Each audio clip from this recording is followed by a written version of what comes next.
It was a sunny, beautiful day. A father and son are standing on a hill looking down at the workers cutting down trees. The father asks his son what he thinks about a question. What does he think is the most necessary virtue for a lord? The son looks at his father with curiosity and uncertainty. He is surprised by this turn of events. Why this question? He answers uncertainly that it is probably generosity. The father says that this is not a bad answer. The son then asks, what is the right answer if he is wrong?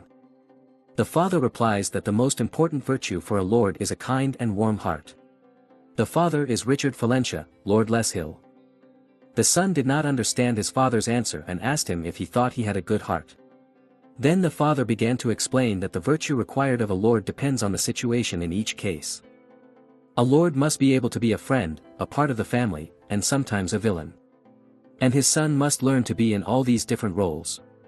And no matter what situation he finds himself in, as long as he does his best, he will be able to form an alliance with anyone he meets in his life.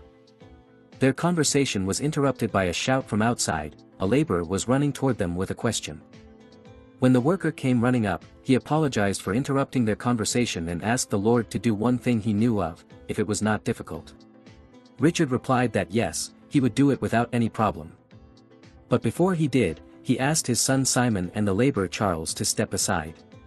The tired laborer breathed a sigh of relief.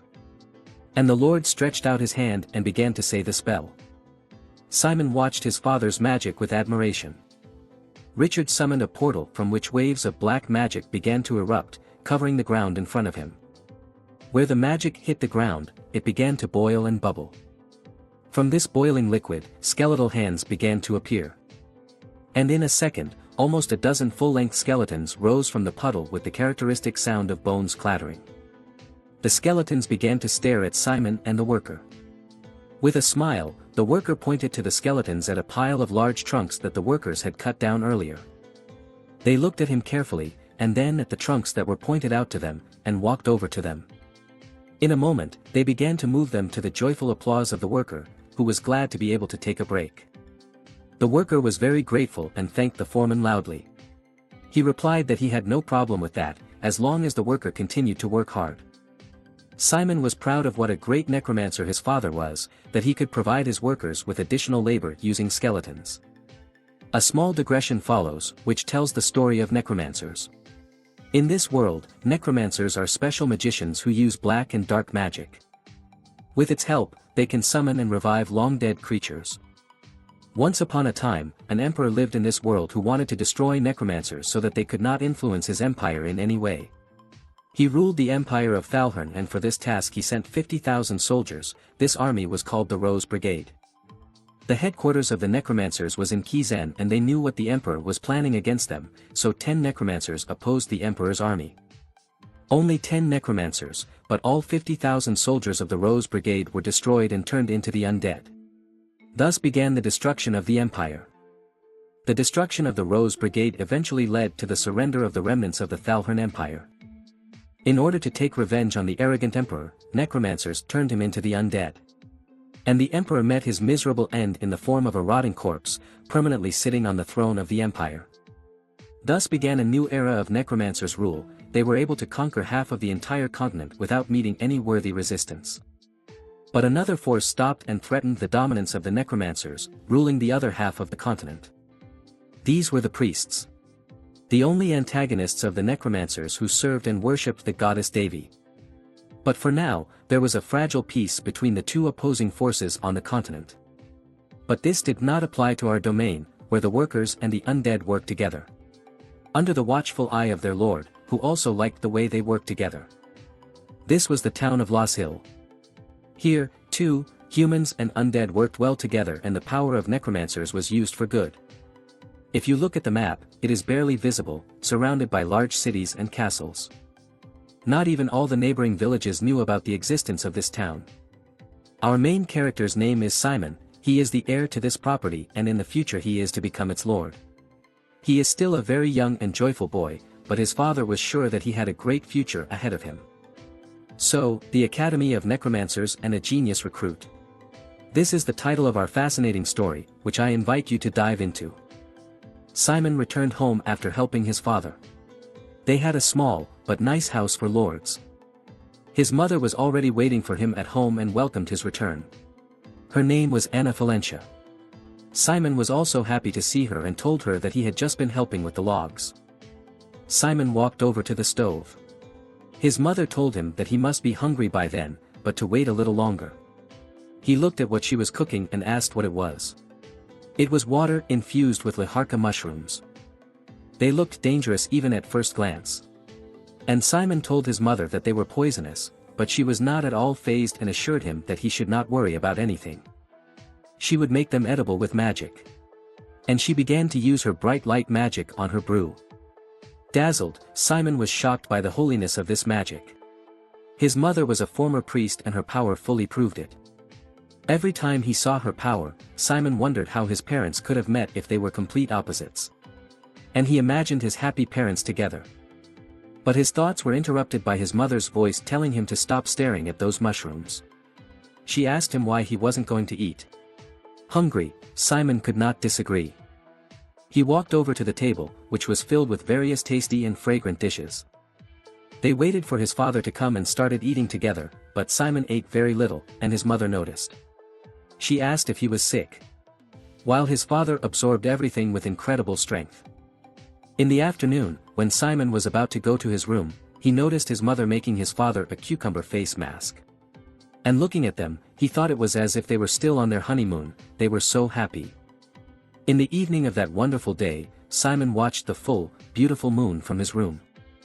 And when he said good night to his parents and was about to close the door to his room, a letter suddenly flew in and stuck right to the face of the surprised Simon, who lost his balance from the surprise. He got up and peeled the letter away from his face, wondering what it was. And when he turned to the window, he noticed a girl sitting on it. She had appeared there as if with the rustling of leaves. And now she was greeting him with a smile on her face. Surprised, Simon was a little scared and could not say anything in response. He turned his back on her without answering, as if he had not seen anything. He thought it was a hallucination or a dream. So he decided to lie down on the bed and fall asleep. However, the girl was not going to give up and jumped into the room screaming. She was screaming at him not to pretend not to see her. But Simon just laid down on his bed and covered himself with a blanket, hoping that by ignoring her he could get rid of her. But the girl didn't give up. She said she knew he could see her. She began to pull off his blanket. She asked him to get up now. But none of them gave up, and each of them pulled the blanket in his own direction. Simon realized that they would not let go of him and exhaled tiredly. Then he sat down on the bed and asked who she was. How did she get here? Was she lost? The girl irritably assured him that she was not lost and that he was stupid. She said confidently that she was here to see him, Simon Valencius. She pointed her finger directly at him. He asked in surprise how she knew his name. And she started to explain about the letter, when... Bam! Simon's parents heard strange noises in his room and burst in. They asked what was going on. Wasn't it a burglar who broke into their house? Both of them in their pajamas, armed with a frying pan and a rolling pin, they looked rather funny or scary, but... The girl who was already sitting on Simon's bed greeted them happily, calling them by name. She knew Richard and Anna. And they knew her. Her name was Nephus and she was very happy to see them. Amazed, Simon watched as his parents greeted this strange visitor with happiness. They noted that she had not changed at all and how much they missed her and she missed them. His parents told Simon to introduce himself with all due courtesy. This is the legendary Nephus Archbold. And she began to look proudly at Simon. And then he began to remember everything he had been told. He looked at her with disbelief. Was it really Nephus Archbold? No way. Are you sure it was Nephus Archbold? She was the one who had made the Emperor of the Thalhern Empire her dead puppet. Could she be the same Witch of Death who had lived for over 300 years? And she told him that yes, she was the very same Nephus Archbold of Kizen. Excited, Simon began to understand what the letter that had come to him meant. Could it be the same one? And he began to open the letter.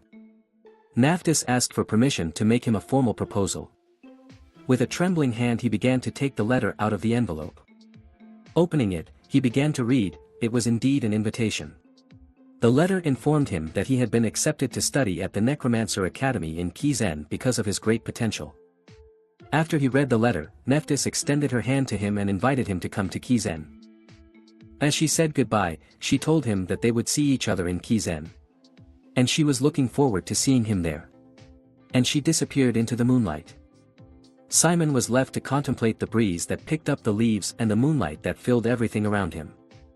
His father interrupted Simon's thoughts by asking to see the letter. He wanted to examine everything in detail because he was worried about his son, although he always knew that this day would come sooner or later. Simon couldn't help but agree, so he quickly gave the letter to his father. Richard began to read the letter aloud. But Simon interrupted him with a question. He asked his father what the letter meant when it referred to Kizen. His father began to explain to him that it was the center of the Dark Alliance and the headquarters of the necromancers.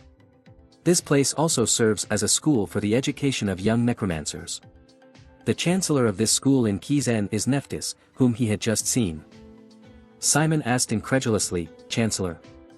And his memory flashed back to her behavior when she was here, more like a child than an adult.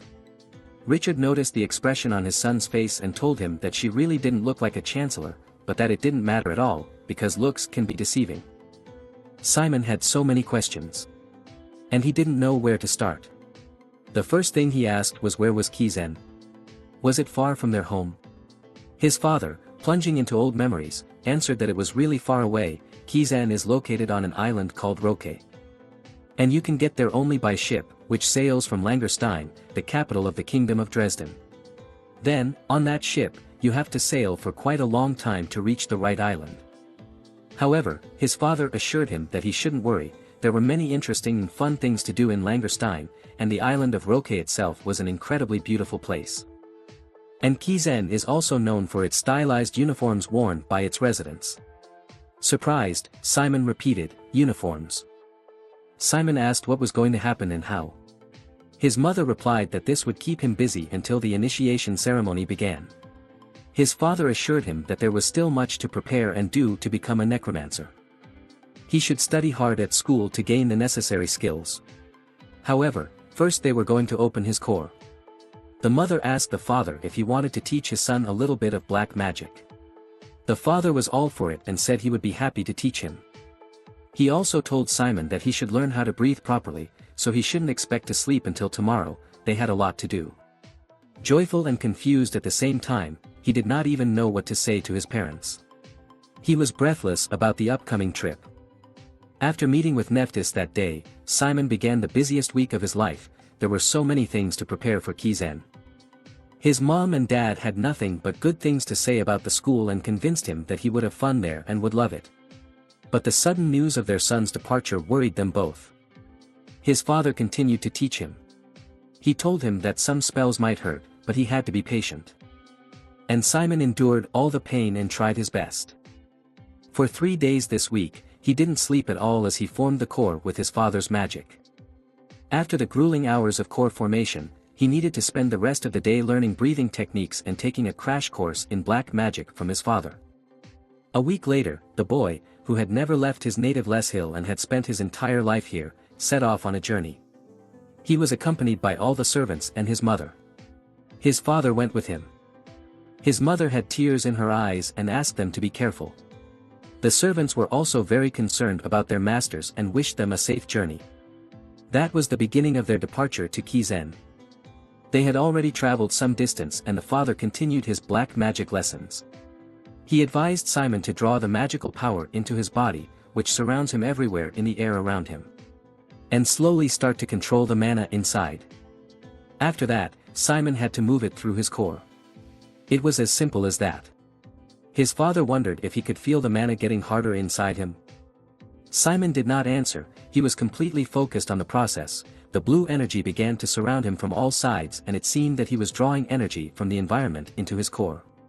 His father advised him to direct the mana to flow through his hands. He did exactly what his father told him and he succeeded. Now he had to let the mana flow through his fingers. And streams of blue drops flowed down his fingers. Large blue drops seeped out at the tips of his fingers. His father praised him, he was a good boy and a quick learner. Now he knew the source of a necromancer's power. Darkness. Simon looked closely at the dark blue drop on his finger. His father went on to explain to him that the biggest difference between an ordinary magician and a necromancer is in the darkness. Mana has the property of being a gas, which makes it low density and prone to dispersion in the air. On the other hand, darkness is closer to solids or liquids. Therefore, it is easy to bind and change its shape. And he showed him on his hand. So if he uses the properties of darkness, he can shape it into a shape like this. And he showed him a miniature doll on his hand that looked like his mother with a frying pan and a spatula in her hands. Simon was fascinated by this skill. But his father continued to tell him that those who practice and improve their skills in controlling the power based on darkness are called necromancers. And he clenched his fist and smashed the icon he had created before. But since they didn't have a lot of time now, he suggested that Simon focus on the basics of mining the darkness into his core. Simon agreed with his father. And he began to gather the darkness on his hands. At first, it was just a few drops. But then, thanks to his diligence, he managed to form a whole puddle of darkness. Then he began to form something that looked like a hair from a distance, but his creation was shaking and too liquid. And as expected, in a moment his hair spread all over his hands, not holding its shape. His father watched his attempts with a smile. He thought to himself that he could not believe it. He was very impressed and surprised. It usually takes about 6 months to 2 years to learn how to form objects using darkness. But Simon moved in leaps and bounds and achieved it in just 3 days. After a few attempts, he was able to create a stable structure with flowers and a bird. His father, meanwhile, continued to reflect that he knew his son was talented, but he didn't think he was that talented. Such an incredible talent could have shot him in the back. He didn't put off helping him with the core until now, hoping that he wouldn't repeat his mistakes that he made in his youth. Many dark mistakes that he did not want to remember. But on reflection, he realized that it was time to let his talent explode. He hoped his son would do better than him and not make as many mistakes. In the meantime, Simon was busy making something. Then he showed his creation to his father. It was a dark blue fire. He said it was called a midnight glow, a very special kind of fire. His father thoughtfully remarked that his darkness was a beautiful shade of blue. Simon was very excited and asked his father if it was a good thing that his darkness was this midnight blue color. Is it a rare shade for necromancers? Did it make him talented? Or just smiled in response. And then he said that it was just a color and it didn't affect anything. At this news, Simon's hands dropped and his sparkle evaporated. Their carriage stopped with a squeak of wheels. And the driver of their carriage said that they had arrived. His father told him that not at all, this was just the border of the kingdom of Dresden. Here he had to leave it. Simon was saddened by this news, but just in case he asked what he meant. His father replied that he was sorry that he could not tell him the reason. But because of ancient events, he could not enter the territory of the kingdom of Dresden. It was a long time ago and it is a long story. The father began to instruct Simon that he should decide for himself and think before every action. Simon was very confused. Richard assured him that he shouldn't worry, he could guarantee him that he would cope with everything that awaited him better than anyone else. And he is really proud to have such a wonderful son. The father remained standing on the road, watching the carriage that was taking his son to a new life. He wished him good luck and safety on his journey as he saw the last outlines of the carriage in the distance.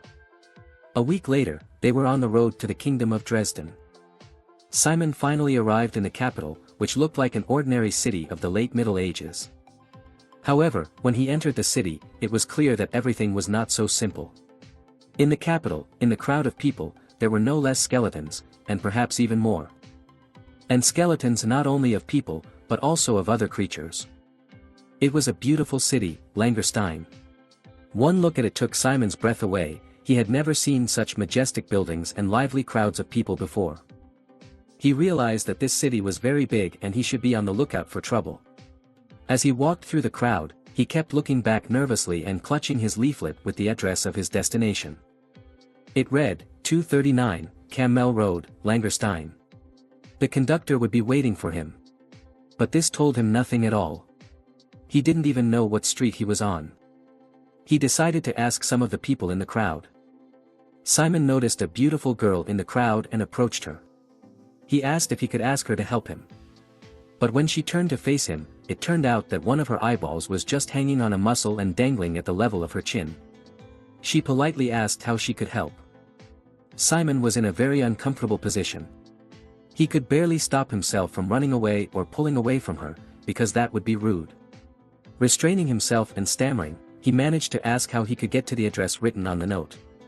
He handed her the note with trembling hands.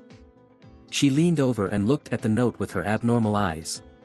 She made Simon hold back even more, and he was ready to run away. But she quickly replied that she knew where Campbell Road was. And she pointed to a square up the street. He was to walk across the square, turn right, and there he would see a street covered with gilded tiles. This would be Camel Road, one of Langerston's famous landmarks. Simon was happy to hear that it was not far away. He politely thanked this strange young girl. She appreciated his behavior and called him a polite boy. She wished him safety and good luck with his business in Langerstein. Simon wished her the same and hurried to the square through the crowd. Simon did not notice it, but as soon as he got away from the lady, a man who was secretive and unnoticeable in the crowd approached her. He started asking her questions too. With all his charisma, he asked her for a favor. But Simon did not notice this and carefully reread his note again as he walked to the square. Meanwhile, the person who was supposed to meet Simon could not wait for him and asked herself why he was taking so long. She wondered if he might have gotten lost himself. Simon was in trouble. The man who had been chasing him turned out to be a common mugger who had spotted the rich newcomer as a gawker in town. And now Simon felt very sorry for letting his father down. He was in an alley with a whole gang of robbers, who were now ordering him to throw everything he had on the ground. His bag, his clothes, absolutely everything. They were laughing at such a foolish commoner who was so easy to deceive and trap.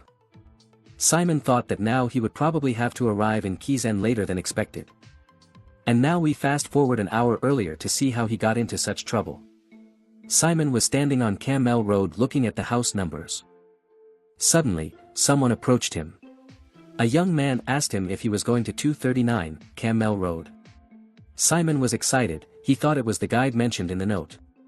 And the man confirmed it to him. He said that he was his guide. And he is here because he did not come on time to the address. He thought that his guest must be lost and so he started looking for him until he found him here. Simon shook the man's hand and told him that he was glad to meet him. He introduced himself and said his name was Simon Falentia. The man also introduced himself as Rowley, the Langerstein guide. This so-called guide invited him to follow him, he would lead him first to his accommodation. On the way, the guide told him that he was glad he found the boy before he got into trouble. There are so many bandits in this city trying to rip off inattentive tourists. This is when Simon started to have questions. Something was wrong here, and he knew what it was. Seeing his questioning expression, the guide clarified that he meant pickpockets, muggers, overpriced vendors, all those things. But Simon didn't let on, he was watching this pseudo-guide carefully. When they came to an alley, Simon said to this guide, "So that's why you're trying to rob me like this too?" The guide froze in his tracks, not expecting this turn. However, he quickly composed himself and quickly put a smile on his face. He casually replied that he didn't quite understand what the guy meant. Simon then began to explain to him that he was constantly looking down, and constantly holding his lower vest pocket to check if his thing was still with him, right? Then he went on to say that judging by the size of the pocket and the crease, it was a knife. The guide was very surprised by the boy's observation. He started to make excuses again, saying that it was all just for self-defense and that he had misunderstood. But it was already clear that his lie was falling apart. Finally, Simon pointed out to him that Howl was the name of a goat living in Loss Hill. Guide Rowley was terrified. The guide was shaking. He asked Simon why he followed him knowing all this. What kind of a madman is he? And he pulled his knife out of his pocket. This seemed to be a sign to his accomplices, who immediately surrounded Simon. Feeling the support of his accomplices, the pseudo-guide felt more confident. And swearing, he told Simon that in the end it didn't matter who he was. He would beg for mercy in front of all of them. Now he will put everything he has on the ground. His bag, his clothes, absolutely everything. Simon calmly refused, even though he was surrounded by robbers on all sides. Another of the robbers threatened him with a knife and told him that he was a guy from the village and did not quite see the whole picture. Simon made a quick movement and asked if it looked like he couldn't see anything now. The angry robber rushed at him with a knife and shouted that they would kill him right there. But Simon easily dodged his stab. And he calmly looked at the surprised robber, preparing for a counterattack. Then he quickly grabbed his wrist and squeezed it so that he dropped his knife to the ground. A loud crunch of broken bone followed, and the accomplices were frightened and shocked. Simon told them that sometimes he met people like them on his property. He was still holding the unfortunate thief's hand. He called them scum, mixing with good people and then ripping them off in the name of protection fees and other nonsense. And it was his duty as the heir to the Lord to cleanse and destroy all such filth as they were. And when they heard that he was a nobleman, they told him that this was even more reason why they would not let him leave. Their leader, Riley, shouted for everyone to come. And more robbers came out of the houses nearby. Simon thought that unfortunately he was going to have to stay here because of this trouble. Then a beautiful black-haired girl appeared in the alley, wearing gold earrings decorated with rubies. She said with relief that she had finally found him. She walked down the alley, clacking her high heels. Some of the bandits began to pay attention to her. But she was talking to Simon. She had been waiting for him for so long that she had to go look for him herself, since he hadn't shown up. Riley asked irritably, "What else?" The girl with black hair stopped holding one of the locks of her luxurious hair in her hand. She turned to Simon that it looked like he was dealing with some small annoying things at the moment. Riley replied to her not to worry, they were outnumbered and were going to deal with him quickly and get out of here. But the girl advised her to do her math. The wall of one of the houses nearby cracked and began to fall apart, scattering debris.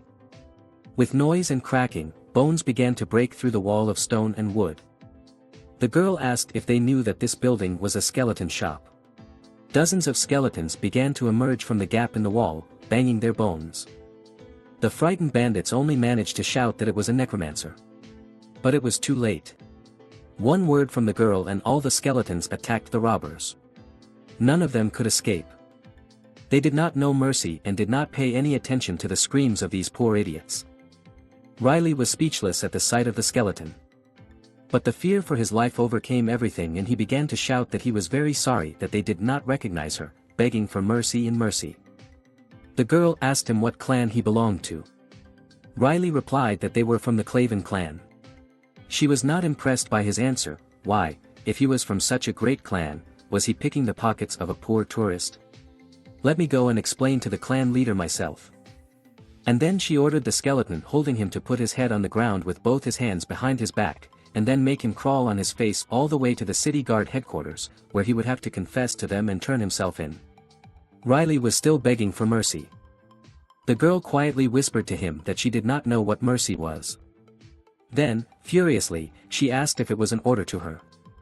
Then she calmed down a bit and told everyone present that if he did something differently than she told him, or if his face was not wiped enough, she would know.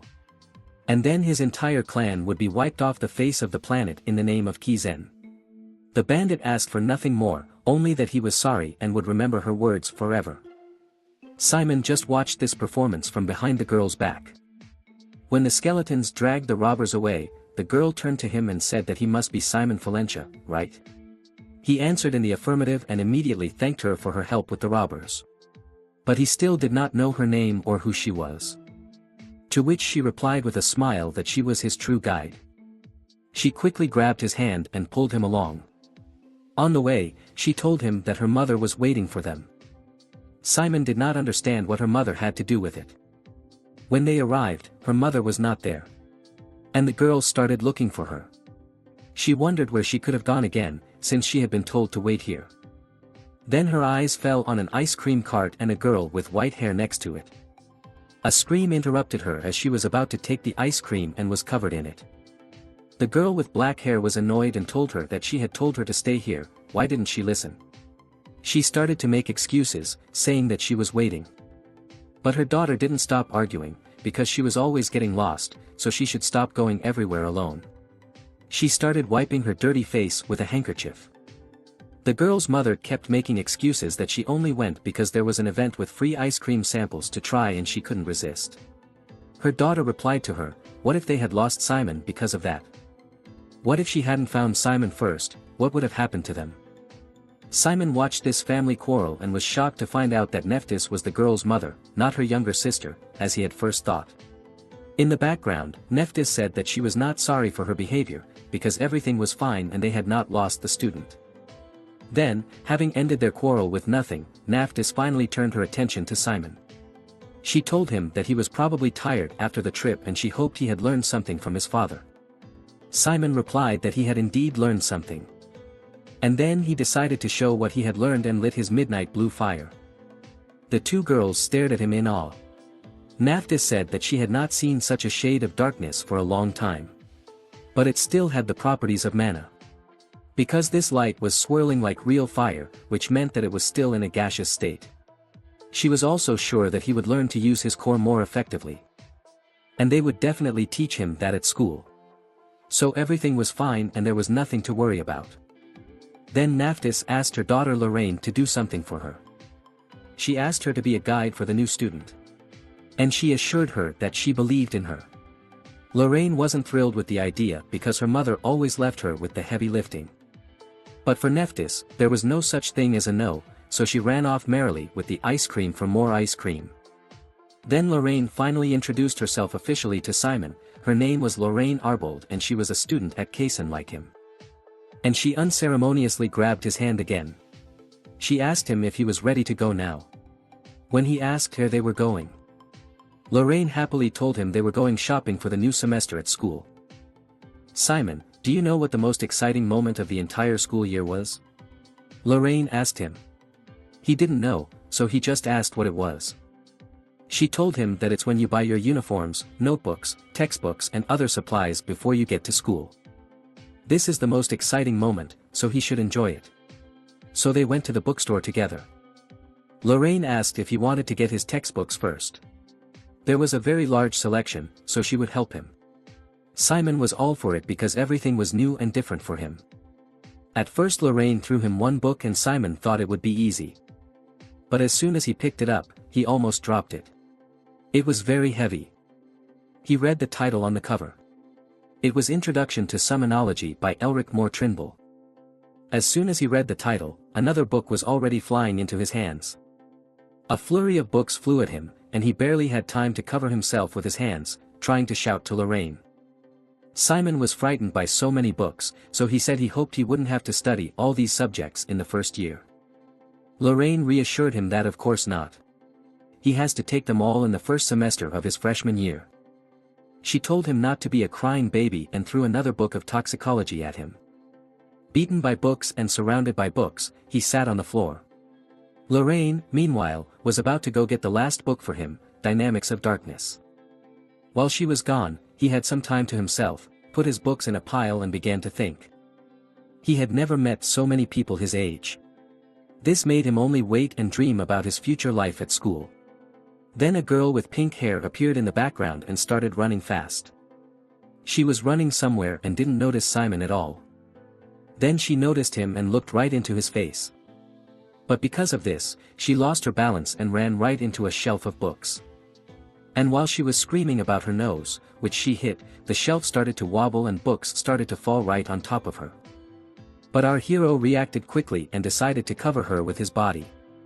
She just squinted her eyes helplessly. When everything calmed down, the girl began to apologize, convincing him that it was her fault and that she was fine. Simon told her that everything was fine and that he was partly to blame, as he was standing in her way and distracted her. Then he asked her if she was okay, if she could help him pick up all these scattered books. Otherwise, if they didn't, they might get yelled at. She gladly agreed. While they were picking up the books, they started a conversation and she asked if he was also a new student at Kizen. Simon confirmed her guess. Then she happily introduced herself, saying that her name was Cindy Vivaci and she was a new student. She asked what his name was. He introduced himself as Simon Valencia. She was very pleased to meet him. Cindy told him that she was from a remote town in the north, so she didn't have any close friends here yet. Simon assured her that she was not alone, and they were in this boat together, because he had no friends yet either. Cindy's eyes lit up. She could not believe her ears. Then she asked if it would be okay for him if. And she stopped in mid-sentence. Finally, she made up her mind and asked if she could say hello to him at school. Simon happily replied that of course he would. He was going to ask her the same thing. When they finished putting their books away, Sandy said she had to run because her father was waiting for her. Simon assured her that he would be waiting to meet her at school. And when she was about to leave, Simon asked her to wait. He asked her if she would mind returning his wallet. She was caught and surprised, but it didn't upset her at all. Cindy began to make excuses. She thought she wouldn't get caught because she had used spiritual magic to steal the wallet. She wondered how he had noticed. Simon began to explain that he had noticed his wallet flying out of his pocket along with the books falling down. Cindy wondered how he could have just noticed that. He must be playing a trick on her. She asked if he was going to become a master in spiritualism as well. Simon replied that he hadn't decided yet. Then Cindy poked him right in the chest with her finger and assured him that she knew it. Kizen is on a whole other level. She can't believe it. Kizen must be full of kids like him. She can't wait any longer to start school. Simon, on the other hand, was worried about something else entirely. Why is she so shameless, pickpocketing and looking so cute at the same time? Cindy was jumping for joy. She was so excited about the possibility of going to school with Simon and seeing him for 3 years. She suggested that they compete to see who would be the best when the time came. And she finally gave him back his wallet. Cindy assured him that she was looking forward to seeing him at school and that she hoped he wouldn't be a stranger when he met her there. And she just walked through the bookshelf with her magic. Then Lorraine finally returned. She informed him that the store did not have Introduction to Dark Dynamics in stock right now, but as soon as it did they would deliver it along with his other books to his dorm. Simon was completely satisfied with this option, but his mind was on something else. Lorraine also asked him who the girl was and if he had already made friends with her. Simon answered with some hesitation that he had. But Lorraine completely misunderstood his uncertainty and winked and assured him that he shouldn't be so embarrassed. He could be honest with her, and she could tell him if he liked the girl or not. Simon just thought to himself that she had almost stolen his wallet. So he just didn't show any emotion and Lorraine lost interest in the conversation. Then Lorraine said they had to go. They had already found all the books they needed and it was time to put them all in a bag. Simon looked at his bag and at the huge pile of books. And he had questions. Lorraine saw his look and understood. Not the bag he had. It was a different bag, a bag used by necromancers. It's called a magical inventory, and to put it in simpler terms, necromancers call it subspace. Simon was fascinated by such an amazing thing. They went to another store, where they were greeted by a nice elderly lady, who probably owned the store. She knew that Lorraine had recently purchased a special bag for herself, which meant that it was time to find a bag for this gentleman. Lorraine confirmed her guess, but added that he was a beginner, so he should choose a bag with the fewest restrictions. When the saleswoman approached the display case, Lorraine read an inscription on one of the rings that were actually magic bags. You don't need walls or floors to use subspace, often we fight on the open plain when it comes to the real battle. To which the store owner replied that she has great eyesight and taste. And if it is a special case, she can show a prototype that has not yet been released to the mass market. She would make an exception just for them. And she held out this special ring to Simon. He immediately put it on. Lorraine told him that he should feel the darkness flowing through him into this ring. Then he should feel something like a touch. And Simon felt it as if he had touched a handle or a lever. Then Lorraine told him to pull and imagine it was a lever. And when he pulled it, a huge rectangular hole appeared on the floor. The salesperson explained to them that this was the latest product from Gelen Eclipse, a young master craftsman of the next generation. This subspace can withstand a load of up to 4,000 pounds. And it can open on any surface, even on slopes and uneven surfaces. The subspace itself is enchanted with 7 spells, including level 1 preservation and temperature control. And more importantly, using this bag activates invisibility to hide your location from enemies. Lorraine asked about the function of releasing the contents. And she was told that it was also included. Simon was delighted.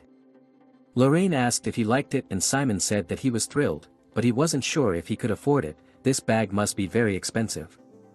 Lorraine didn't understand his question. Maybe? And she loudly asked the saleswoman Stephanie how much it cost. She answered 5,000 gold coins. Simon's jaw dropped at the price. It was the amount of Lascelles' budget for several years. But Lorraine didn't seem to be embarrassed by this amount of money. She said she would take it. Simon was shocked that she was going to buy it for him. But Lorraine told him that he had nothing to worry about, it was not her money, it was her mother's. Lorraine then explained to him that she didn't know all the details, but that Nephus owed Simon's parents a lot of money. And so it's like she's returning the favor. So he shouldn't turn down the offer. But Simon knew that this was a big gift for him. How could he ever repay Nephus? Lorraine advised him not to even think about it. If he wanted to repay her mother, he should just study hard and behave well at Kizen. Simon was sure that he would try his best and do his best. And they left the store together, thanking him for his services. Now that they had everything they needed, they could have some fun. Lorraine was very insistent on it, but Simon was not sure. But Lorraine assured him that it was part of their routine and dragged him along. She took him to a shooting range where toy skulls of skeletons wearing helmets were lined up in several rows. Lorraine put a crossbow in Simon's hands and told him to shoot at the stuffed skulls. He started to try, and as it turned out he was very good at it. It was evening, and as they walked up one of the streets of the city, Lorraine said it was the highest point in the city. Around them were many couples lighting flying lanterns. They also lit one and sent it flying. Lorraine said that this city is one of the most popular among tourists and is called the Square of 1,000 Lanterns. She asked him what he thought. Simon simply replied that he wondered if there were really thousands of fools here who wanted to spend 200 silver coins on a piece of flammable, oily paper. Lorraine, after this answer, said that he would be successful in Kizen. Simon thought it was a compliment and thanked her. But it turned out that it wasn't. And Simon continued to stare at the lights in the sky, a little embarrassed. Then they went to dinner. They chose a nice place on the waterfront. And as they began to eat, Lorraine noticed something. Simon's manners were very different from hers. She asked if he really came from a noble family. Simon replied that his father was very strict about etiquette. Lorraine noticed that he had learned well from his parents. But he should know that 30% of the population of Kizen are ordinary people. Therefore, he should not show his superiority over them by using his status. She started to explain to him that in Kizen there is a strict system based on merit, not on origin. Simon promised to remember that. Lorraine also asked him if he had any more questions, since tomorrow was his first day at school. And he remembered that girl, Cindy, whom he had met in the bookstore. She said something about majors. Lorraine beamed. Majors, a tough question for a newcomer. She began to explain that he would have 9 courses in the first semester of freshman year. 7 majors and 2 minors. From the second semester, he will be able to choose his own electives. And when he reaches the 2nd grade, he will have to declare what specialty he chooses. He asked how the girl he was dating was doing. Lorraine said yes. Then Simon realized that this meant he had to quickly figure out what subjects he was good at. And choose one of them. Lorraine supported him that he was absolutely right, and that she advised him to focus on his core courses and put all his energy into studying them. Also, students with clear strengths are more popular among students when it comes to group homework. Simon's imagination was unstoppable. And he definitely remembered this advice. Lorraine asked him if he had any ideas about what specialty he would like to choose. He replied that he was interested in Sonology, a little bit. Simon was grateful to Lorraine for helping him with the bandits and was impressed with her skills. Lorraine appreciated his potential choice. She also thought that Sonology was great. This science is imbued with the mood of orthodox magic. She also began to tell him about the professors at Kizen, one of whom was the legendary Professor Hongpeng. Lorraine shared that she is still sometimes in awe when she meets him. As well as other famous professors. Simon was excited and wanted to meet them in person as soon as possible. Their dinner passed quickly and unnoticed behind the conversation. Lorraine took Simon to his hotel and wished him a good rest.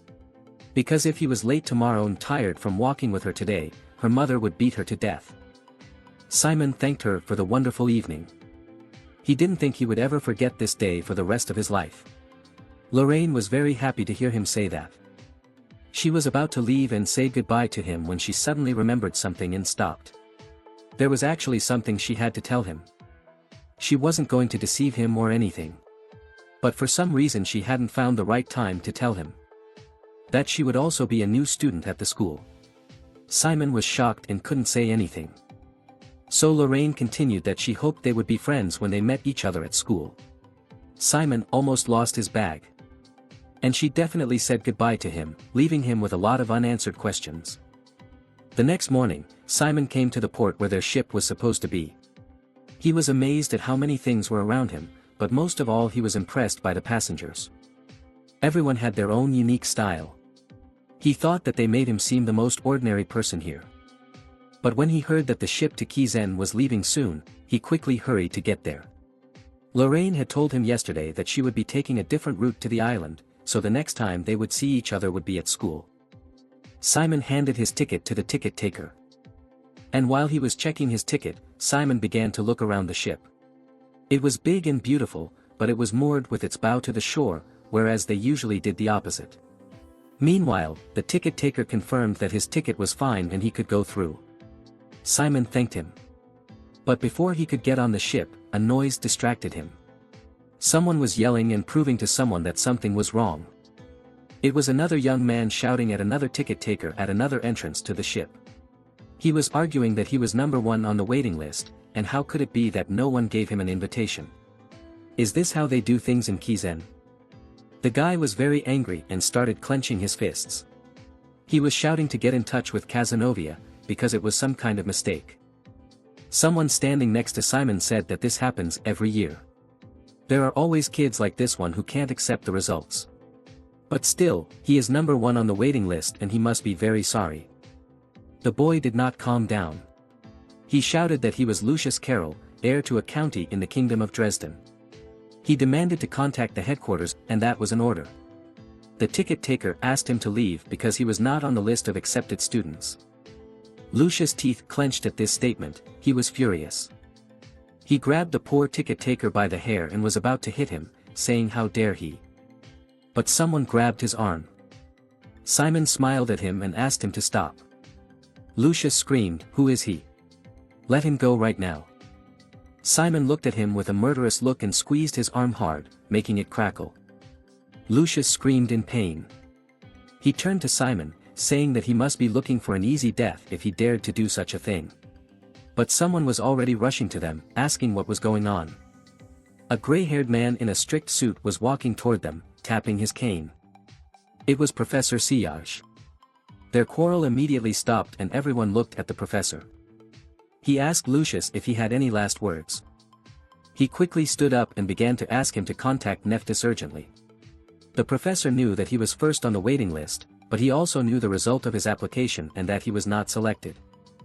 And the professor was about to snap his fingers with an expressionless face. And he snapped them, asking Lucius if he thought he could get away with that kind of behavior. And blood spurted from the poor fool. After that, leaving him in a pool of blood, the professor said that they didn't have time and all students should get on board. And then he personally addressed Simon, saying that he should also get on board. He couldn't help but agree. Professor Siage was the first aboard, while the students began to whisper that it was bloody black magic. They wondered if the first graders could also take the class. Simon felt sorry for this poor proud fool. He wondered if he was still alive. Then the professor turned around, adjusting his hat, and told him not to worry, Lucius was still breathing. And when everyone got on board, the gangway creaked open by itself. All the students were on board and the professor personally checked their presence. After that, he asked everyone to sit and not get up. The professor was preparing a spell. The students looked at him in awe. He explained that the ship might go through turbulence during the journey, so he asked them to sit until his next announcement. Simon sat down and wondered how this ship would make it to Kizen. He couldn't see what was happening outside. The professor used his spell to surround the ship with a magical barrier. Simon thought that they would need to reverse somehow to be able to sail out to sea. The professor said to keep going. All the students heard something plop into the water.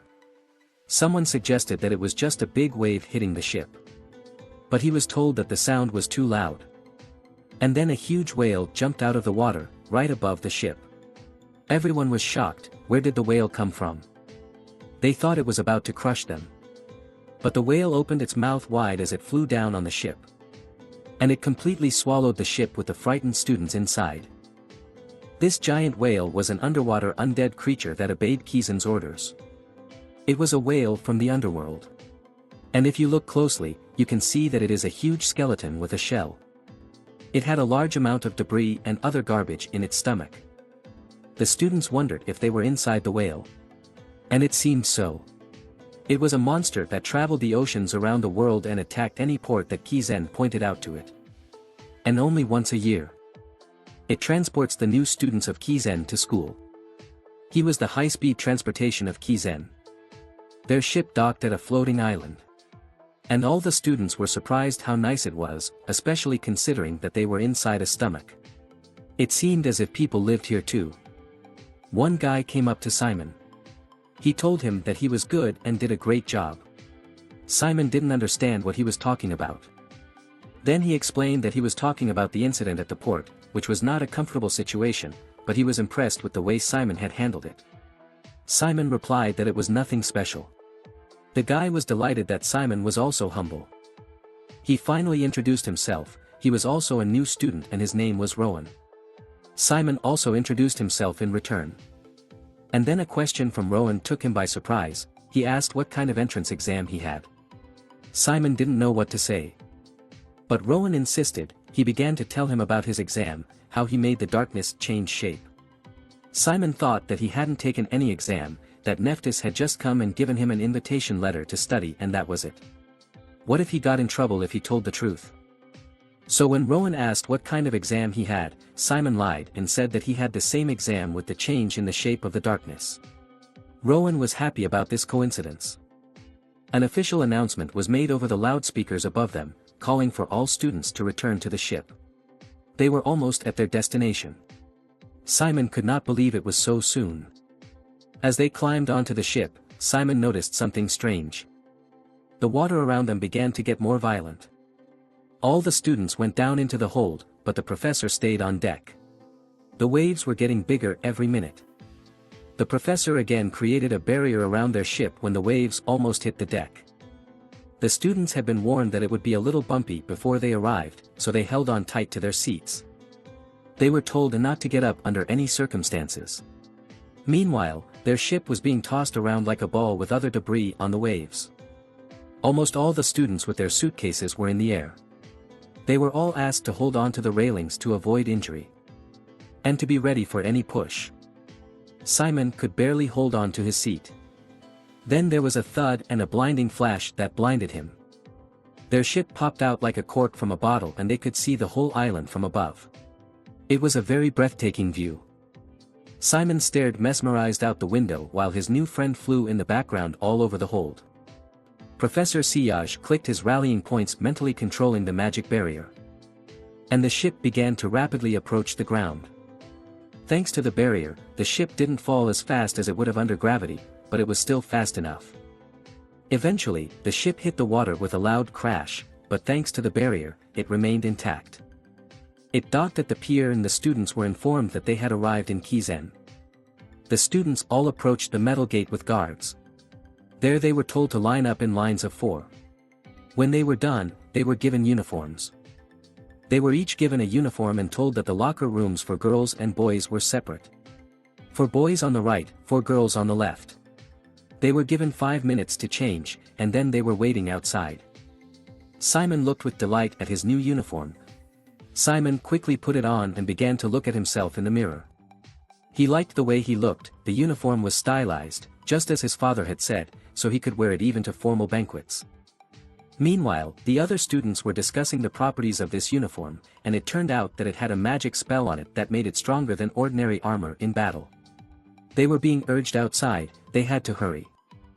The guys started to come out of their locker room. All of them were kind of crumpled up. They were staring at the girls coming out from the other side, fascinated. It seemed that their uniforms were much better than theirs. Then they were going to be taken to the main auditorium. And as soon as Simon relaxed a bit, Rowan ran up behind him and started shouting at him that he looked great. And without restraint, he began to rejoice that he was finally in Kizen, asking him if this was really happening. He couldn't believe it. Everyone around him looked at him as if he was a weirdo who they felt sorry for. Simon just answered quietly and confusedly, telling him not to worry, that everything was real. After a while, Simon asked him if all these people were new students. There seemed to be a lot of them. Rowan assured him that of course, there were only 1,000 first-year students. Simon's jaw dropped in amazement. 1,000? But as Rowan knew, in the second grade, the number dropped to 300, and in the third grade, there were less than 150. Simon was shocked by this strict selection. For him, it meant that out of 1,000 students, only 30% of the best would be able to get into the second grade. That's how fierce the competition was. And there are already several of them worth watching. For example, there is Sir Nine Dark. Rowan pointed to a beautiful girl with blonde hair. She was the official heir to the Ivory Tower. And also other rising stars, all here. There's that one, Darwin Carradine, and then there's Jay Sanders. And also. But they heard a whisper from the front row. And Simon asked, who is this giant guy? He was really big. He was blocking the stage for everyone sitting behind him. But Rowan knew him, too. Chatelmaire was the name of this guy. And he was a semi-giant. Most likely he was a specialist in magic combat. No one could have beaten such a huge psycho. Then Rowan pointed him across the hall to a girl who was definitely the most capable in the entire class. It was Lorraine Arkbold. She was an acquaintance of Simon's. Everyone thought she had been admitted on a special basis because she was the only daughter of Nephus, but Rowan had heard that she had taken the entrance exam and passed with flying colors. She wasn't listed as the first or second student to take the test, but everyone already knew she was the best student in the class. One of the teachers took the stage. He asked for the students' attention and announced the beginning of the ceremony. The professor congratulated all the new students on their enrollment. And as a proud Kizen participant, he continued his speech inspiring students to study. And finally, he expected the students to do their best. They also warned them to be very careful and not to go to the local forest. Next, they were going to introduce the professors who would teach them in the first class. All of them were legendary masters in their field of necromancy. Rowan could not help but exclaim with joy that he had seen them all in magazines. They were introduced to Professor Bakil. He smiled and waved to everyone. The other professor in the background seemed to be very tired of these ceremonies. Simon applauded the professors who were introduced to him. But he noticed to himself that Nephus was not there. Surely such a distinguished chancellor was not going to come to this boring ceremony for newcomers. It would be an honor to meet her even in the third grade. Is it really true? The host continued to lead the ceremony. Then he announced that the student representatives would now take the oath of office. All the students had to stand up from their seats. When they stood up, Simon asked Rowan if this was the final part of the ceremony. He replied that it was. The top two students, a male and female student, would come up and take the oath. Simon was curious who they could be. The presenter continued that the students whose names he called would come to the podium. The second best student was Sir Nine Dark. And she walked up to the podium to the admiring gazes of the students. And then the number one best student was Simon Valencia. He did not even realize at first that his name had been called. The huge hall was silent. The host asked if Simon Valencia was even here. And then the realization hit him like a bolt of lightning. What? Simon finally got up from his seat and walked to the stage to the whispers of students who did not understand who he was and why he was the number one student. They all looked at each other. He stood next to Sir Nine Dark, sweating with excitement. But then he decided to pull himself together, to stop being nervous and just read what he was told. Together with Cern, they raised their hands and began to recite the oath. After they said the oath, he went back to his seat and began to think. It was true when he was told that Kizen was a very intense school, he could never have imagined that they would keep the whole class together all day for the initiation ceremony. There were 14 groups with more than 1,000 new students and every group was full. After everyone found out that he was number one among the freshmen, everyone started whispering about him. No one had ever heard of him before, and no one had ever heard of his family with the last name Valencia either. Simon was very tense because of this. Simon started his first day of school very stressed. He was on pins and needles about how many lessons he had to have. It was a good thing he had written down his schedule in his notebook. Looking through it, he settled on Sonology, which was the class he wanted to take the most. Because it was the type of magic his father had used. This meant that he would be able to be like his father if he took this course. But Simon's first lesson was on Caterology, and it began with the students rattling their pens and writing down the teacher's introduction. The professor paced from side to side and said that some people associate necromancers with dark and gloomy images of handling corpses in the dark. But all this is in the past. Modern necromancers are smart, practical, with a sense of style and trends. This is the new generation of necromancers, and this is how Bahil Amagar, a professor of Caterology, started his career. He was a young star necromancer, a member of the Crow's Kizen's core battling group in his late 20s, and an idol of unrivaled popularity among Kizen students. He greeted everyone and explained that he would be teaching them Caterology this year. The students were delighted and began to applaud him. He was a legend to them. Professor Bahil decided to start his class by checking attendance, and since they were probably seeing each other for the first time, he asked everyone to briefly introduce themselves when he called their name. And he called the first name Jamie Victoria, and a girl with green hair and glasses jumped out from behind the first desk raising her hand. She shouted that she was present and it was a great honor for her to meet him. She was going to become a specialist in Caterology, following in the footsteps of the professor. But the professor stopped her with a wave of his hand. He advised her to introduce herself to her classmates, not to him, so let her try again. Jamie Victoria tried again, this time introducing herself to the students. Eventually it was to Simon's turn, but as soon as he said his name and where he was from, everyone started whispering about him again. After him, another guy named Hector Moore introduced himself. When everyone had finished introducing themselves, the professor noticed that they were all full of charm, but they should start their lesson. He began to draw a fundamental question on the board with chalk. Why should they study Caterology? And he broke the chalk on the board. He asked all the students in the classroom if any of them could say the definition of Caterology as a subject, and Jamie Victoria immediately jumped up from her seat with her hand raised. She said quickly and memorized that it is a type of dark magic that retains its power by weakening the enemy. The professor praised her answer. But he noted that some of the students would not quite understand what he was talking about, so he would rather just say that Caterology is about weakening the opponent. Then he started drawing them an example on the board. And then he continued, let's say that there are two knights with approximately the same skill level. They start to fight vigorously with swords. They try to tire each other out and wait for the opponent to make a mistake. They exchange about 20 blows, but neither of them gives up. Simon listens to the story with fascination. However, one knight starts shouting loudly at the other and looking at him with a murderous look. His opponent is frightened, trembling and turning pale with fear. Finally, the knight's sword cuts the opponent's shoulder. He begins to bleed and his movements slow down and shake. The other knight realizes that this is his chance to win.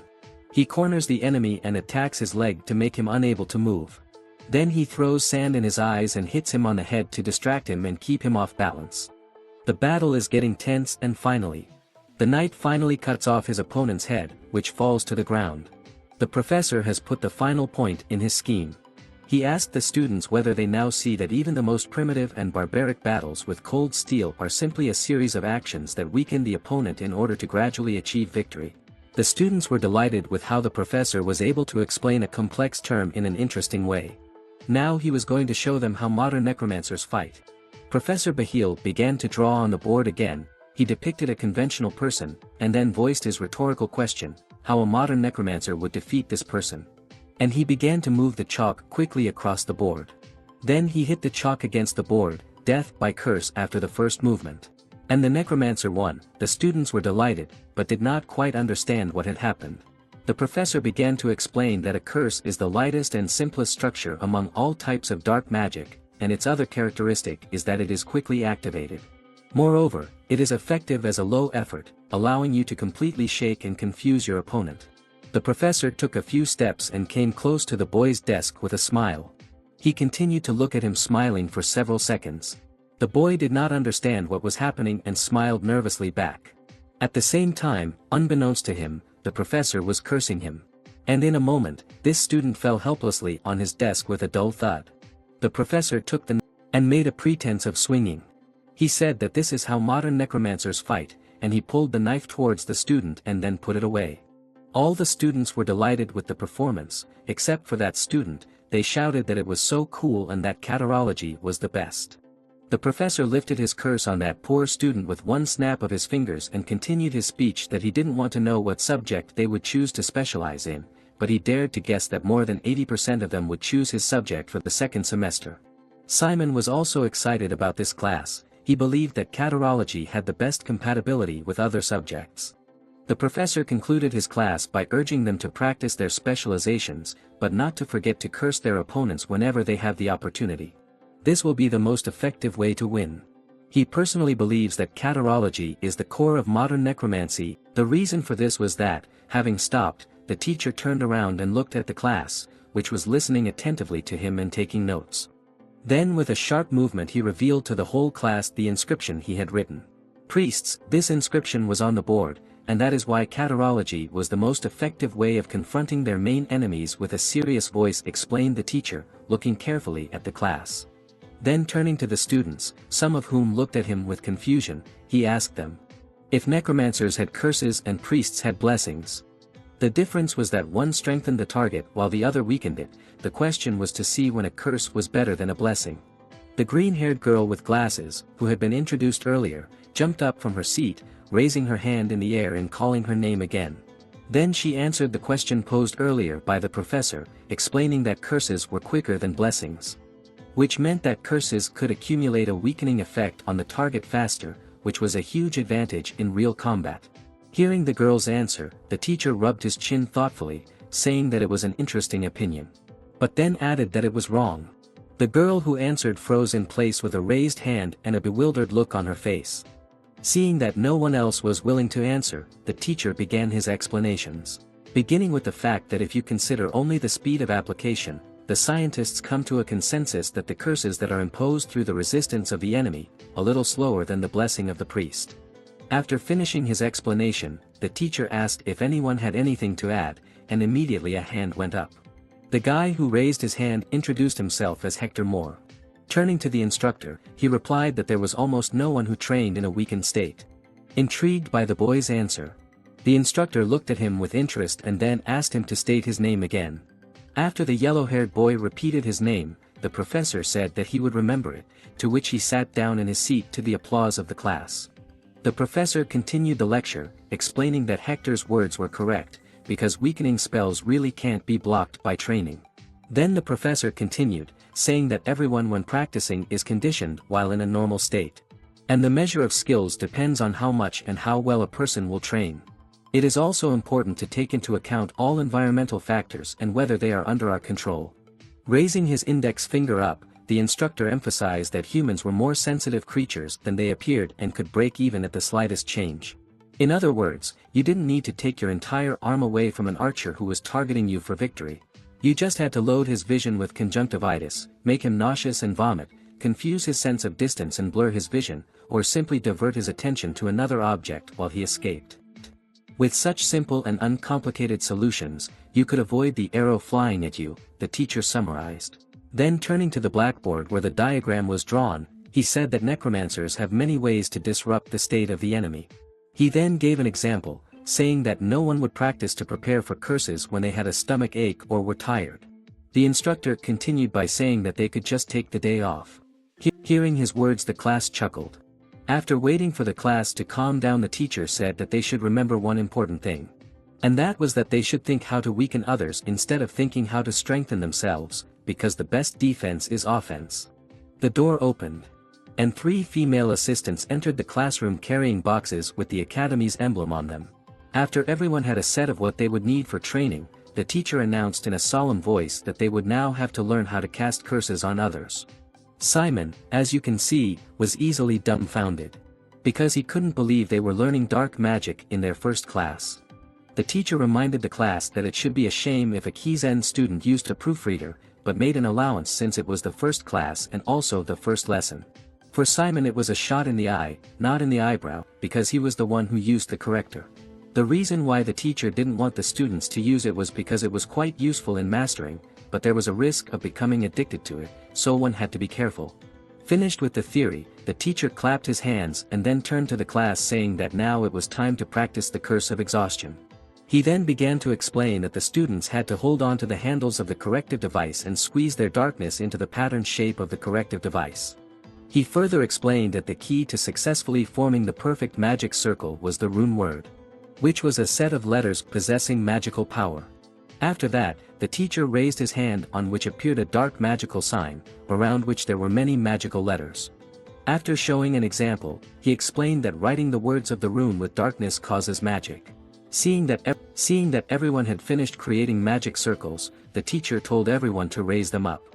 On top of the pattern of the magic circle that was on the device appeared another magic circle consisting of darkness. Simon was delighted to see this, as he had succeeded the first time. However, to Simon's surprise and incomprehension, the class was filled with cheers of students who managed to fulfill the teacher's task. In addition, his magic circle looked much more unreliable than the others and threatened to collapse at any second. Which happened in the next moment. Noticing Simon's failure, the teacher explained that this happens if you don't refine the darkness properly or loosen the binding of the magic circle, and then he ordered the boy to try again, to which he nodded in response. Walking up the steps of the classroom, the instructor said that those who could keep the magic circle in the air would move on to actual practice. He added that everyone had to have a plant that was given with the corrective device.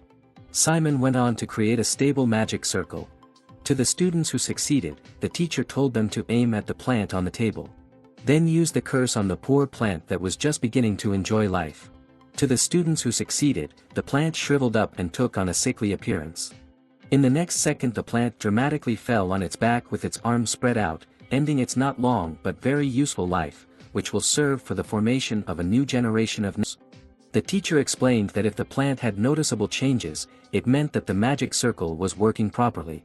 The golden-haired boy saw that the plant had taken a lying position and did not look healthy at all and exclaimed joyfully. The teacher noted that he was beginning to see the difference in skills between the students. At the same time Simon once again tried to stabilize the magic circle, which despite all his attempts did not become more stable.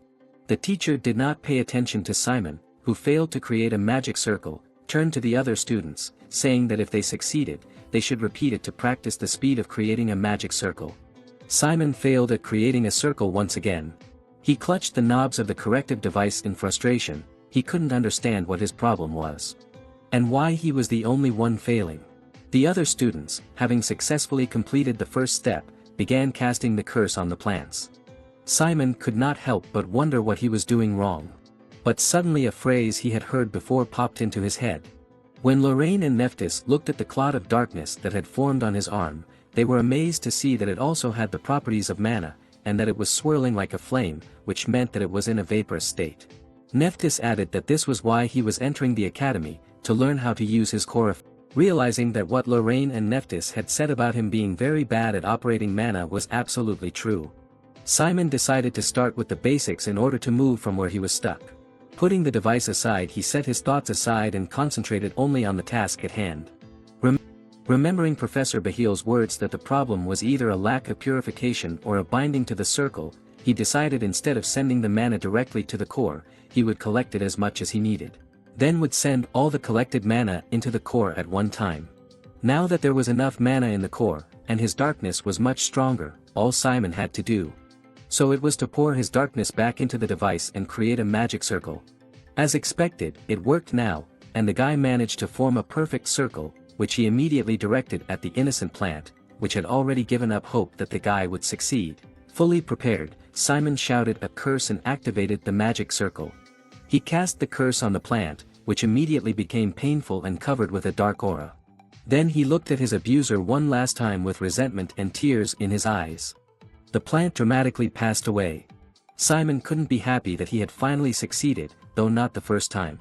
There was a man in the middle of the class who had been watching Simon closely all this time. Hector had been praised by the teacher and was one of the first to do the task. When he saw Simon's success, he clucked his tongue in annoyance.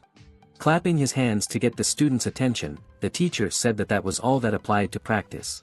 As for those who failed, they would have to practice after they returned to the dormitories. Hearing the teacher's words, Simon breathed a sigh of relief as he was still able to complete the assignment. even though it was not the first time. However, Professor Bahil continued, saying that now they had to show what they had learned in this lesson. The teacher's words took Simon by surprise. The next moment the teacher noted with surprise that special admission number 1 was in this class. Then calling the name of the main character, he asked him to come forward. The eyes of the whole class were immediately directed at Simon, who, feeling uncomfortable, hesitantly agreed. The students, hearing that he was a special admission student, speculated about how good he would be. Professor Bahil decided that a special admission student needed a worthy opponent, so he decided to choose one from the students who had passed the entrance exam with impressive results. Calling Hector Moore's name, he asked him to step forward. Simon stood in the middle of the class opposite his tall and confident opponent and listened to the rules explained by the teacher. Simon and Hector were given corrective devices, and then Professor Bahil explained that they were only allowed to use the curse of exhaustion. The task was to create a magic circle and use it on the enemy. The first one to fail to stay on their feet. After hearing the rules, Hector raised his hand, saying that he would compete without the corrective device. The professor nodded his head and praised him, saying that such an attitude was welcome. Looking at the boy, who was staring at his opponent with drained confidence, Professor Bahil noted to himself that he seemed quite intelligent for his weak bare form. Remembering his words about using the device being undesirable, he noted that the boy had remembered that and decided to impress him by demonstrating his skills. Turning to Simon, he asked if he was going to use the corrective device, to which he replied in an uncertain voice that he was. With a disdainful look at the protagonist, the professor said yes. The next moment, with a smile on his face, he raised his hand, saying that they could start as soon as he gave the command and also wishing them good luck. There was silence between Simon and Hector. Hector frowned at Simon, while the latter didn't feel very confident against such an experienced and formidable opponent. In the next second, Professor Bahil gave the command to start the contest. Holding the corrective device in his hands and beginning to release the darkness into her, he calmed himself, telling himself not to be nervous and just do it like last time. Assuring himself that if he tried hard enough he could do it. Suddenly, however, previously unknown horrible feeling enveloped him. With a blurry look at his opponent, Simon couldn't believe his eyes. Hector freely steered the circle with one hand and pointed it at Simon. The students were surprised and praised how Hector was able to create a circle so quickly without a device. The boy held the circle in one hand and looked at the hall with a satisfied face. Simon didn't know what to do, as not only was he creating a circle slower than his opponent even with the device, but the mere hitting of his opponent made him feel very tired. Deciding not to wonder, Simon raised the device in front of him and resumed creating the circle. However, just like last time, his circle was very unstable and began to collapse. He decided that such a circle would be useless even if he managed to use it on his opponent, and having destroyed the circle himself, he decided to start from scratch. The next moment he felt tired again and almost collapsed to the ground. Noticing that Simon had not given up and was trying to keep fighting, Hector used the curse on him again. But it didn't end once like last time. This time he continued to use the curse on the protagonist over and over again. The rest of the students looked at this scene with confusion. Stopping at 5 iteration, Hector said that should be enough. Barely able to stay on his feet, Simon could hear the chatter of a student who wondered with disdain if he was really number 1 once unable to start a single spell. Turning to Simon, who was breathing heavily, Hector told him to give up, adding that he was pathetic to look at. Not seeing that the guy was going to give up, Hector asked irritably if he wanted to see how it ended. He used another curse that was noticeably stronger than the previous ones, causing Simon to groan in pain and clench his teeth. As Professor Bahil watched the contest from the sidelines, he pondered the potential of the contestants. Concluding that Hector was a gem that did not lie in the road, besides his talent, he also possessed the mindset of a Kizen student. He would most likely become an outstanding student who could survive to the 3rd grade. On the other hand, a special admission number 1 who had no prior training or basic knowledge of dark magic, let alone any real experience. Professor Bahil couldn't help but wonder why Nephus had chosen this particular boy. Numbers 1, 2, 3, and 4, who are officially invited into Kizen without passing preliminary exams, are supposed to be talents that are born once every few centuries. Especially number 1, who was always chosen by Nephus herself and was bound to achieve outstanding results in his field. However, in the guy he was looking at now, he did not at all see the potential that was supposed to be in a person called the most talented. Looking at Simon, who despite his opponent's numerous attacks continued to stand on his feet, Bahil speculated that perhaps his specialty was stamina. Since normal students of his age kneel down after the 4th graduation, but he continued to stay on his feet even after the 9th graduation. Furthermore, he continued to maintain the magic circle while it was incredibly difficult for him to just stay awake, which was a testament to the fact that his spirit was also incredibly strong. But unfortunately that wasn't what was needed to pass the test, as magic combat professors valued physical and mental strength, so his specialty had nothing to do with it. But to his surprise, Simon, despite all the weakening curses placed on him, not only managed to stay on his feet, but also managed to complete the magic circle. After which, he shouted the exhaust spell. He released a weakening curse directly at Hector, who did not expect such a repulse from an opponent who could hardly stand on his feet. Bahil's teacher froze in place with admiration on his face, unable to believe what he had just seen. Simon was also glowing with happiness, even though he was only able to land a single blow. Holding his hand to the floor, Hector couldn't believe what had just happened. Nor could he believe that such an exhaust power could even exist. Not even during the prep session had this happened. Unwilling to accept that he could be attacked at all, he promised himself that he would never miss another spell again, and that he would end this annoying fight right now. Creating a new spell, he furiously shouted an exhaust spell and used it on Simon, who groaned painfully. The next moment, the adjustment device fell to the floor, followed by the defeated Simon, who had no strength to stand. The match was over, and Professor Bahil congratulated Hector on his victory with a smile on his face, but Hector didn't look happy about the victory, even though the whole class was cheering and shouting his name. Then turning to Simon, who was still on his knees, and having removed the effects of the weakening, the teacher also praised him, saying that he had done a great job and was able to show a great match. He then clapped his hands and announced the end of today's class. At the end of the class, one of the students approached Bahil and said that she had some questions about today's lecture.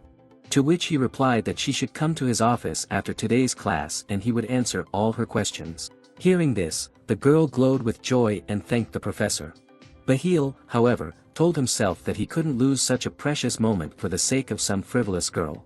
Simon Valencia, said Bahil alone standing in the middle of the empty classroom. That last release he was able to make at the end, it was far more valuable than the 9 exhausts Hector performed.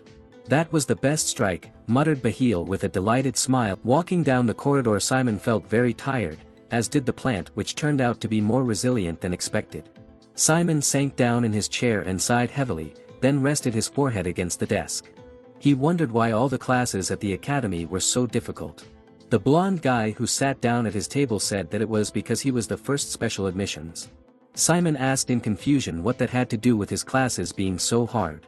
The guy explained that at Kizen there was tough competition not only among students, but also among professors. Incompetent professors could be fired even in the middle of a semester, and there were cases when the monthly salary suddenly changed. But those who show great results have great influence in the academy. Simon asked what he was getting at. The guy continued, saying that it was because of the competition that all the professors were trying to recruit good students, and now they just had to turn on their brains and think about what would happen if there was a student who was rated as the most talented. It finally dawned on the boy that the professor had called him in front of the class to test his skills. Confirming Simon's speculation, the blonde-haired guy also mentioned about the girl who was called his colleague. Even though it was hard for Simon to think in his condition, he could still remember that her name was Malin Willen. The boy said that Simon was right, adding that she was the best in the whole course, so it was easy to see how good he was compared to her. But that didn't cheer Simon up one bit, since he'd never been able to beat her, and even Hector could barely cast a single spell. The light-haired boy replied that that was why all the professors were confused, because they expected him to be a genius, but in fact he turned out to be a novice.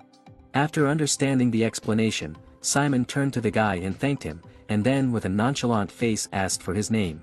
This question made the blonde-haired boy resentful, as he couldn't understand how Simon couldn't remember his name, which he had told him during Professor Bahil's class. Then he added loudly that his name was Dick Hayward, and that he was in the same class as Simon. Standing up from the table, Dick asked Simon about the talk that was going on about him. Realizing what he was talking about, the protagonist replied that they were probably talking about the fact that he was probably not so special anymore. Dick laughed and replied that he shouldn't take it to heart, because it was normal to be himself, and he also didn't understand what all the fuss was about on the first day. Then he noted that even though it was only noon, Simon looked exhausted. He grinned and replied that it was because he had used up all his stamina in Professor Bahil's class. Remembering that his new friend had gotten 10 curses at a time, Dick agreed that it was probably normal to be exhausted after that. It was fun, though. This phrase shocked the blonde-haired boy, who stared at Simon in surprise. The same one glowing with joy said that although it was a bit difficult, the class itself was fun. Leaning over to Simon, who was looking at him in bewilderment, Dick wagged his finger at him, saying that he was strange because it couldn't be fun, then added that that wasn't their main problem right now. Then whispered that Hector had already started forming his clique. Not understanding anything, Simon asked what he was talking about. Dick pointed to Hector, who was being introduced by a boy, and explained that he had impressed a lot of the guys in Professor Bahil's class, so it wasn't surprising that there was a lot of excitement about him. He was also the eldest son of an influential family, which made him popular among the noble children. But all this information did not interest Simon, who indifferently replied that he was not interested. But Dick was not going to be so easy to ask, and approaching Simon he said emotionally that politics was also important. Then he asked Simon if he knew what would happen if the whole class fell under Hector's influence. Those who would lose their favor with him would be outcasts, as well as unable to find team members for the group. Realizing that Dick was well versed in politics, Simon asked him why he had come to him and not to Hector. He scratched the back of his head and replied that he was a commoner from a merchant family. Simon was surprised, for he had heard that everyone was treated equally at Kizen. Dick grinned and replied that it was true. But unfortunately there were still some children from noble families who wanted to show their superiority. Hearing this, Simon replied that at least he was not, which pleased Dick, who was about to offer him something. "Join my group, Simon," said Dick enthusiastically, pointing a finger at himself. Then he assured Simon that whether you lacked skills or were told you had them, he was special admission number 1. In addition, kids who took the prep courses might seem better in class now, but with time, if you worked hard, things would even out. And there was no way Nephus would pick him for nothing. Then, pointing his finger at Simon, Dick said excitedly that, to put it another way, he was hiding talents that even he didn't know he had. There was an awkward pause. After which Simon replied with a laugh. That he couldn't say anything about joining his band yet. But smiling and holding out his hand to Dick, Simon suggested that they start with friendship. The offer seemed to surprise the boy. He waved his hands and said that in Kizen it was a very awkward word that was rarely heard, adding that it sounded cringeworthy. But seeing that Simon was serious and not even joking, he scratched the back of his head awkwardly. Then, holding out his hand in return, Dick replied that it would be nice to have a friend, and Simon agreed. Dick said that they would soon be leaving again for the next C class. Simon agreed and asked what the next class would be. Dick looked at the schedule and said that it was Sonology. This news made Simon very happy, which made him glow with happiness. For now he could summon creatures on his own, just as his father had done. Hopefully, he and Dick headed to the next class. As Simon climbed the stairs in search of empty seats, he heard conversations that mocked him, calling him the biggest failure in Kizen's history. Hector's jackal sitting next to him mockingly mentioned that he was also said to be better than Cerna, Chatel, and Lorraine, mockingly adding that it was bullshit. Hector just stared at Simon in silence, not saying a word. Dick sat down next to Simon and told him not to pay attention to them, because they just wanted to assert themselves at the expense of others. But the protagonist did not care. His only desire and the object of all his attention was the draft class, and all he did was to stare at one point with the look of a fool in love, waiting for the class to begin. Watching this, Dick could not help noting that his new friend was rather strange. Suddenly footsteps were heard in the corridor. At the same time Simon could not understand why his friend called him strange, for no one had ever said such things to him before, to which he replied that from now on he would hear part of it. At the same time a man came into the hall yawning. His appearance did not match the professor's, and the students began to whisper, wondering who it could be. The man walked to the table and put his hands on it. Then raised his head and introduced himself as Aaron, their recruitment teacher for this semester. Then without changing his tone he began his lecture, beginning by saying that Sonology was the root of all necromancers, as well as their history.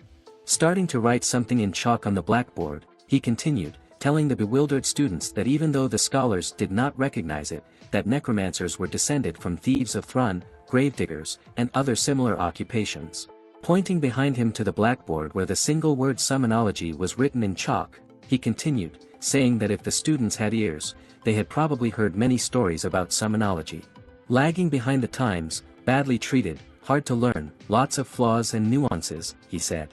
Exactly the kind of prejudices you might have heard towards necromancers, said Professor Aaron.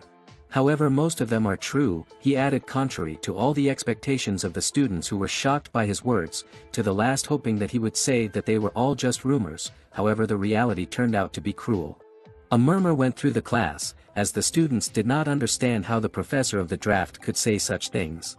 However, the professor, who looked more like a common warrior than a teacher, went on to say that they must have enjoyed all the previous classes, as the professors had only told them the delights of their specialty. However, he said he didn't support that attitude, adding that he thought everyone should know both the pros and cons of a specialization in order to make the right decision. Therefore, he started with the disadvantages, which surprised the students who had encountered it for the first time. The first disadvantage was that it was expensive, and no matter how much you calculate it, it still comes out to be several times more costly. The materials fee for conscription can be several times more than for all other specialties combined. This price for materials is due to the fact that suitable materials were not very common, but that was no reason to kill people or animals to get materials. Therefore, in modern times, summoners use skeleton kits or specially processed corpses for summoning. He went on to explain that most often summoners spent more money on materials than they received in reward for the mission, so he advised students who were going to study summonology not to expect to earn money. And the second drawback was that the summoner depended heavily on summoned creatures, because if you think about it, summonology is all about battles with summoned creatures.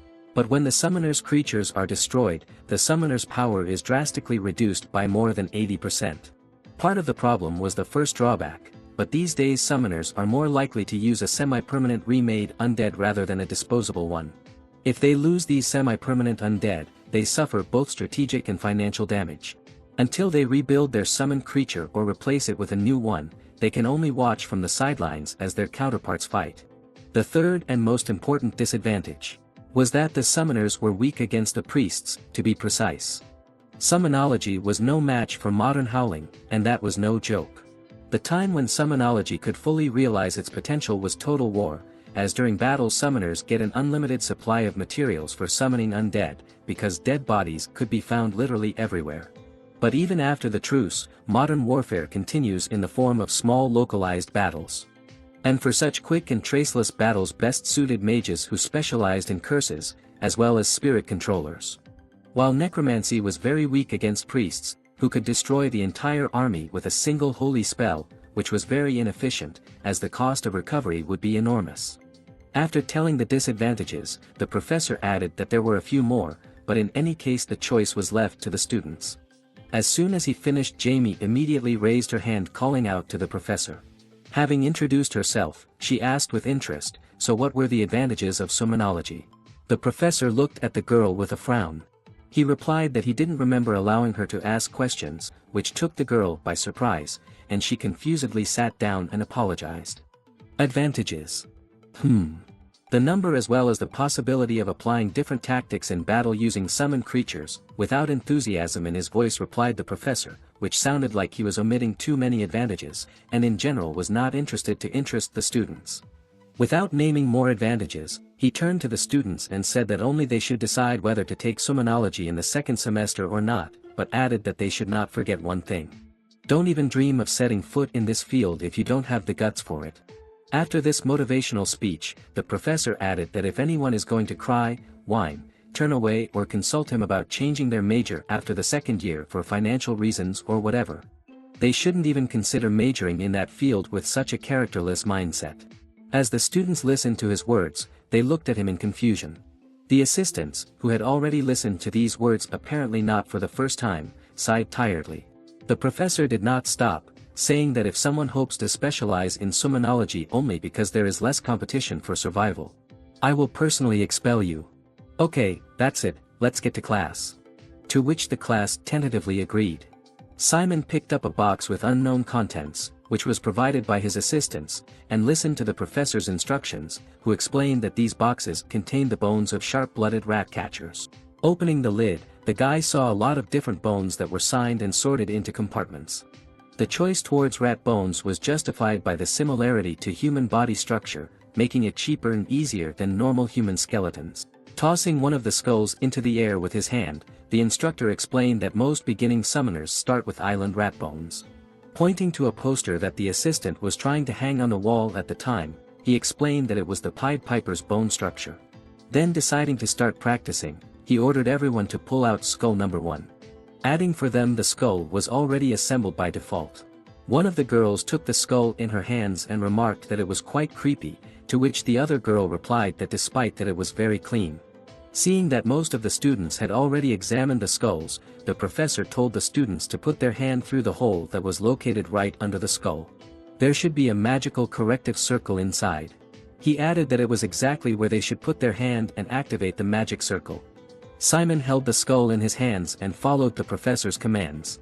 Soon the boy managed to find the hole where the magic circle was located, which was supposed to work as a corrector, and then he stretched out his hand, deciding to try. Once the magic circle is complete.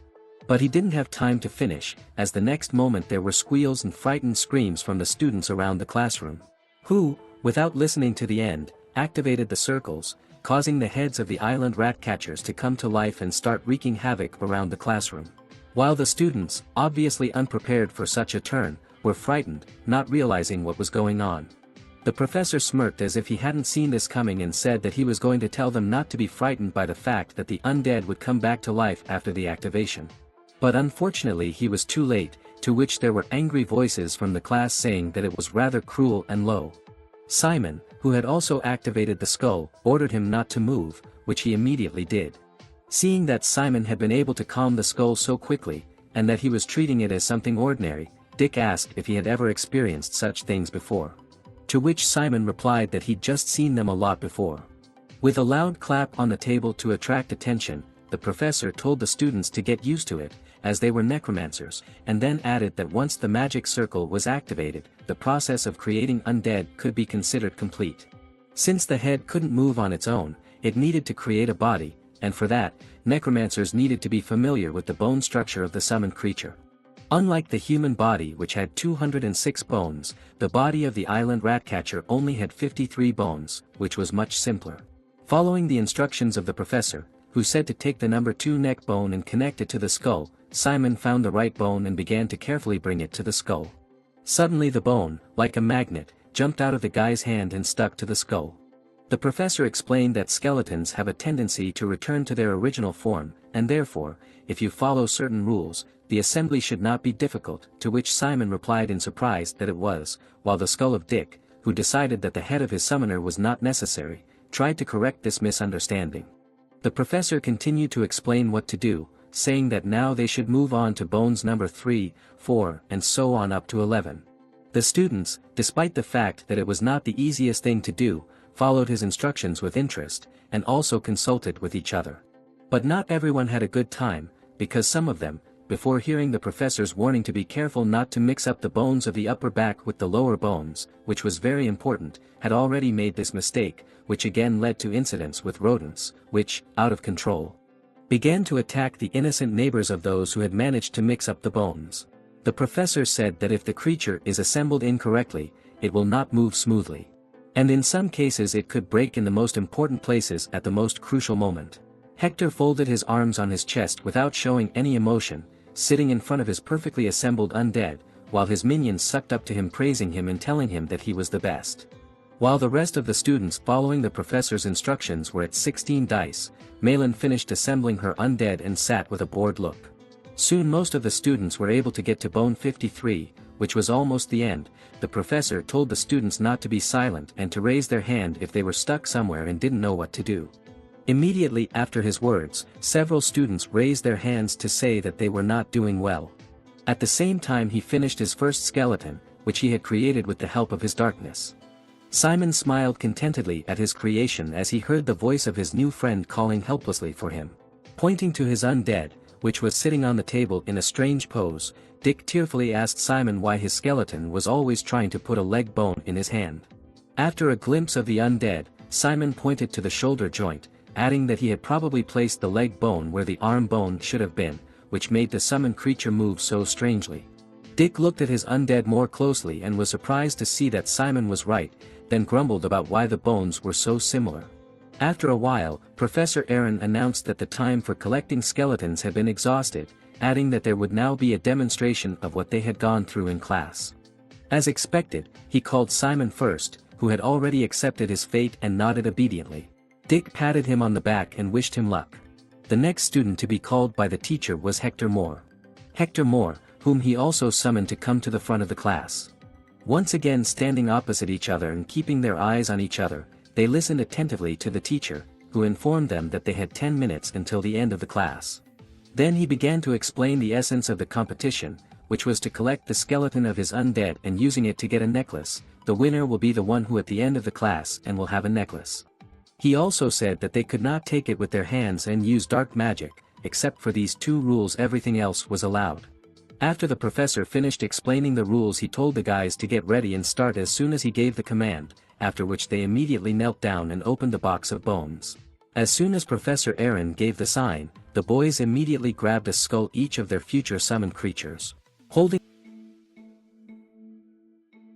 the skull in his hands, Simon told himself with a smile on his face that he could definitely win. After activating the magic seal, he decided to start with the spine and then move on to the other parts.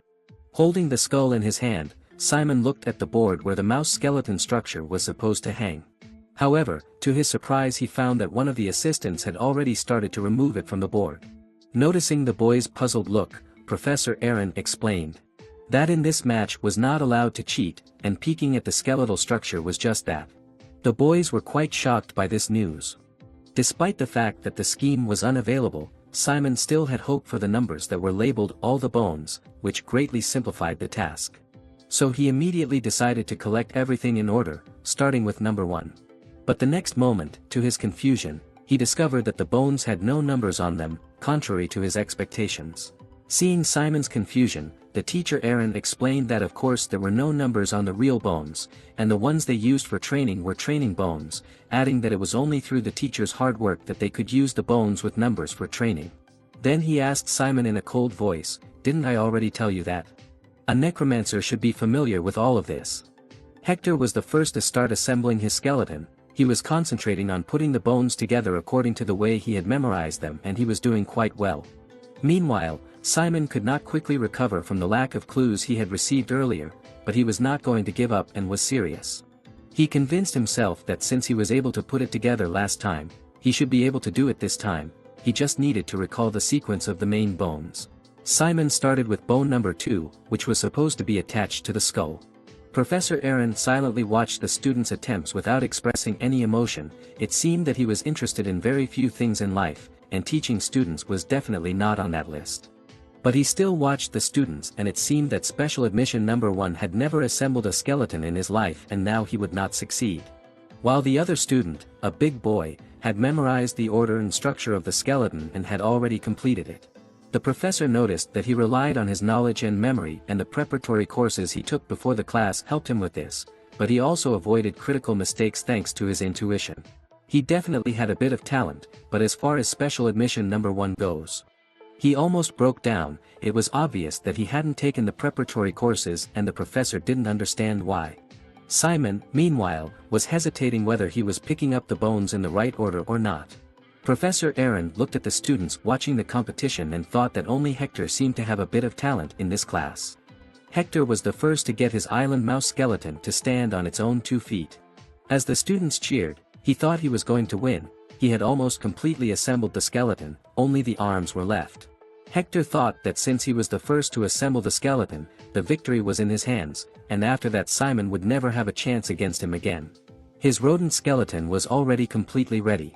He looked at Simon with a strong desire to make him a laughingstock in front of the whole class, destroying his credibility and his reputation as the number 1 special admission.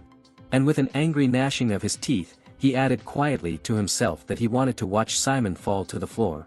Hector didn't waste a minute and set his skeleton on the target. And step by step, he approached the table with the decoration. To the delighted shouts of the students, Hector's mouse jumped onto the professor's desk.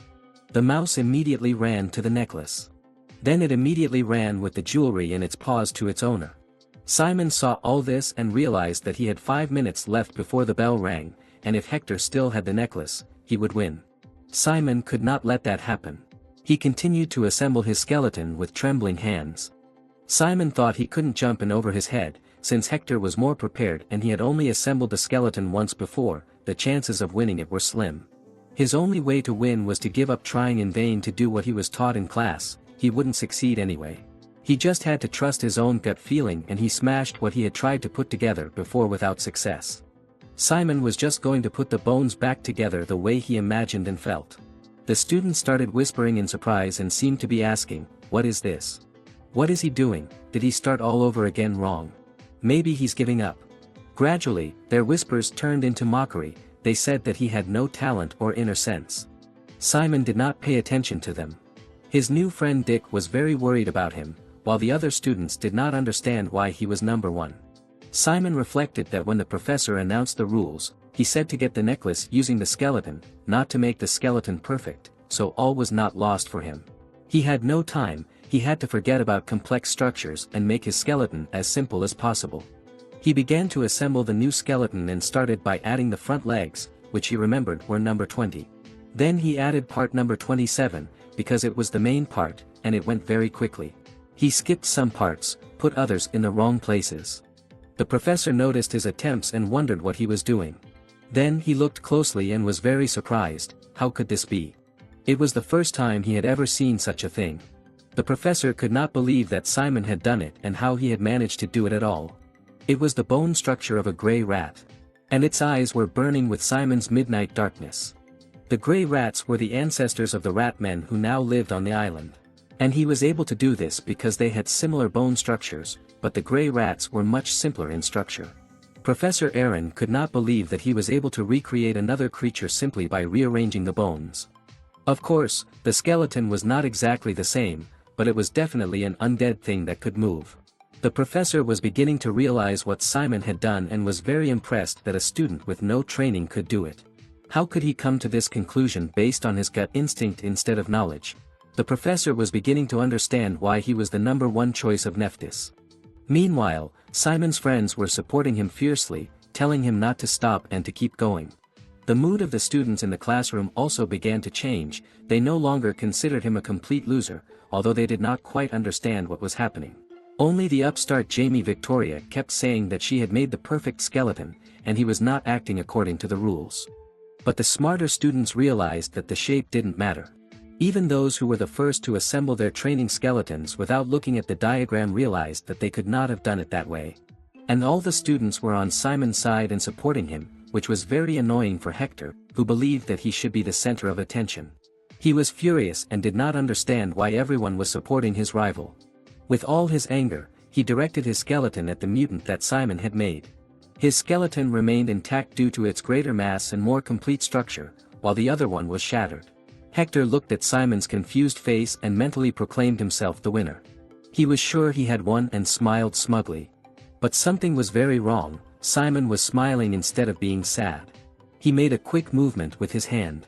And parts of his skeleton flew into the air, taking the necklace with them. The paw of his skeleton pulled the necklace off his opponent with a loud thud. The confused Hector did not have time to react and his unwilling servant stood there frozen. A paw of bones clutching the necklace flew toward Simon. And then the bell suddenly rang, first once. Then again. Hector didn't understand what had happened. The victory was in his hands. How could he lose? He said it was not fair and demanded that the professor stop this nonsense. After all, he had said at the beginning of the competition that you had to get the necklace using a skeleton, and it was just a piece of bone. Hector was shocked and furious. But Simon interrupted his whining with a surprised question, "Just a bone?" Hector flinched. Simon said he didn't think so and made a confident movement with his hand.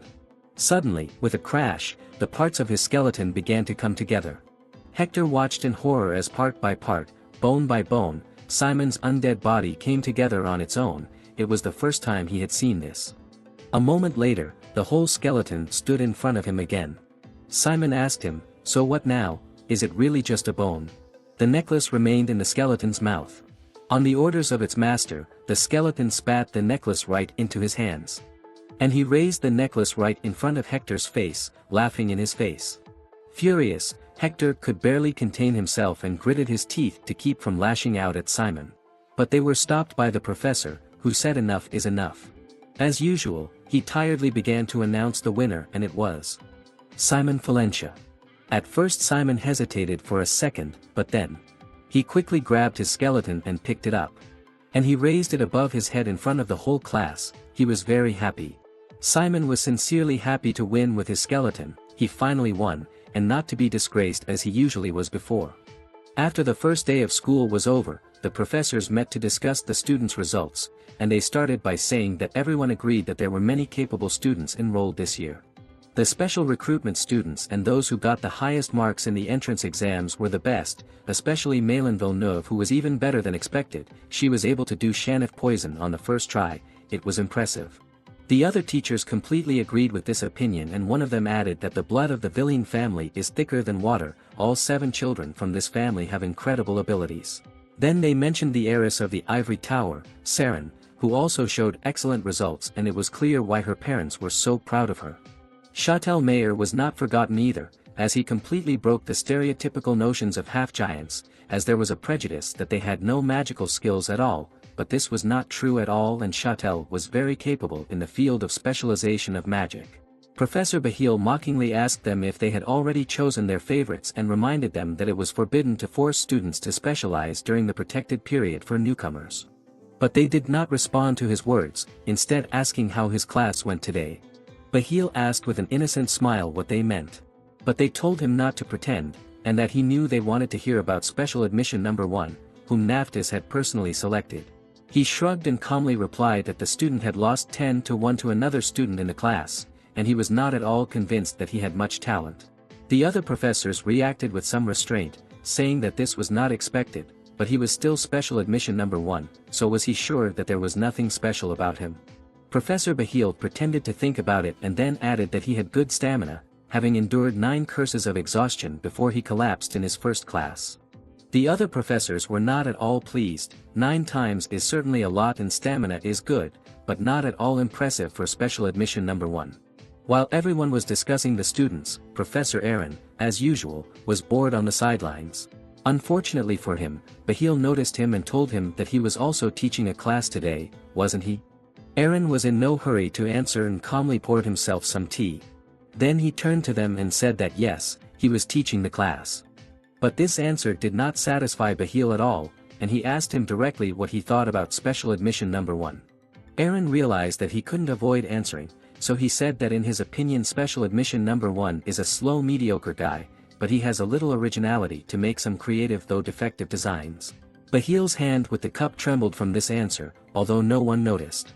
Everyone started whispering and discussing that the number 1 special admission was not so special this year and wondered how that could be, since it was chosen by Nephus herself. Bahil couldn't believe what had just happened. It seemed that only he had noticed it, so Aaron had put up a smokescreen in front of everyone and not said everything, which could only mean one thing. Aaron was known to be a complicated person, and such a statement from him meant only one thing: he liked special admission number 1 very much. Bahil knew it for sure. After all, a slow and mediocre guy with originality in making creative defective designs. It was the best compliment Aaron could give. Bahil continued to think, the guy chosen by Nephus and set on by the fastidious Aaron was becoming more and more interesting to Bahil, and he had a desire to play with Aaron for a while. He approached him and the latter turned to him with a questioning look. Bahil asked about the statement he had made last year. Did he still stand by it? Aaron did not understand what he was talking about and asked again, last year? Yes, that statement that Aaron was no longer going to directly mentor students. Bahil said it with a seemingly friendly and innocent smile, but Aaron understood what was behind the question and lost all his confidence. He started to stammer out an excuse that he didn't mean it, when suddenly, bam! Nephus herself joyfully burst into the room, greeting everyone there.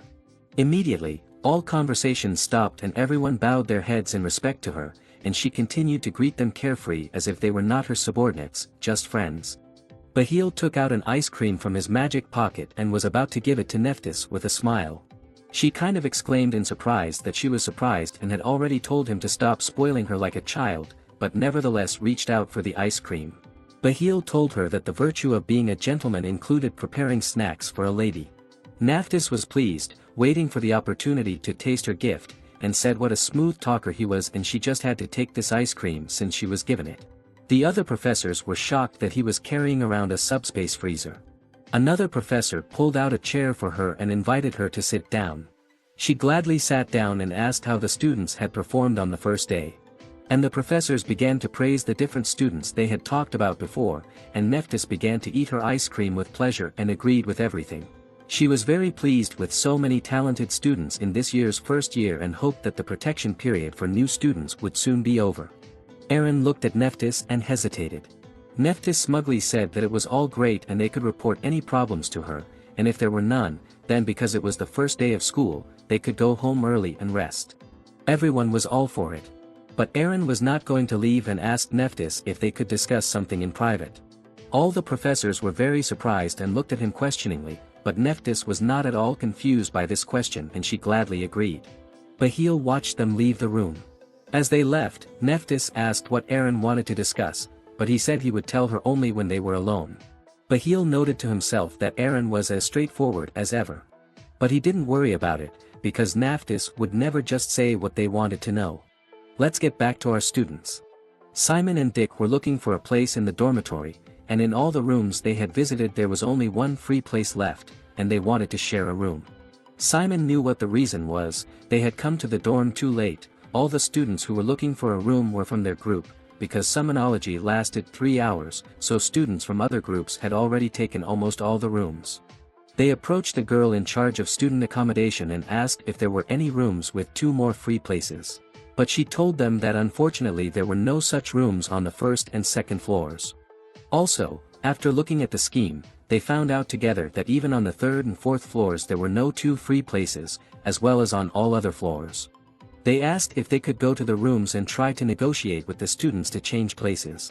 And when they were told yes, Simon told Dick that he wanted to go look around the floors and try to find something, in case something worked out. The girl said she would go with them and help them, and she didn't notice that a group of students was approaching them from the side. Suddenly, they told the girl to move away and then immediately hit her with a tray with their suitcases. The girl fell down and the suitcases fell apart. One of those students claimed that it was all her fault, he had told her to move. The poor girl started apologizing. They told her that a caretaker like her only gets in the way, and all this happened because of her. How would she compensate them for the damage? The girl only managed to apologize under a stream of accusations and insults. When she apologized, they told her to excuse her ass for standing there, to quickly pack up her things and get out of their way. The poor girl agreed and said she would do it. But they were interrupted by Simon, who told them he was sorry, but can't they see he was talking to her? And he stood between the girl and these hooligans. Dick backed him up, saying that they were here first, so they shouldn't cut in line, and that they saw them deliberately hit the girl. It seems that these guys were nobles, so they asked them arrogantly if they were out of their minds. They were commoners, what do they think they are? However, one of them noticed something and started to push his friends. He pointed at Simon and said that he had seen him before and that he was special admission number 1 and that he had taken the oath in front of all the students. Simon's appearance scared them. They quickly and nervously packed their bags and quickly got away, threatening the girl to be careful next time. Dick laughed at those losers, and the girl thanked Simon for his help and he assured her that she didn't need to thank him, he just did what he had to do. The girl was very grateful to them and invited them to follow her. She checked her notes again more carefully and happily reported that there was actually 1 room left with 2 free beds. It was on the 4th floor, room 409, it had a great view and was close to the main staircase. She started checking which students had already moved in while our friends waited behind her. But something was wrong. The girl turned to them and uncertainly said that rooms 412 and 413 also had vacancies and were located next to each other and invited them to look at them. The friends did not understand what was wrong with room 409 and asked her. The girl began to clumsily excuse herself by saying that students were already living there. And one of them. But Simon didn't seem to care and just wanted to join those who were already living there. Then she told him a story about a student who lived there. His name was Kizen Edvald, and he had already studied here last year. Simon then had a logical question about what he was doing in the freshman dormitory. The girl explained that he was unable to transfer to the second year. She had heard that he had some problems and had to start over. She whispered to them that she was just a dormitory supervisor and didn't know all the details, but she had heard that many of those who shared a room with him had asked for permission to change rooms. Those students had bruises on their faces and he got into trouble because of it. Usually Kizen quickly expels problem students, so it was strange that they made an exception for Kajin Edvald. Dick started to ask Simon to choose another room. But he wanted to at least say hello to the residents of room 409, and Dick was shocked by this idea. He asked if he was really going to go in there. Simon took hold of the doorknob and creaked the door open. They walked into a room that was in semi-darkness. Simon said hello and apologized for the intrusion and for waking the residents. The silhouette lying on the bed stirred. A bandaged hand gripped the edge of the bed as Simon asked if they could move into the room. Dick was terrified at the prospect of living with such a neighbor, but Simon although the man's look and appearance was quite scary. But the look of his red eye with a scar made goosebumps run through his body. It turned out that he was not as angry as he seemed at first glance. He sat up on the bed holding his head and remarked that time was flying fast since today was the initiation ceremony for the newcomers. He added that they didn't have to be so nice to him, he wasn't a professor, and after all, he was a freshman like them. Dick was still scared and hid behind Simon, who came closer to the bed and agreed, but made another mistake and called his new roommate Mr. Kajin. He told him to drop it and just call him Kajin. He turned to them and told them that he didn't know how long they would be staying at this school, but they should remember two things. The first thing was to keep their noses out of his business. The second thing was not to make any noise or fuss until he went to bed, and once he was asleep, they could dance, sing, or do whatever they wanted. But Kajin still hadn't answered whether he allowed them to stay here, so Simon asked if they could stay. Kajin replied that it didn't matter, did it? Someone would come here anyway when there were no more rooms, so they should stay. And he immediately dozed off under their astonished gazes. Simon confidently told the dormitory manager that they were taking the room. She couldn't quite believe it, so she asked if they were sure they would be okay. Simon was sure that they would be fine, because it seemed that their neighbor was not as bad as they had heard about him, although he looked a bit rough. The dormitory manager agreed and just warned them that if they had any problems later, they shouldn't hesitate to let her know. She would then immediately notify the head manager of the dormitories to take care of it. Simon was very grateful to this girl for her concern. They said goodnight and closed the door behind them in their new room 409 with a creak. Dick asked if he really thought their neighbor would not wake up. Simon wasn't sure, but he had just told them to do whatever they wanted as long as he was asleep. So Dick decided to check it out. He threw the stack of books he was holding and they hit the floor very loudly, scaring Simon. And it turned out that Kajin was indeed still sleeping despite the noise. Dick was beginning to like him, and he said that in the end he didn't think Kajin was a bad person, as long as they followed his rules they had nothing to worry about. And since they had found their room and moved their stuff, it was time to take a shower. He had seen the bathhouse on the second floor on their way up and he was going to check it out. Simon asked quite cautiously, "A bath?" A minute later he was already shouting in excitement how much he loved her, and it was obvious because he was beaming with happiness. He had never felt so warm and soft. As they walked back together from the bath, Dick was surprised that he had never seen anyone so enthusiastic about an ordinary shower stall. He asked Simon with a smile if he had ever lived far away in the mountains or something similar. Simon replied that yes, something like that. Dick continued to talk and asked him to at least stop saying, "Wow," every time he pressed the buttons in the shower. Other students would not understand this behavior. Simon asked if he really did that. Dick assured him that he was, and now the whole school would not only be talking about him as special submission number 1, but now he would be called a bumpkin on top of being called a fake. Simon was ashamed of this prospect. They went into their room talking about how good it was to be in Kizen and how lucky they were to be here. They probably all wanted to be here. But whether or not they could stay here depended on their grades. Simon had heard that only 300 or so students in their second year were supposed to stay. Dick said that this was true. There are so many cohorts of students now only because there is still a period of student protection and they just have to wait a little bit and they will see at least half of the students drop out right away. But Simon didn't know what the protection period meant, so he asked what it was. Dick explained to him that it is a period when professors cannot officially evaluate students and give them grades. During this period professors cannot personally communicate with students and they cannot expel students at their discretion. They also can't harm students, and there are so many other things that are forbidden, he can't remember them all. Simon was shocked by this information, so he was still being lenient in everything that happened today. What would happen next?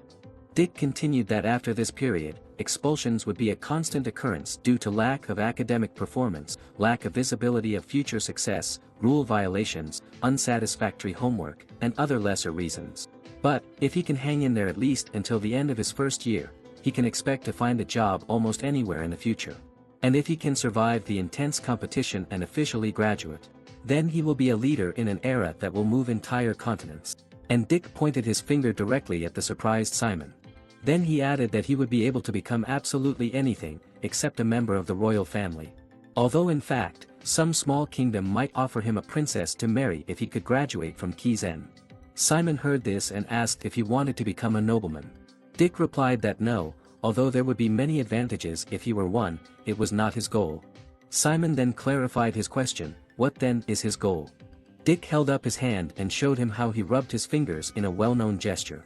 Money, that was his main and probably only goal. Simon now had an idea of what lay ahead and was serious about working hard to stay in Kizen as long as possible. He started rubbing his ring that Lorraine had bought him. Dick had already started to say that if he ever needed money, he would. When suddenly Simon opened his subspace and a box with a set of dice flew out, surprising and maybe even scaring his friend a little. The latter was amazed and did not hesitate to show it. He just bombarded Simon with questions. What is this? And how did he just do that? Simon explained that it was subspace. And in his hands he was holding a skeleton kit for an island ratman. He had bought it when he was shopping with Lorraine. Now he was going to practice to catch up with the other students who were taking the preparatory courses. Dick couldn't believe that he was going to practice after they had just come from class, and Simon replied that he just didn't want to forget everything he had learned and experienced today in Sonology class. Then he asked that this time he was going to put it together in the right order this time, right? But Simon replied that he wanted to try again to trust his gut feeling this time. He began to assemble the bone by bone, following his gut instinct. Dick watched him fascinated. A few minutes later, another unusual skeleton Simon had assembled was walking across the floor. Dick looked at it and noted that it was the same as the one he had collected in the classroom. Simon replied that yes, in general it was the same, but it should have been better, because he spent more time on it, but one of its legs was wobbly for some reason. Despite the fact that it was a skeleton, it was even somewhat cute. Dick said that despite his shortcomings, Simon had made a skeleton that he probably would never be able to. Simon apologized to his incomprehensible creature, who was looking at him questioningly. And the next moment he broke it into its component parts with a crunch. His friend was very surprised by this behavior. He asked what was wrong. It was such a beautiful skeleton, why did he destroy it? Simon did not answer, absorbed in his thoughts, and this made Dick worry about him. He was absorbed in the memories of today's summoning class, recalling the words of Professor Aaron, who said that skeletons formed with summoning magic have a tendency to take their original form, and showed how easily two bones can be joined as if by attraction. The official name for this phenomenon is restoring force. Simon also remembered that this phenomenon was also called the attraction in the field. He closed his eyes, exhaled, and focused on his inner sense. And he began to clearly feel every bone scattered around the room. Nothing else mattered to him now. Because skeletons have a tendency to go back to their original form, so if he remembers the sequence, assembly shouldn't be hard.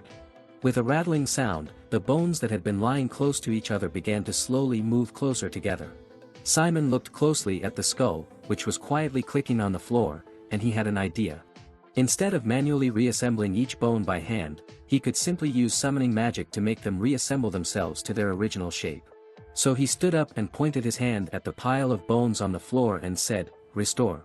And in a moment, the skull's red eyes lit up and the whole room was filled with the sound of bones breaking. Dick was a little scared as the bones started flying by him with a whistle. A minute later, with the last snaps and clicks, the whole island ratman was on the floor of the room.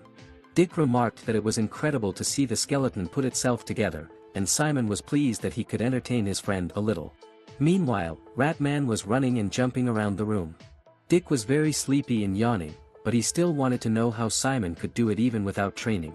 But eventually sleep overcame his curiosity. He told Simon that it was late and he was very sleepy, he should go to bed. Then he asked Simon if he was going to sleep, but he couldn't get enough of his summon. He kept petting his Ratman and said that he wanted to try it out more.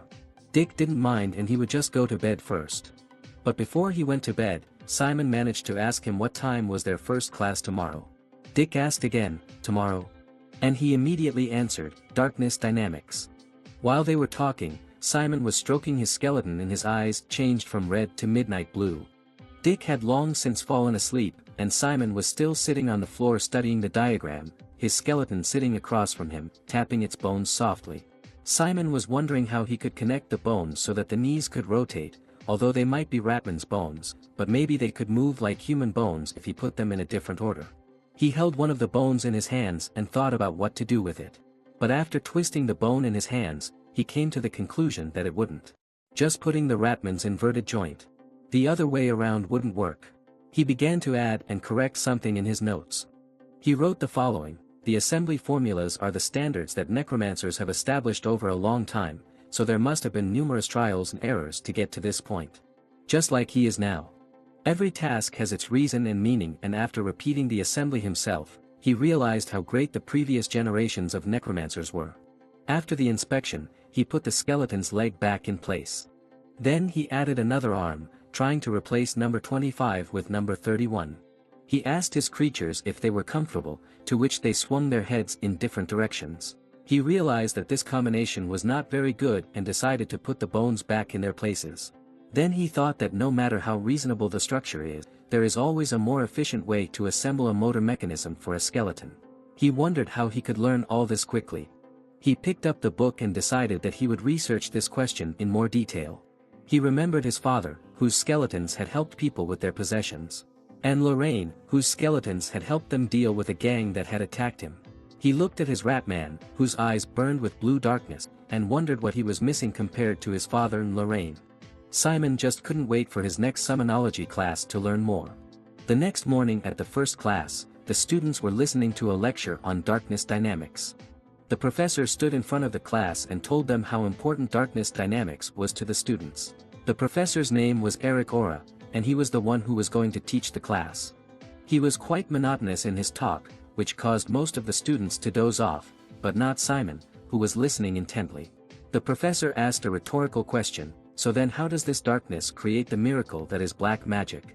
And went on to explain that to answer this question they needed to understand the flow of darkness, runic words, and the mechanisms of the magic circle. Professor Eric Ora decided to delve into history and explain to them the origin of runic words, which had its roots in the eternally burning torch of the Temple of Del. Initially, none of the ancient people wondered why this torch never went out, even though no one fed it with fuel. Simon was fascinated, while the other students were already falling asleep from boredom. The professor continued, telling them that the wizards and necromancers who discovered and researched the ancient runic words made countless improvements to create the modern runes of today. He began drawing runes and magic circles on the board, commenting that runic words after all the improvements today look like this, and these two magic circles are examples of how the improved runic words are used. This magic circle on the left that they saw could not have been activated. And the difference between it and that circle on the right, which can be activated, is how the runic words are used. Simon listened carefully and took notes. The professor continued, and the students took notes that thanks to the corrective devices they used they had the ability to use the darkness more freely and quickly even without training.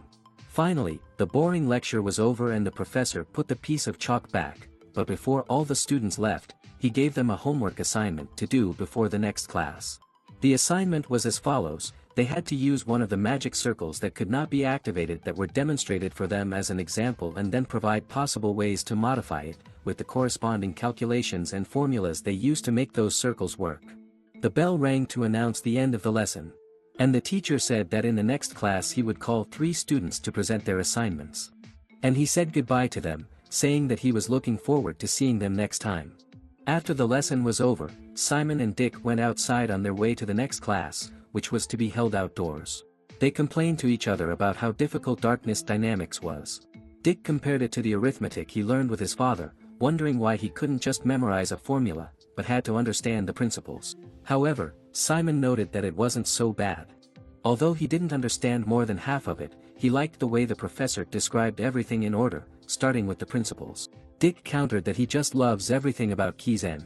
Even this morning, when he was admiring the soap in the bathroom, Simon hit his friend on the shoulder for this remark. The island looked incredible in the sunshine as our friends walked farther and farther away from the school buildings. As they walked across the dandelion-filled meadow, Dick asked Simon what class they were going to. Simon replied that they were going to a magic combat class. When they arrived at the clearing where their lesson was to take place, the professor was nowhere to be seen and they were beginning to have doubts about whether they had come to the right place. When Jamie Victoria pointed somewhere to the side, attracting the attention of everyone present. A cloud of dust was approaching them with a thud and they did not understand who or what it could be and why the ground was shaking so much. A flock of creatures was running toward them.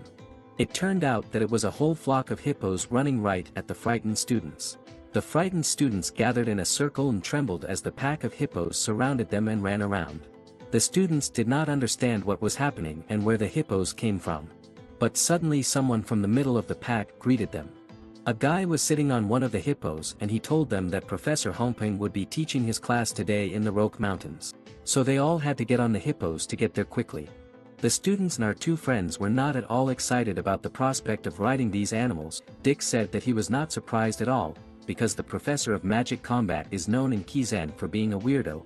He had even heard that she camps in different parts of the Roque Mountains. Simon couldn't quite believe it.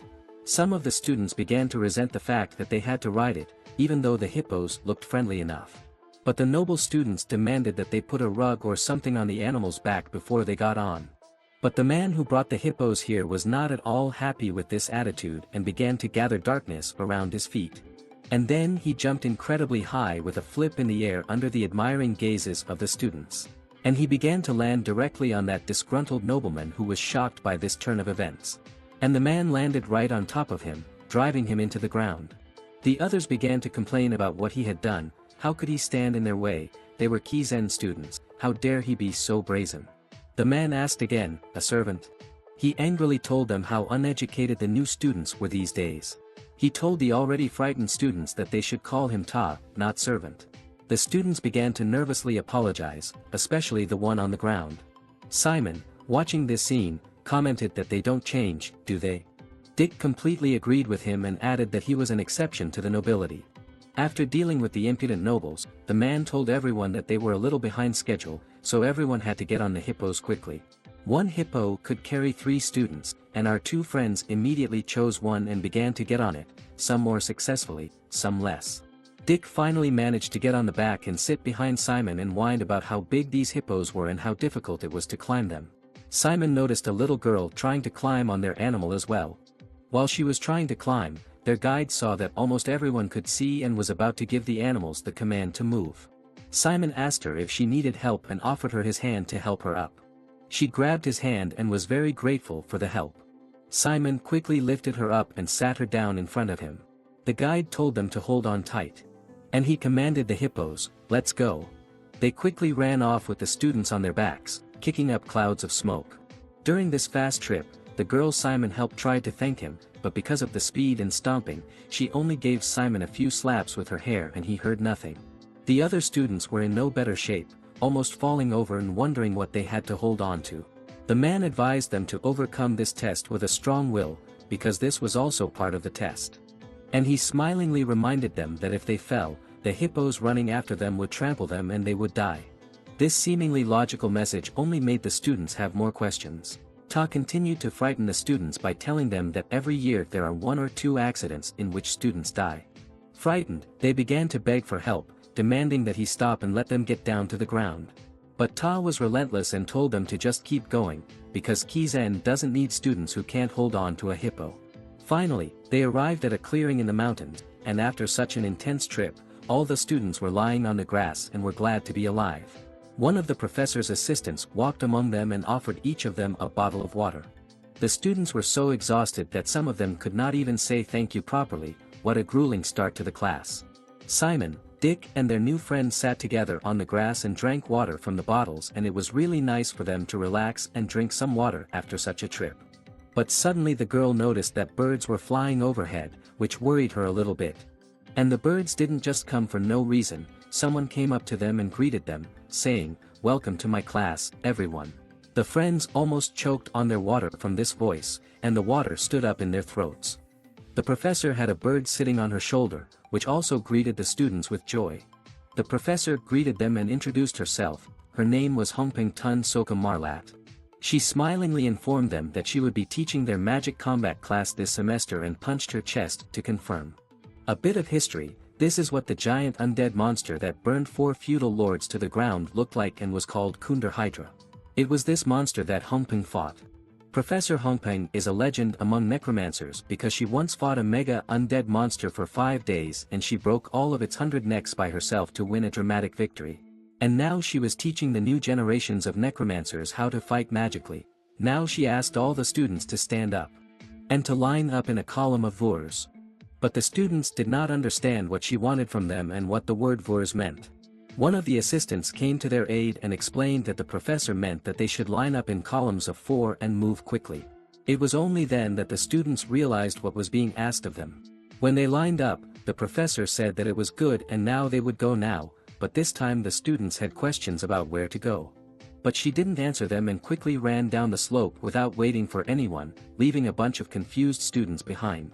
But after a moment of hesitation, they were all running after her, as she told them that they should have a sound mind and a sound body. And that the basis of magic combat begins with physical fitness. The students watched her with admiration and agreed that she was incredible and wondered how she could run like that. Simon thought that they also had 2 arms and 2 legs, but their professor was on a completely different level. She continued that the basis of the subject of magical combat is to enhance one's body with darkness and learn combat strategies that their body can use. But there was something strange in her pronunciation of the words, and so the students who ran after her did not understand everything she said. The professor was saying that necromancers who mainly use magic combat are called the battle necromancers. If they reach a certain level of training, the darkness will flow over their bodies as softly as silk. It will also form something similar in shape to a garment that necromancers call the dark robe. This is the very skill that characterizes combat necromancers, and she also warned them to be careful, because of the large number of trees ahead. Poor Dick, who was not used to moving around so much, whined about how he envied the children who had a talent for magical combat. Simon, who looked a little better than him, asked, "Talented kids?" He looked around and saw students running and jumping through trees as if gravity were a joke. And he agreed with Dick that it seemed that while they were suffering here, those students seemed to be having fun. Dick could barely stand up and sweat was pouring down his face. He asked Simon if he was okay. And he answered that yes, he was fine. This answer surprised his friend, who asked him how he could still be fine. Simon told him with a smile that he also had many mountains in his country and it was fun to run around in the mountains like he used to.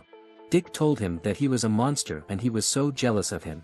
They kept running until they came to a huge chasm with water raging at the bottom. Professor Hongpeng explained to them that now their task would be to jump over the gap in front of them using the darkness. One of the students hesitantly asked if they really had to jump over it. Hongpeng said they could do it using one little trick. Just as they were collecting the darkness in their palms, they could instead direct it into their souls. And she was going to show them an example. So she asked them to be careful. The darkness enveloped her souls before she jumped. And she jumped vertically high up the hill under the astonished gazes of the students. But that wasn't all, she added that if you direct the darkness to your souls several times, you can do this. She moved like a shadow and did somersaults and several sideways movements, as if gravity did not affect her at all. She asked if they could see everything, but there was only silence. Simon and Dick were mesmerized by her movements and just stood there with their mouths open in amazement. She continued, emphasizing to them that as they jumped, they should direct all the darkness they had gathered to their feet as if they were going to spray it from their feet. It should feel as if they were pushing off that darkness and it was pushing them forward. And they jumped from one edge of the gap to the other seemingly without effort or problem, landing on the other side and stopping. She invited all the students to jump with her, but there was not much enthusiasm among them. But some students were brave enough to run to the abyss first. They jumped confidently, as if they had already practiced and had the ability to do so. In a moment, they were on the other side. Some of them landed successfully on their feet, others only managed to grab the edge of the cliff. However, the professor praised all of them for their good work. For those who did not succeed, she explained that if they released the darkness too late it could be dangerous. As it was now, she advised them to release the darkness earlier next time and lifted those hanging on the edge by the hand.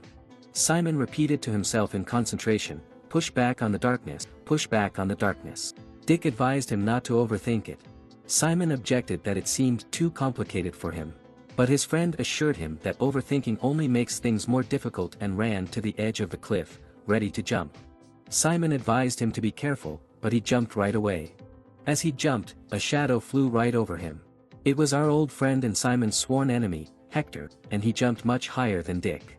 The two landed with mixed success. Hector's friends immediately began to congratulate him for the highest jump of all. Dick sat on the ground and dusted himself off, thinking to himself that he didn't like this Hector at all and was getting on his nerves. Simon was one of the last to dare to jump, his friend supporting him as best he could from the other side, telling him that Simon could do it, because even he had done it. Simon was still concentrating on preparing for the jump, repeating the professor's instructions. Finally, he felt ready and ran forward. He jumped and gathered all his darkness in his soles and pushed off. Even Hector and his henchmen had to notice how high Simon had jumped, and they had been waiting for him to fail. He was still flying over the cliff when Dick shouted at him that it was incredible. Simon finally landed and everyone began to congratulate him on his wonderful jump. Dick was especially happy that he had wiped Hector's nose. Simon was over the moon. He shouted with joy, "I did it." Even Professor Hongping was amazed and stunned by his jump, not to mention the other students. Almost everyone was happy for him and congratulated him. It was a real victory for him and he could not contain his joy. However, his joy was not shared by everyone. Hector gritted his teeth and furiously held back everything inside him. His hatred for this Simon, who had already beaten him for the second time, was growing more and more. The professor happily announced that everyone seemed to have crossed the chasm, but they had to wait for the students who had fallen a little bit down, and as soon as they got up to them, they would all go to a new area to continue the lesson. Simon was beaming with happiness and answered her happily, "Yes, Professor." On the way back, Dick turned to Simon and asked him, holding out the book, if he wanted to check it out. Dick looked at the book and asked with interest what it was. When he opened the book, he replied that it was a list of students they had to recruit for the group classes that were to start next week. Dick also added that he thought they should start preparing now. In addition, he had already listed and written down everyone's names, strengths, and characteristics in a notebook. Looking at the notes in his friend's notebook, Simon asked with surprise and admiration how he had been able to research all this. To which he replied that it was a trade secret. Watching his friend's joyful face as he continued to talk excitedly in his notebook, Simon couldn't help but notice that while he struggled to keep up with his lectures, Dick managed to find time to observe others even during class. It was clear to him at that moment why he had come to him and not to Hector, for after observing him he had come to the conclusion that he could not get along with him. Turning to Dick, Simon asked him what his opinion was based on the results of the study. He hid his notebook and replied that most of the students in their class were highly qualified, and all of them were pretty good, but, pointing to the pink-haired girl who rode the hippo with them, Dick noted that she might be expelled as soon as the protective period expired.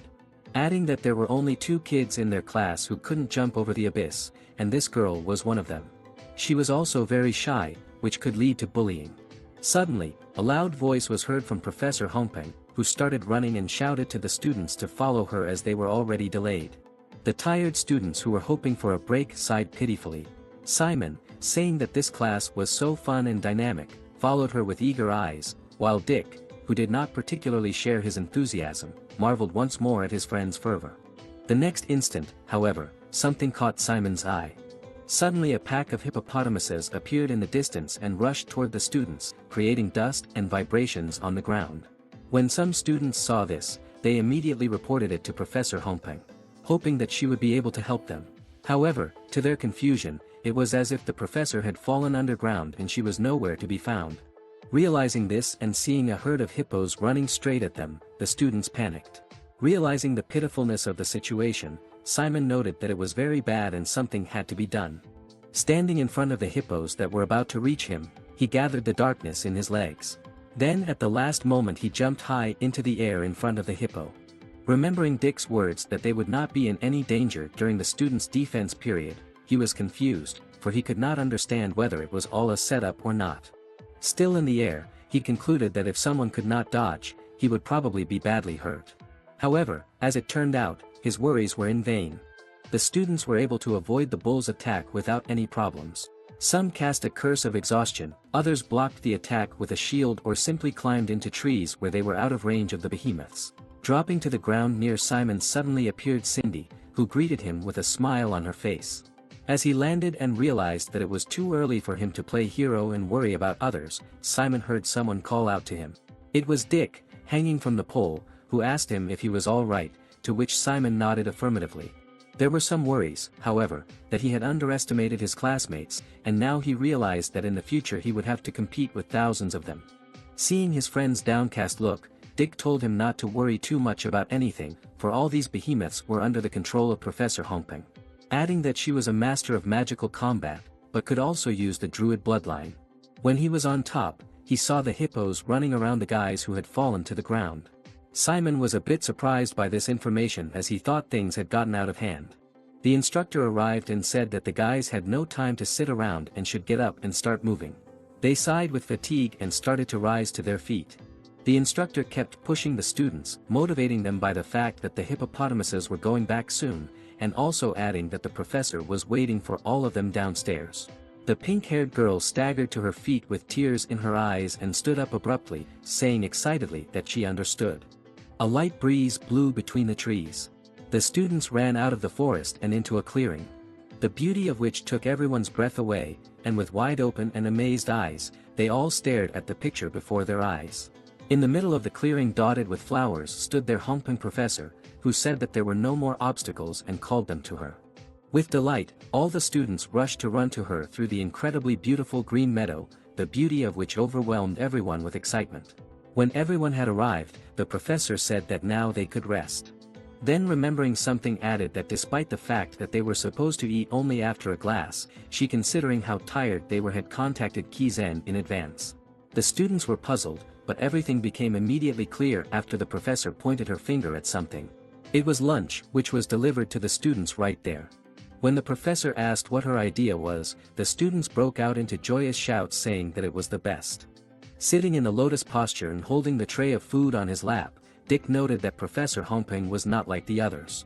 Feeding students in her own class was not what one would expect from all the other strict teachers. However, Simon had a question about this very thing.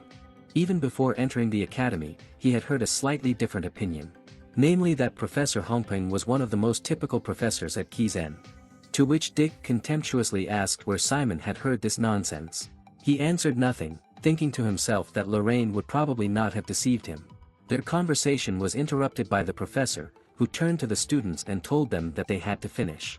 Some of the students were surprised to be leaving this beautiful place so soon. But Simon had a feeling that this was just the beginning of something. Turning to the students who had gathered in front of her, Professor Hongping asked if they had the bracelets she had given them, to which they amicably replied that they did. She then told the students to let the darkness penetrate them. This action caused the students to immediately feel incredibly heavy and weak, and some of them even fell to their knees not understanding what was going on. The professor, with a smile on her face, pointed to the man with the flag behind her and asked the students if they were all familiar with the curse of exhaustion. She then informed them that their assignment would be to climb the hill with the curse of weakness on it, adding that everyone should be prepared. Then, with a devilish smile on her face, she turned to the students and added that she would be watching them closely. Unable to believe Professor Hongping's new assignment, the weary students didn't want to do another assignment so difficult. Unfortunately, however, they didn't have much of a choice. The next moment, the professor ordered everyone to take their seats. The slumped students, being under the curse of weakening, lined up in a row, barely able to stand on their feet. After the students lined up, Professor Hongping started counting down. The very next moment, she commanded to begin, and the students immediately rushed to run up the mountain towards the flag. After a while, however, the run turned into a very slow walk, each step of which was very difficult. The farther up the hill the students climbed, the closer to the ground they became, some of them even went on all fours. Shaking hands grasped the grass, rocks, and anything else they could grab onto. Simon was no exception, and crawled through the grass like the others. Every step was difficult, and he felt dizzy. But it was nothing compared to the preparatory training, and it was all about endurance and willpower. So he could not give up now, because then he would no longer be able to catch up with the pace of the next classes and would be left behind forever, and that was the decision he made. "I will do it no matter what," Simon said to himself in a firm voice as he prepared himself for the challenge he had to overcome. Hector, who was also climbing on all fours and who was only a little taller than Simon, saw him catching up with him and snorted irritably, as he could once again prevent him from taking the first place. He was angry and surprised that even though he had weakened the fatigue spell with his own techniques to get ahead, Simon had managed to keep up with him even without any tricks. But Hector wasn't about to give up. And with more speed he decided that this time he would definitely win. Standing at the top of the mountain, Professor Hongping cheered up the guys telling them that they were almost there. Hector and Simon were ahead of them, crawling on all fours, and they were crawling to the finish line with all their might. And each of them was not going to lose to the other. Holding out their hands, they said to themselves that this time they would definitely take first place. But their hopes were not to be realized. A foot stepped in front of their outstretched arms. It was none other than Maylene Willen. She walked lightly to the flag as if not feeling the fatigue. Professor Hongping immediately announced that she had won first place, while Simon and Hector stared at the girl with shocked looks, not understanding how this could be. After congratulating the girl on her victory, Professor Hongping asked her what she had done to walk as if there was no curse on her. To which she replied that she had simply unlocked the resistance formula of the fatigue curse. A little surprised and praising the girl, the professor told the one that she could rest. Hearing this, Simon and Hector were even more shocked, as they didn't know that breaking the curse wasn't forbidden by the rules. Suddenly one of the assistants turned to the professor and told him that they had a student with a sprained ankle, to which she immediately replied that she would take a look. She waved goodbye and congratulated them on being almost there and headed off to help, leaving Simon at a loss. With an annoyed sigh, Hector got to his feet and headed up the hill, saying irritably that he must be being bullied.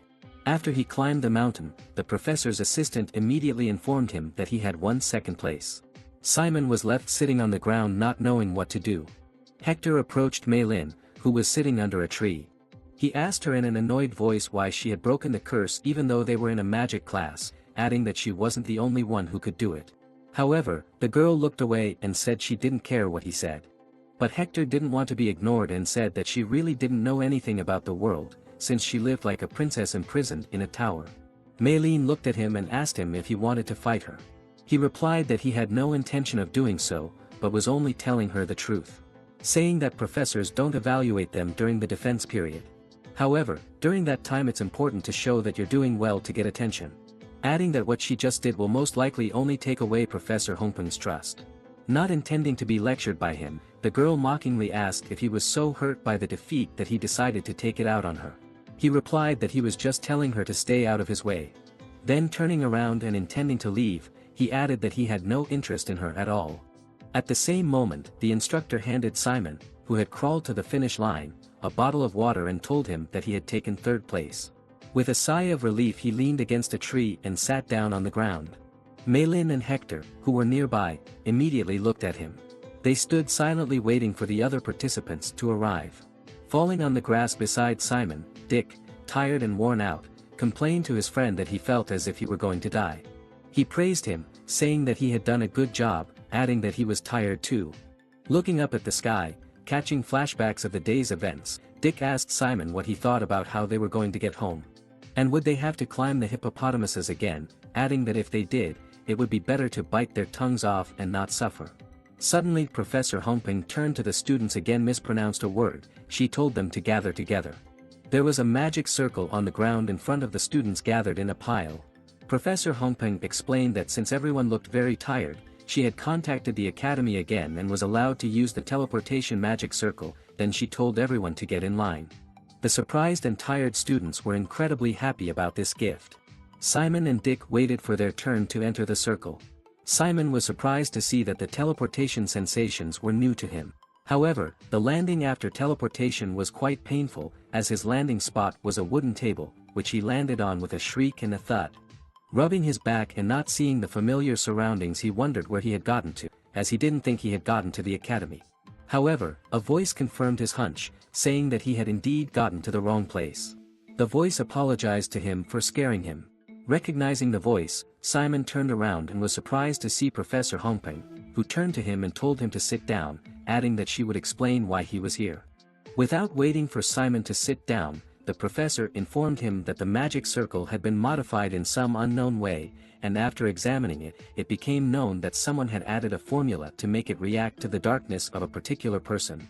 Heading towards the table, Simon asked in a surprised voice, was it really him? The professor handed him a metal mug and said that it was, so when the circle was activated it didn't go to Kizen. Pouring water from the kettle into the cup, she asked him if he had any idea who could have done it. He replied confusedly that he had no idea who it could be. Laughing, Professor Hongpeng told him not to worry, because her job was to protect the students, and that was why he had come to her house. However, she added that she wanted to talk to him personally, which surprised him. Putting her hands together, the professor said that it was against the rules to talk to students during the defense period, but from what she had seen there were already professors who had broken that rule. Simon Valencia. She turned to Simon, who replied excitedly. Don't you want to choose magical combat as your profile? She asked, looking at the boy. She added that if he wanted to she would be willing to take him on as an apprentice. A little puzzled, Simon asked if it meant that he would become her personal student. Professor Hongping replied that it was correct, saying that she would be responsible for his training since professors treat their students with full seriousness and responsibility. She added that the performance of direct students was directly related to the professor's reputation, so they could only choose 3 students from each year. She looked at Simon and said that this was the opportunity she wanted to give him. She held out her hand and asked the confused boy if he was ready to be her student. He asked Professor Hongping why she had offered it to him, because he had not done well in class today. He could hardly keep up with the other students, and he could only come third on the hill. Besides, today was only the second day of school, so he was sure that her decision to offer him such a thing was not well thought out. The professor, however, folded her hands in front of her with a smile on her face and told him that rankings might be important to students, but professors looked at talent. Then she reminded him of the moment when they jumped over the river using darkness and asked him if it was the first time he had ever used darkness. To which he replied that she was right. To which the professor replied that even though it was the first time he had used darkness, he had jumped higher than all the students in the class, which was no longer a matter of talent or coincidence. In addition, when climbing the hill he only used his stamina and willpower, unlike those two. Then she added, looking at the confused Simon, that even if he thought he hadn't demonstrated anything, he was mistaken, for it was enough for her. When she finished she asked him with a smile if he wanted more compliments.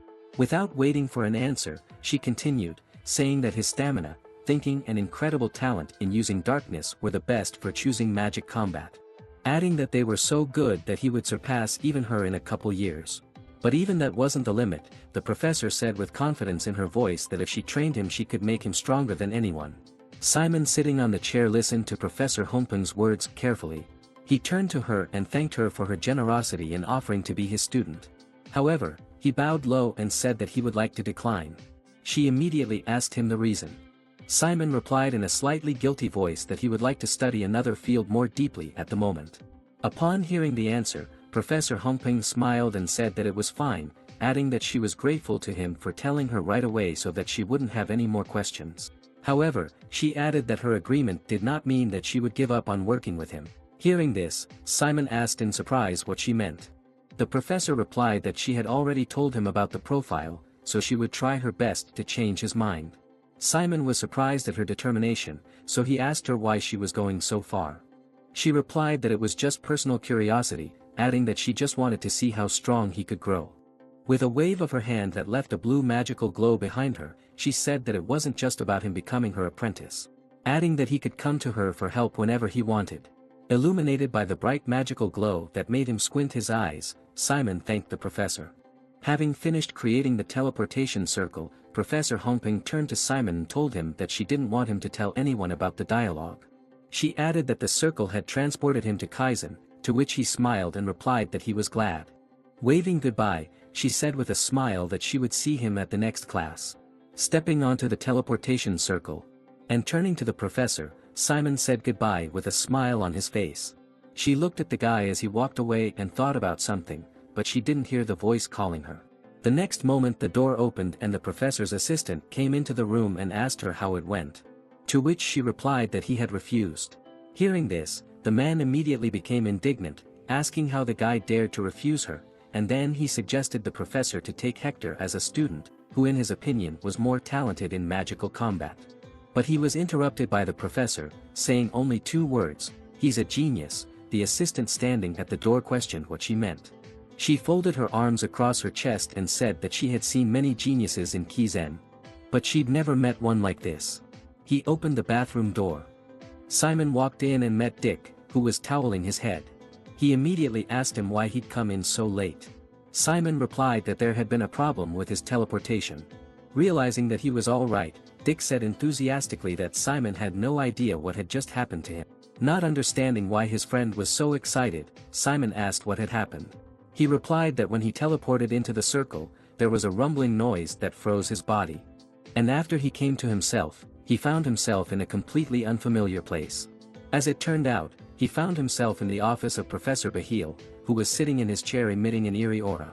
Surprised, Simon asked Dick if it was the same professor from the Department of Caterology, and he proudly replied that it was. Simon asked him what had happened afterwards, wanting to hear the rest of the story. Dick replied that afterward the professor had made him clean his office. In spite of what he was doing, Dick's eyes lit up with joy, because according to the Kizen alumni, professors often guide students in this way. Adding that this was probably what had happened to him and he probably had a chance to be his student. When he realized this, he started jumping up and down and shouting about how cool it was to be a direct student of the professor, because he could enjoy his school life, and if he was a direct student of the professor, he could avoid even being expelled. Simon tried to calm down his restless friend. But he clenched his hand into a fist and said that he couldn't calm down so easily. Hector, who had heard the noise Dick had made, said it was the stupidest nonsense he had ever heard, adding scornfully that a pathetic commoner like him would never be a direct student of Professor Bahil. Hearing the boy's contemptuous words, Dick mockingly asked him if he was so hurt by the words, asking if it was because the professors weren't looking at more than just him. Being angry at the guy's words, Hector said in an irritated voice to watch his words. However, Dick was not going to back down, saying that he had seen the likes of him many times before. Then he added in a mocking voice that he had heard that he had almost fought with Mei Lin in the magic combat class. Then he added that they were equals in this place, so he advised him to stop pretending that he had an advantage because he was trained by the Moore family. He then said that it was probably not Mei Lin who didn't know how the world worked, but him. These words made Hector furious. In the next moment, a large red magic circle appeared in his hand, which was aimed directly at Dick. As a result, many strands of red magic smoke coiled around the guy's body, which, judging by the expression on Dick's face, brought him quite a lot of pain. Simon rushed to his friend, asking what was wrong with him. But Hector did not plan to stop there. He lifted Dick off the ground with his magic and called him a pathetic piece of trash. He slammed him against the wall, angrily asking how he dared to treat him like that. Then he stared at him with a fierce look of murderous intent. He said in a furious voice that he would kill him. Then he intensified his attack and started choking the guy even harder. Simon, who had been standing aside all this time, did not rush at Hector as you might think. No, he just shouted Dick's name in a panic. He grinned despite the pain of the curse. Then gave him the middle finger and mockingly said he could try. One of Hector's friends, who realized that something irreparable might happen, grabbed his hand and asked him to calm down and not to cross the line, as it was forbidden to use magic outside of lessons. However, with a single blow of his hand, telling them to shut up, he threw him and another guy backward, causing them to fall to the ground. However, in the next instant he sensed something and looked with his eyes that were like Naruto's that were under the control of the nine-tailed fox in the direction from where the danger was felt. Despite the suddenness of the attack, he managed to block the blow, which was delivered by none other than Simon, who stopped dumbfounded and came to his senses and rushed to save his friend. However, this was not unexpected for Hector, who was just waiting for him to jump into the fray. Simon covered his friend with his hands and glared angrily at Hector. Simon punches Hector, but he blocks. Despite that punch being powerful, he slid back, holding his stance. He said that he was expecting Simon to intervene at some point. The curse weakened Dick, so he could not stay at his feet. Simon stood before him, determined to defend his friend. Hector started forming darkness in his hand. He was finally going to show everybody who is strongest here. But when he almost formed the curse, the thrown brick of soap shattered it. They turned their heads and saw Kizen. He looked ominous. He had only a towel cinched around his waist so they could see his muscular upper body with scars. He commanded them to keep it down, warning that he would break their necks if they did not. Hector ignored that and wondered how Kizen was still staying in school. His friends were terrified. They heard rumors that that guy got suspended for beating up other kids. However, Hector couldn't be easily scared and threatened Kizen to watch out. He added that he will not let things slide like this again. At this moment, the guys behind Kizen thanked him for help. But he turned back to go out, telling them to shut up, and left, slamming the door. Simon remarked that Kizen is a good person despite his appearance. Dick completely agreed with him. Dick inquired about Simon's weekend plans, to which Simon replied that he had none. Dick explained to Simon that spending weekends with a goal in mind is super important. For example, the weekend schedule is more important for him than weekday classes. He is going to Rachet, a town below the school's land, to make a business there. Money is vital for successfully graduating from Kizen. Despite the school paying living expenses for students, it's not nearly enough to advance to higher grades. Dick would like an academic scholarship for extra money but couldn't get the required high grades. So, he would use his special abilities as early as possible to earn money. He also advised Simon to figure out how to earn extra cash. Professors aren't going to give out in-class materials for free like now once the student protection period ends. The money you get from school isn't enough to buy all the needed materials. So, all upperclassmen have their ways of earning money. And also, because of Simon's interest in Sonology, he needs money the most. For this scholarship, students need a lot of expensive materials. Simon replied that he never thought they needed to be self-sufficient in extracurricular activities to survive in school. This thing startled him. Dick offered that he establishes himself in Rocha's town so he would be able to arrange some job for Simon. But Simons told him that he must learn to make money independently. Dick gathered all the needed things and said he was going out to take care of tomorrow's schedule. But Simon worried that then was a late hour and what would be if the headmaster caught Dick. Dick told him that despite the strictness of school, they respected autonomy, so it was okay as long as he didn't get caught. Dick left, and Simon remained alone. He was sitting, eating snacks, and thinking what to do right now. Suddenly, someone appeared outside of the window. He had heard sounds, turned his head, and saw Archbold glancing at him from the window. He opened the window for her and asked how she got there on the 4th floor. She didn't give a serious answer and just climbed into the room. They sat together in the room, and he treated her to snacks. She was happy to have them because she couldn't eat sweets at home. She asked how his first time at school was. He told her it was fun because the professors were incredible, everyone was nice, and the classes were fun. He thinks that he is well suited for this school. Despite a bit of struggle at first with help from friends, he got used to it. She light-mindedly replied that she thought he might suffer a lot because he arrived at school without learning anything beforehand. Nephus told him their conversation reminded her of when Richard studied at the same place. Simon couldn't believe that his father was also a Kizen school student. She said that Richard was no joke and that although I seemed very mature, he was quite the troublemaker and a walking disaster. On top of that, he was too clever for his own good. He used to get himself into trouble by mocking the professors and attempting to skip classes. On several occasions, he had to be physically brought back to class to ensure he didn't miss out on important lessons. Simon couldn't believe what he'd heard. Father, who he knew was completely different. So he asked Nephus Archbold if his father graduated from school and was shocked to hear that he dropped out. She said that the school was too small for such exceptional student. She described him as a special case in many ways. Being young at that time, she couldn't handle him that well. Nephus plopped down on the bed on her back, remembering her youth. And then she suddenly got up from bed while saying that his father practically turned the whole Roke Island upside down. So, if Simon looks closely, he might find traces of his father. She advised him to pay close attention to that for a more enjoyable school life. And then she told him she should leave because she had a schedule. When she climbed out the window, she thanked him for the snacks and left him origami. Unfolded origami turned out to be a map with his location and skull drawn as a destination by a dashed line. He remembered what she told him about his father's deeds and decided that this map somehow connected. He walked in the forest at night. It was filled with owls' hoots and other scary sounds. Simon already wasn't sure that it was a good idea. The forest he entered looked dark and frightening. It seemed that the red eyes of countless horrible monsters were watching his every move. The screams of various creatures filled the forest, making it even more scary. Simon was not so sure if he should go on or if he should go back to the dormitory while he could. But still, his confidence won out over his fear and he thought that since he had permission to go out that night, it would be a waste of a chance if he turned back. He cautiously walked on, nervously looking around and constantly swallowing the lump that was coming up his throat. As he walked along the path he noticed a sign on the side that warned him to beware of monsters in the forest. Simon thought that there were monsters in Les Hill as well, but he didn't know what kinds of monsters lived here on Roke Island. He knew he had to be careful. He walked on in his mind checking the route from the map. There was a stream to the east and the outer walls of Kizen to the west. He was definitely on the right track. A howl from the woods startled Simon, and nervous sweat broke out on his face.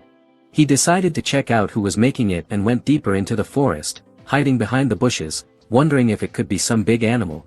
A moment later he saw red eyes watching him closely from the bushes, waiting for the right moment to attack. A second later, a huge werewolf jumped out of the bushes at Simon. It moved so fast it was like a flash trying to kill its prey instantly, but our hero was ready, though scared. He quickly pulled out his big knife and clattered off the werewolf's claw attack. He didn't know what kind of monster it was too fast to get a good look at in the dark. But after stepping back a bit, he had a moment to look at his opponent. It was a werewolf, a giant humanoid wolf whose goal was to kill anything that moved. Simon went on to think that judging by its size, it hadn't fully grown yet, but still, if he had met it before he came to Kizen, he would have just run away from it.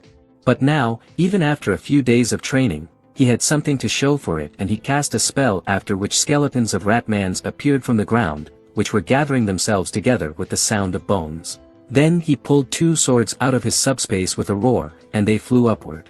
And his skeletons grabbed and squeezed these swords with their bony paws. And now he no longer had to run away with such power, because his 2 ratmans were now standing in front of him with swords in their hands. In response, the furious werewolf only growled. And with a dash, he rushed at Simon and his summons. Simon ordered his skeletons to get ready. And when the werewolf almost reached them, Simon sent his skeletons to attack, and they fearlessly jumped on the enemy and made several cuts. But this was not enough to stop the werewolf, and with one blow he threw one of the skeletons away and smashed it to pieces. Simon felt the blow as if he had been hit, and his eyes blurred, and he screamed in pain. But this did not stop his summon, which continued to attack the werewolf, stabbing and cutting him from all sides.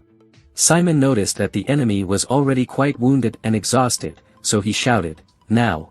He cast a restoration spell, and now again the 2 ratmans flew in a leap to finish off the werewolf. They took turns one by one stabbing their swords into the monster's back. And they continued to hold it like that. Then Simon ordered them to stab the monster again from the other side. One of the skeletons was able to nail the werewolf with his sword and crush it directly to the ground. And Simon, as if in some anime opening, made an epic leap and ran to finish off the werewolf who was already on the ground. He tried to get up but couldn't. Simon accelerated and jumped to plunge his short sword into the creature's head. He did so in a moment, and the werewolf's blood splashed the ground. He sat down on the ground next to the defeated enemy and exhaled with relief. It was close. Simon noticed that this was his first battle in Kizen, and thanks to the fact that he practiced putting together the ratman skeleton, he was able to win this battle. A few weeks ago, if he had met such a monster in Les Hill, he would have run away as fast as he could. But now he could defeat a werewolf after only 3 days of training in Kizen. How strong he could become if he could last 3 years at Kizen. But then he came to his senses and realized that he didn't have time to delay. He had to clean up the place before the other monsters started to gather here at the smell of blood. There was also another problem. The skeleton that had been hit by the werewolf was now completely out of shape and was falling apart. And in a minute it was completely broken, and Simon was very upset about it. When Simon took a closer look, he noticed that the skull of the ratman was too badly damaged, and he praised his fallen skeleton as he said goodbye. He turned to the remaining skeleton and told it that they should be careful, because they would not be able to win the next battle like this, and it nodded in response. Together they walked on, pushing aside bushes and small trees that rustled in their path, when eventually Simon said they were there. But when they got to the clearing, it was completely empty, not even grass was growing. Suddenly Simon had a thought. Since nothing grew here, it could mean that there is something underground, so he took a shovel and a flashlight from subspace and was ready to dig. He gladly took the shovel in his hands and swept the ground, wishing he had borrowed the shovel before he left the dorm. His ratman held the flashlight for him. With a clatter, they began to shovel the not-so-soft ground on the lawn. After some time of work, they were able to dig a large hole before they came across something. It was some kind of black stone platform with a round hole in the middle, and Simon assumed it was some kind of device. He cleared it better with his hands from the ground and dust to take a closer look. The hole was just big enough to fit his fist. Then he reasoned that since it was some kind of necromancer's device, it must be able to react to darkness, so he put his fist to it and began to fill it with his own darkness. After a moment, a blue flash passed through the device and Simon noted that it seemed to react. With a hum, a passageway with stairs leading down opened up in front of Simon, who was mesmerized. He was surprised as to how there could be a staircase and where it could lead. He stood looking into the darkness ahead and did not dare to go there. But in a moment he had a smile on his face. He was very happy that he had such a cool adventure that night. So he told his skeleton that they would go downstairs and see what was there. Downstairs, a dark large room was waiting for the guests, which looked like some kind of ancient temple or sanctuary, with many obelisks and 2 doors on either side of the largest obelisk, which was entangled with roots. All the walls were painted with ancient runic words, and at the base of the largest obelisk was a human skull. Everything was covered in dust, and it seemed that no one had been here for decades. The skull looked quite creepy. Simon and his companion began to descend, and Simon was excited to see what this place was. He had a hunch that it was some kind of ancient ruins or something similar. Walking further, he noticed something and tried to reach it with his hand. It looked like ancient runic words, and he ran his hand along the wall. He wondered what it was for, but he had an idea that so many ancient runic words all over the building must have been there for a reason and served a purpose. Perhaps this building was some kind of giant magical device. Simon finally reached the main hall and was now looking at the obelisks. Suddenly, his skeleton started knocking its bones to get his attention. Simon asked it what was wrong and if it had found something. The skeleton led him to a skull with a hand-shaped notch in front of it, and Simon wondered what the skull was for. He touched it and felt as if someone had stung him, although the surface of the skull was smooth. Simon was surprised. Even with his little knowledge of the undead, he could tell for sure that this undead thing was extremely old and terribly dangerous. Looking at it, he wondered what such a disgusting thing was doing here. Suddenly, with a thud, a whole pile of human bones fell to the floor from somewhere from the top and scared Simon. But when he realized that it was just bones, he went over to take a closer look. They scared him quite a bit, but the question remained, what was it? He picked up one of the bones, turned it around and realized that it was the number 2 bone, which is needed to bring the skull back to life. Although he had never worked with human bones before, he began to attach bone number 2 to the skull. He wasn't at all sure how this undead thing would react when it woke up. It might even try to harm him, but he wanted to try to put this skeleton back together anyway, his curiosity overcoming his fear. He placed the skull on a stone pedestal and decided that now was the time to boldly try something new. Simon gathered the darkness in his hand and prepared to begin. And in a moment, he put his hand to the notch, which shone with a blue glow at his touch. The flames of its darkness grew around the skull, reaching the ceiling of the hall. For some time the skull showed no signs of life. But eventually its eyes glowed with flames and Simon shouted joyfully, "It worked."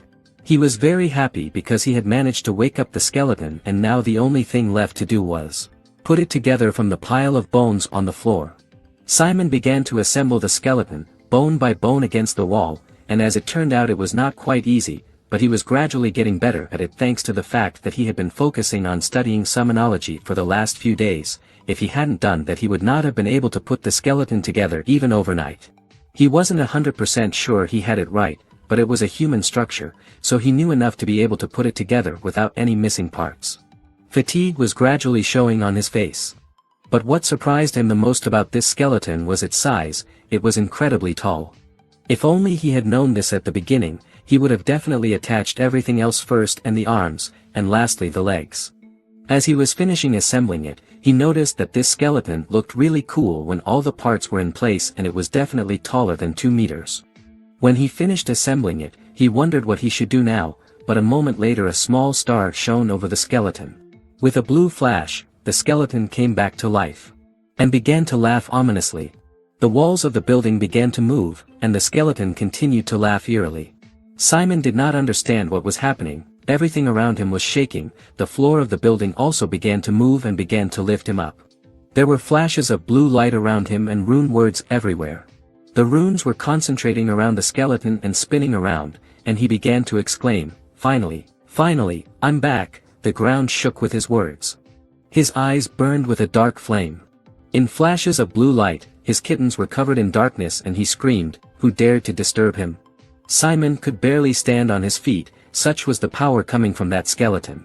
Finally, the skeleton looked at Simon and said to him, "You there, human? Was it you who woke me up? Name yourself." The frightened Simon introduced himself as Simon Valentia, and the skeleton seemed surprised by this answer and asked if he was really Valentia. Then he shouted that he could see that he was indeed a descendant of Richard. Simon covered his ears to avoid going deaf and shouted back that a descendant sounded a bit far away, but yes. His father's name is Richard and he is his son. Finally the skeleton said he now understood. That's why he felt that his darkness was like his father, because only Richard could have awakened him. Simon was not sure if he agreed.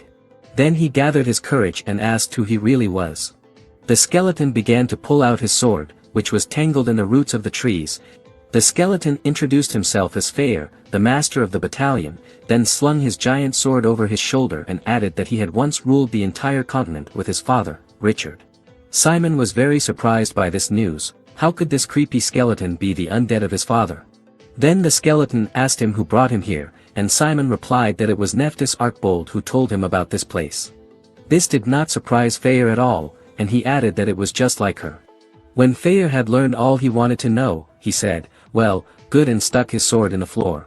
He began his speech by offering Simon Valencia a contract to lead the battalion. Simon asked again, "A contract?" Fair explained to him that the battalion would be his will and would crush everyone and everything that stood in his way, and all things in the world would bow down at his feet and beg for mercy. However, there was one thing, and Fair warned him. That Simon would then be obliged to go down the road of bloody destruction, and this would become part of his destiny. After all the promises and warnings, Fair asked him again. Is he ready to lead the battalion? But Simon was in no hurry to answer and wanted to ask him something else. He said he didn't know what Fair would be useful for or what type of undead he was, and this was the first time he had heard of the battalion. And then he asked if the battalion he was telling him about was really that powerful. Fair looked at him and told him that the fact that he dared to ask about the battalion's strength without any doubt or fear says a lot about him. It was a great question, one that he did not expect to hear from a human being. So he will answer it. His battalion is very strong, strong enough to destroy Kizen right here and now. However, his father in the past, the former leader of the battalion, freed all of them at once and sealed him up here, and now thanks to Simon he is free again and awake. And now their battalion has taken its first breath of life again thanks to him.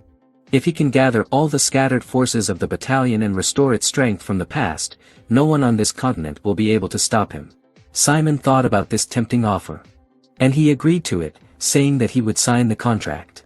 Fair told him that this was a great choice and grabbed him by the collar, pulling him toward him. He put Simon on a pedestal in front of him.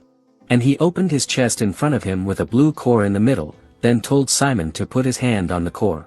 For the last time he warned him that once the contract was concluded his life would change completely, and he now had one last opportunity to back out if he was scared. But Simon told him that there was nothing to be afraid of if Fair and his brothers were really his father's army. And it was the only right thing for him to do to accept it. Faye hummed in approval, accepted, and thought that although this guy seemed polite at first glance, he had the qualities of a supreme ruler inside. He grinned and told him loudly that he liked his spirit and Richard had raised him well.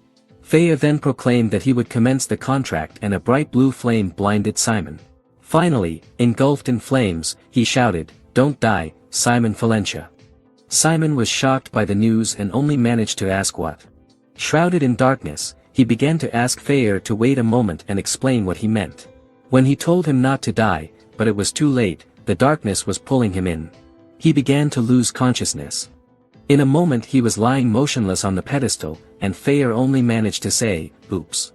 Then he asked the Ratman if he thought the master was dead, to which he vigorously began to deny, shaking his head. Suddenly Simon came to and shouted, "What?" He stood up under the astonished gaze of Faye, who already thought he was dead. Simon had a bunch of questions that he was not afraid to ask. What happened? What about the contract? To which Faye simply told him that the contract had been successfully concluded. And he should feel some changes inside. It was true, and Simon put his hand on his chest to get a better feel of how he was. He felt that his core was not the same as before. Faye asked him how it felt, if it was bigger and more stable. Simon said yes. Before, the darkness overwhelmed his body even if it stayed in it for a while, but now he felt so comfortable, as if he were in warm water. Faye then congratulated him on becoming one of the 7 battalion commanders, to which Simon responded with an uncertain thank you. He tried to get to his feet, but immediately lost his balance. Faye warned him not to overexert himself as his body had gone through a transformation. Simon grabbed his head and said that his head hurt a lot and he would probably have to stay here for the night and rest. Faye laughed and added that it would bother him for a while. Simon also had what he thought was a side question he wanted to ask Faye, which he didn't mind.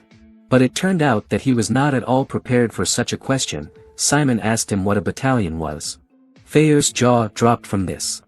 When he recovered, he began to yell at Simon, how he dared to sign a contract with him without even knowing what a battalion was. But Simon began to justify himself, saying that he had told him he didn't know. He hit his forehead in disbelief, exhaled and said, "Unbelievable, it seems it will take him a while to understand what kind of person Simon is." But he eventually agreed to explain, but having been burned once before, he asked one more question to find out how uneducated this man was. So he asked him how much he knew about the undead. Simon replied that he knew as much as a freshman at Kizen without any preparation for it. Feyr laughed at this answer and said that it was funny that a freshman dared to come here and that it was quite like Richard's son. And he agreed to explain it to him at his level, for which Simon was very grateful. Feyr began his explanation that the undead in this world can be divided into 3 groups: summoned undead, natural undead, and the battalion. First of all undead that necromancers like him control are summoned undead. They are artificially created from black magic and move at the summoner's command. They disappear if the effect of black magic weakens or after a certain period of time. The natural undead are formed without the involvement of necromancers or black magic. Usually when people think of the undead, they imagine this type of undead because of their blind hatred against living creatures and extreme aggression, and people also classify them as monsters. This statement was quite clear to Simon. Feyr continued that the last but not least category of the undead is the battalion and pounded his chest, pointing to himself. He characterized himself as a middle ground between the summoned and the natural undead. The battalion is similar to the natural undead in that it can exist independently with its own core, but like the summoned undead, it obeys the orders of necromancers and higher-level undead. There are only 7 battalions in the world, and if you look at it another way, there are only 7 necromancers who can control the battalions. And then he pointed directly at Simon, telling him that he is now one of those 7 necromancers. Feyr continued that generally a summoning necromancer would lead an undead the size of a platoon. As their summoning skills improved, the size of their undead armies also increased, but there is no direct proportionality. He had once seen it as big as a squadron, but in general they are not that big. Simon wondered what about the necromancers who had graduated from Kizen. He was sure that many of them must have been highly skilled masters. Feyr confirmed his assumption that those high-level necromancers can operate an army of the undead the size of a corps, but he often finds them inefficient. Simon doubted his words and asked why he thought so. Feyr reminded him that he had just told him that all undead led by a necromancer are considered the summoned type and the summoned undead move based on the darkness of the summoner. Simon couldn't help but agree. Continuing his story, Feyr explained to him that both summoning and controlling the undead consume darkness and mental strength, so it's obvious that it burdens them when the size grows large. Simon stroked his skeleton, gradually understanding how necromancer magic worked. He remembered that when one of his skeletons was destroyed on the way here, he felt a severe headache, and now he knew why. The reason was similar to what Feyr had told him before. The summoned undead and the necromancer are connected, and a lot of damage burdens the summoner. This is where the huge advantage of the battalion over the summoned undead comes in, as the undead from the battalion move through their own independent power, and that is why there are no limits to the size of the battalion. This allows you to control an infinite number of undead. It can be thousands or millions. Feyr then asked, "Have you heard of a story of a necromancer leading a gigantic army of the undead?" Simon replied that he had. Feyr assured him that all these stories were about battalion commanders. Simon looked at his hands and couldn't believe that he had become one of the 7 necromancers whose summoning quantity is limitless. Feyr finally asked him if he had answered all his questions, and Simon clenched his fist and said that he had, and he was very grateful to him. Then Feyr, pretending to be reasoning, said that now that they had successfully concluded the contract and were now in the same boat, like it or not, should they talk about plans for the future? Simon didn't have anything against it, so they started the discussion. Feyr said that they are both under special circumstances because Simon is a student at Kizen. And then he asked if he was going to leave his studies there. Simon replied that, at the moment, no, because it would be against his father's will and he still has a lot to learn there. Feyr did not agree very happily, that Kizen has some value that Simon can leverage. Seeing his companion's mood, Simon asked what special circumstances he was in. Feyr corrected him, clarifying that he was referring to the special circumstances of his battalion and himself. Simon asked if it was the fact that his battalion had been dissolved that made Feyr feel a little uncomfortable. He replied that it was, but that there was something more necessary than that. Simon asked what that was.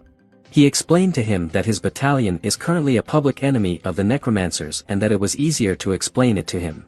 They're a wanted group. Simon was shocked by this news. Feyre began to explain why, because of a crime committed by the former battalion commander, his father Richard. Simon was very excited by this news and could not fully believe that his father was a wanted criminal, but then he remembered what his father had told him when he left him at the entrance to the Kingdom of Dresden and did not explain why. He asked Feyre if it could be related to this crime. He replied that it was most likely the same reason. Then Simon asked what kind of horrible crime it was. Feyre took his time answering and looked at him. He began by saying that it was a crime that could not be forgiven in the world of black magic and that his battalion had also aided and abetted the crime. That crime was treachery. Simon looked at him still not understanding.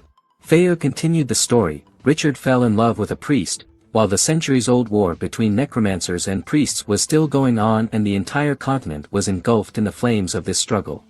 And even at the most sensitive times, Richard made an order to the battalion to protect his lover no matter what. Even when other necromancers came to kill her, his battalion had to kill many of them, and it was only natural that they gave the order for his battalion to be exterminated. And this order is probably still in effect even after his battalion was disbanded, which is why he cannot openly appear in the public eye. Then Simon had a logical question: does Feyre resent his father? The latter asked in indignation if he was. Such a weak emotion did not exist in the battalion, and he punched the floor to confirm. Of course, if his son did something like that, it would make him very angry, and he began to glare at Simon in earnest. But despite everything he said that Simon should not feel guilty about it, it was all the will of his father and his ex-commander. But then he corrected himself a bit: it was the will of that monumental jerk. Simon asked again, a jerk? And Feyre told him that he was not going to hide it and would tell him everything about him. That bastard was the lowest of scum, the worst. He made girls cry every day, annoyed professors, and skipping class was the least of his deeds. Simon felt a sense of déjà vu with what Nephus was telling him.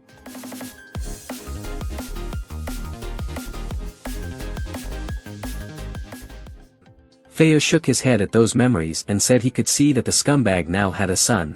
But then he realized something and said, wait, his son, why didn't he think of that before? And he was horrified to ask if he was really Richard's son, and did that mean?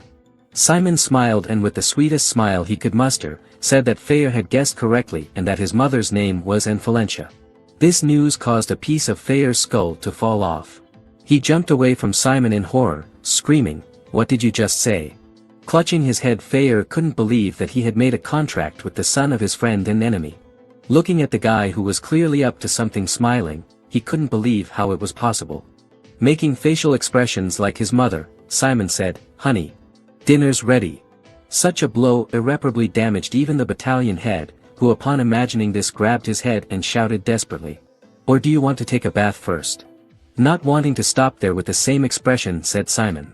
However, for the commander of the strongest battalion that used to rule the continent, this was the last straw. Unable to bear it any longer, he shouted at the guy, telling him to stop already, as he would now be haunted by terrible dreams. Rolling on the floor, the battalion commander tried to forget what he had just imagined, while Simon, sitting on the ground, laughed loudly.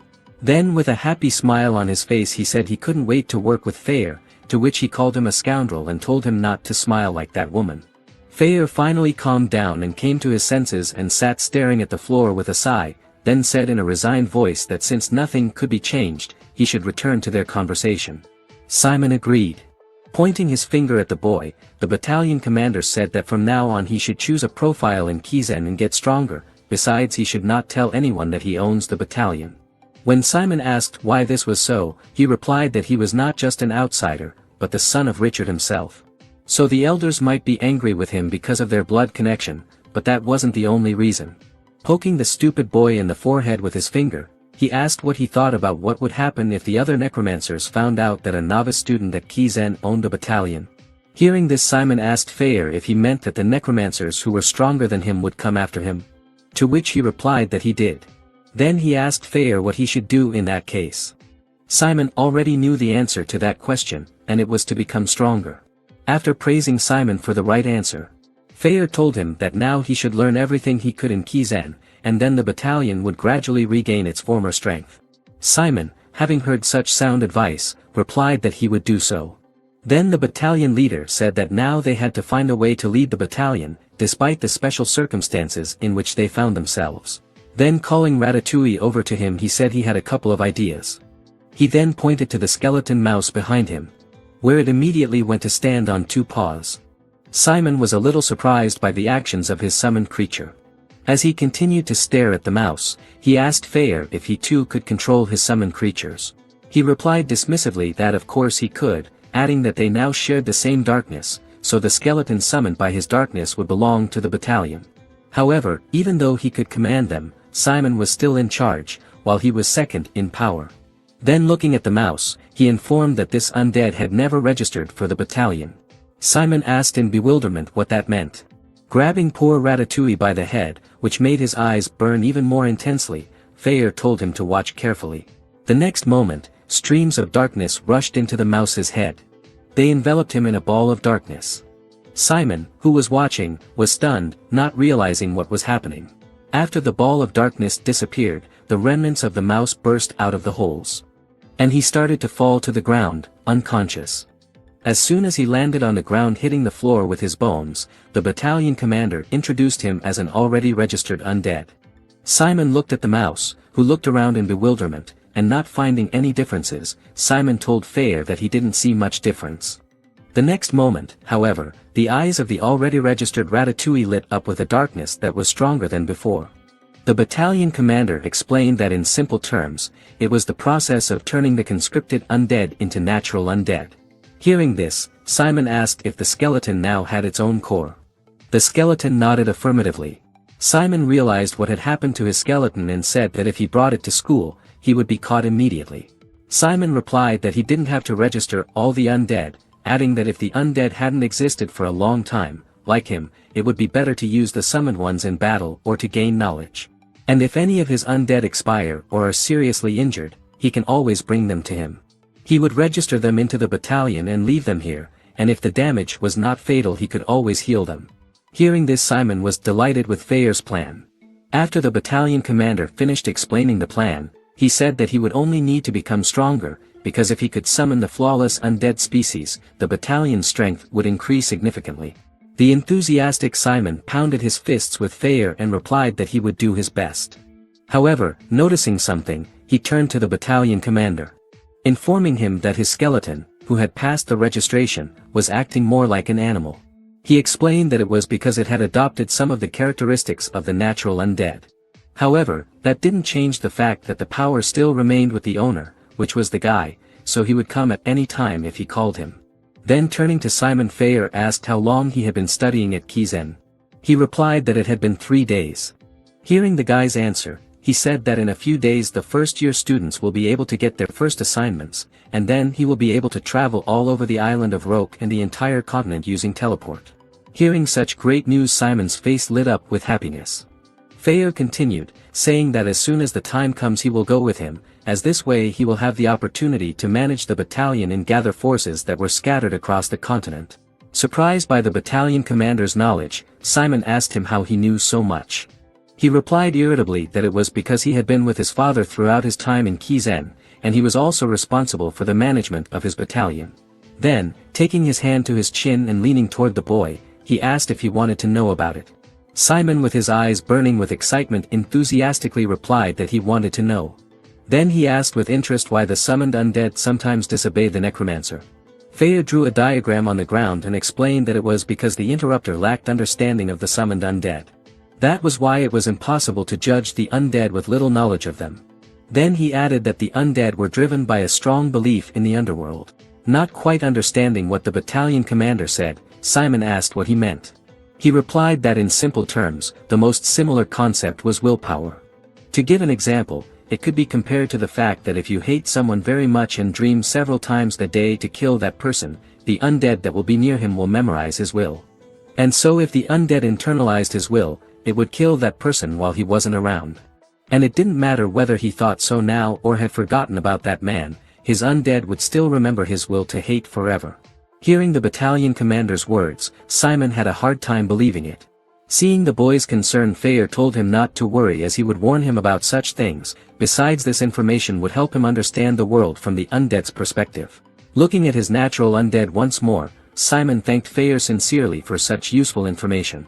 The battalion commander decided that while we were on the subject, it was time to teach him how to order the undead to attack. Rising to his feet, he told him that the first thing he needed to do was to strengthen his will, regardless of the target. As an example, he told Simon to imagine that the wall behind him was his enemy, adding that he should try to hate that wall more than anything else in the world. Hearing this, Simon concentrated and replied that he agreed. Fayer began to say words that were not the most pleasant, but that would make him angry, telling him that he had to take revenge on that wall for his parents, and that the wall had killed his favorite person. Then he added in a loud voice that he should tear, throw, and also destroy his enemy. Suddenly it was as if a switch had been flicked in Ratatouille, and his mouth opened in anger. Then he rushed at full speed and crashed into the wall, driven by the battalion commander's words that he should kill him, creating a massive explosion in the process. He then furiously continued to strike the wall while Fayer continued to motivate him by shouting curses towards the wall. And as a result, the mouse's hatred for the wall became really big. Watching all of this, Simon turned to Fayer and said that it was all a bit too much, to which the latter replied that he had added harsh words to make him understand better, but what was much more important was not what he was saying, but what he was actually feeling. Since high-class necromancers must be able to fake their will even in not the most important situations, as well as plausibly think rage, hatred, and the desire to kill, as these negative emotions were the most powerful and effective. Finished with his explanations, he suggested Simon to stop the skeleton by taking control of it. He replied with an uncertain face that he would try. Simon shouted to Ratatouille to stop, but despite his words he did not stop. Fayer was waiting for Simon, who tried to stop his skeleton without losing hope. But despite all his attempts, he did not pay any attention to him, continuing to furiously attack the wall. This situation made the guy furious, and he gritted his teeth in annoyance. Then he let out a furious shout that made the whole room change color for a moment, ordering him to stop immediately. Then turning to the mouse that had finally stopped attacking the wall and turned to him, he told him coldly and with fury in his voice that if he disobeyed him again, he would not let it go. Watching the angry Simon with interest and surprise, Fayer noted that he had just been able to use an absolute order. Then looking at the guy with a slightly frightened look, he wondered what kind of monster Richard had created. Simon asked frustratedly as he calmed down and came to his senses, "I failed, didn't I?" Looking at Ratatouille, who had all of his bones broken and one arm missing, he sadly added that he couldn't even control his own undead. However, his sad words were interrupted by Fayer, who informed him that he had done well. However, he emphasized that in this area, one could not lag behind and stop at what he had achieved, but had to constantly practice so that the undead would obey him from the first order. Hearing the battalion commander's encouraging words, Simon replied in a tired voice that he would do so. Suddenly Fayer supported Simon, who had almost fallen to the ground, and told him that his condition was caused by stress and the shock of what he had seen. Simon sat down on the floor and sighed heavily, saying that he would take a break and return to Kizen, since he only had permission to be outside for 24 hours. Hearing this, Fayer threw something to Simon, adding that he should take it then. Catching what the guy threw to him, he asked what it was. He replied that since they would need to communicate with each other in the future, he could use this badge, which was his alternate personality, and with the help of which he could communicate with him at any time, and if he got into trouble, he could not worry and just call him for help. Looking at the thing Fayer had given, Simon thanked him. Then leaving, he added that he would be back in a week. The battalion commander replied that he would be looking forward to his new achievements. Hanging on Simon's uniform and watching everything through his badge, Fayer laughed and said that it had been a long time since he had been in Kizen. Talking to the guy, he asked if the protection period was still in effect, and without waiting for an answer he added that he was eager to see what would happen next. Simon asked with a blank stare what exactly he wanted to see. He hesitated, not knowing what to say. Then, noticing the tension of the guy who was sweating and holding a pen with a trembling hand and even trying to write something, he asked him if the test he was writing was difficult. "Let's go back a day to last night." Sitting in his glasses with a smart look on his face, Dick announced that they were starting to prepare, while Simon folded his hands in front of him, saying he was listening intently. Pointing with his pen to the class schedule, Dick announced that both of their classes, which were to be in the afternoon and morning, were elementary black magic classes. However, the most important point was that this class included the infamous group work. And once assigned, the group remains unchanged until the very end of the semester, which is why this was going to be a crucial moment that could decide the fate of their survival in Kizen. First of all, each group consists of 4 people, so it would be best if each member was good at something specific. Like how he's average in all subjects, but a little better in the dynamics of darkness, while Simon liked Sonology the best. So even between the two of them there was a good balance. Then Dick began to explain everything in more detail, starting with the fact that they had 9 different subjects. The first was Caterology, then Dynamics of Darkness, Summonology, Hematology, Toxicology, Magic Combat, as well as Defense Against Holiness and Elemental Black Magic. Among all these subjects, the largest percentage of all third-year students were involved in Caterology, Dynamics of Darkness, and Summonology, and that was why these 3 subjects were called the 3 sciences of necromancers. And since Simon's specialty was summoning and his own was the Dynamics of Darkness, Dick said they had to find someone who was good at Caterology. When Simon asked him what they should do with the remaining space, Dick listed the remaining options, and immediately put aside Holiness Defense and Black Magic, since they were mandatory items for everyone. Next was Magic Combat, where students often had excellent grades only in this subject, as they were fully dedicated to it, which was not suitable for their team. On the contrary, experts in Caterology were well versed in defense against holiness, making them perfectly aware of their enemy. Similarly, hematology had many similarities to toxicology, which was why students often studied both subjects at once. Shocked by his friend's knowledge, Simon asked if they really needed to know all this, and Simon replied that they did. When he had finished with the theory and picked up one of the sheets on which the students' names were written, he said with a satisfied look on his face that they needed the guys from that list to join the team. The strategy was to get the first student on the list, but if they failed, they had to move on to the second. In addition, Dick reminded Simon, who was listening attentively, that he should also remember to emphasize his special pass to demonstrate maximum superiority. To which he held up a sheet of paper and replied that he understood. Then stretching their hands to the top they exclaimed with joyful voices that victory was in their pocket. However, reality was cruel.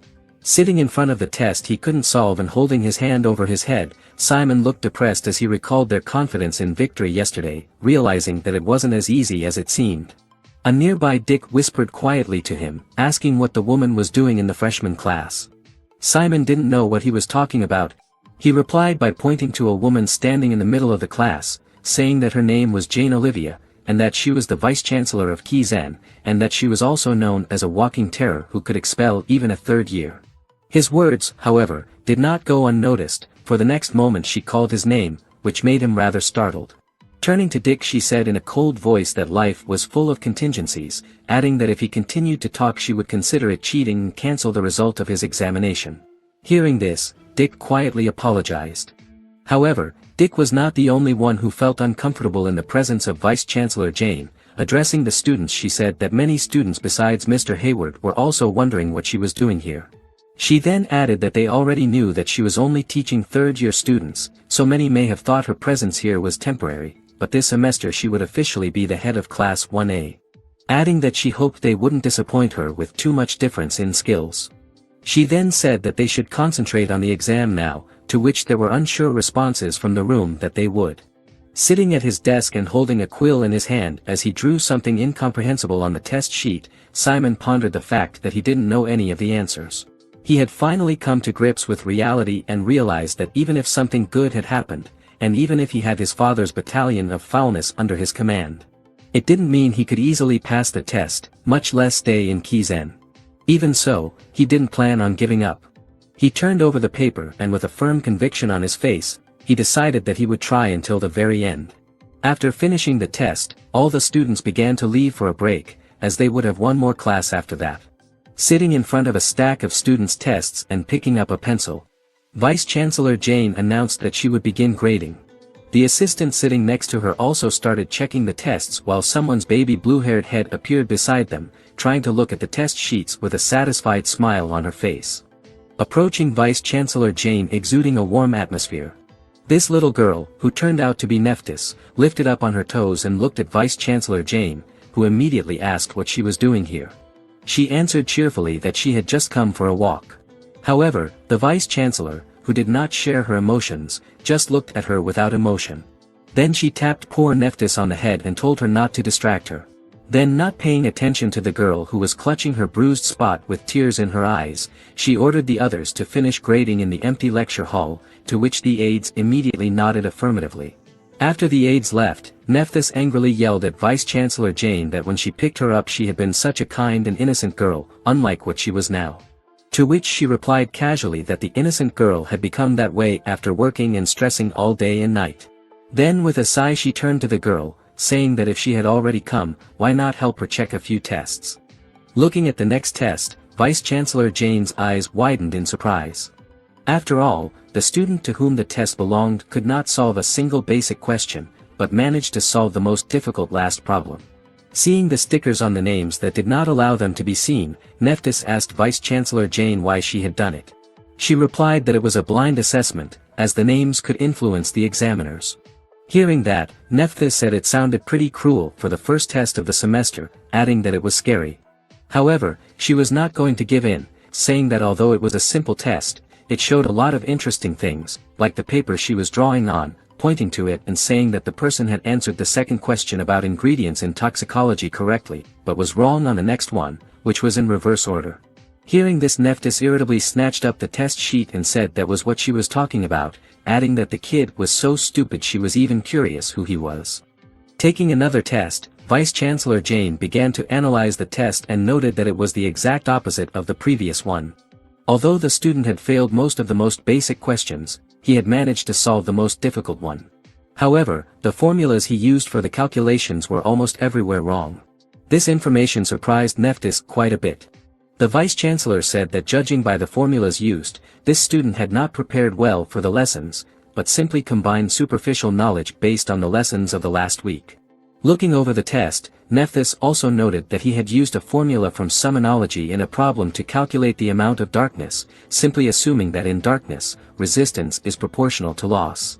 This was a rather interesting statement, and the girl asked with interest what the answer was. To which Vice-Chancellor Jane replied that if one uses Theron's theorem one can arrive at an answer of about 1,200,000. However, to the student's surprise he wrote the value of 1,200,146 and although it was not the answer to the question, he was able to calculate using a completely different formula almost correctly. Turning to Nephus, the Vice-Chancellor said she had something she wanted to ask. She peeled off a strip of paper with the student's name on it and asked her why she had assigned her to the first-year students.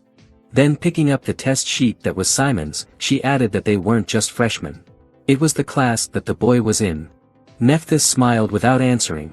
Then showing her tongue and laughing she said she didn't know what she was talking about. Realizing that he was the one she couldn't get anywhere.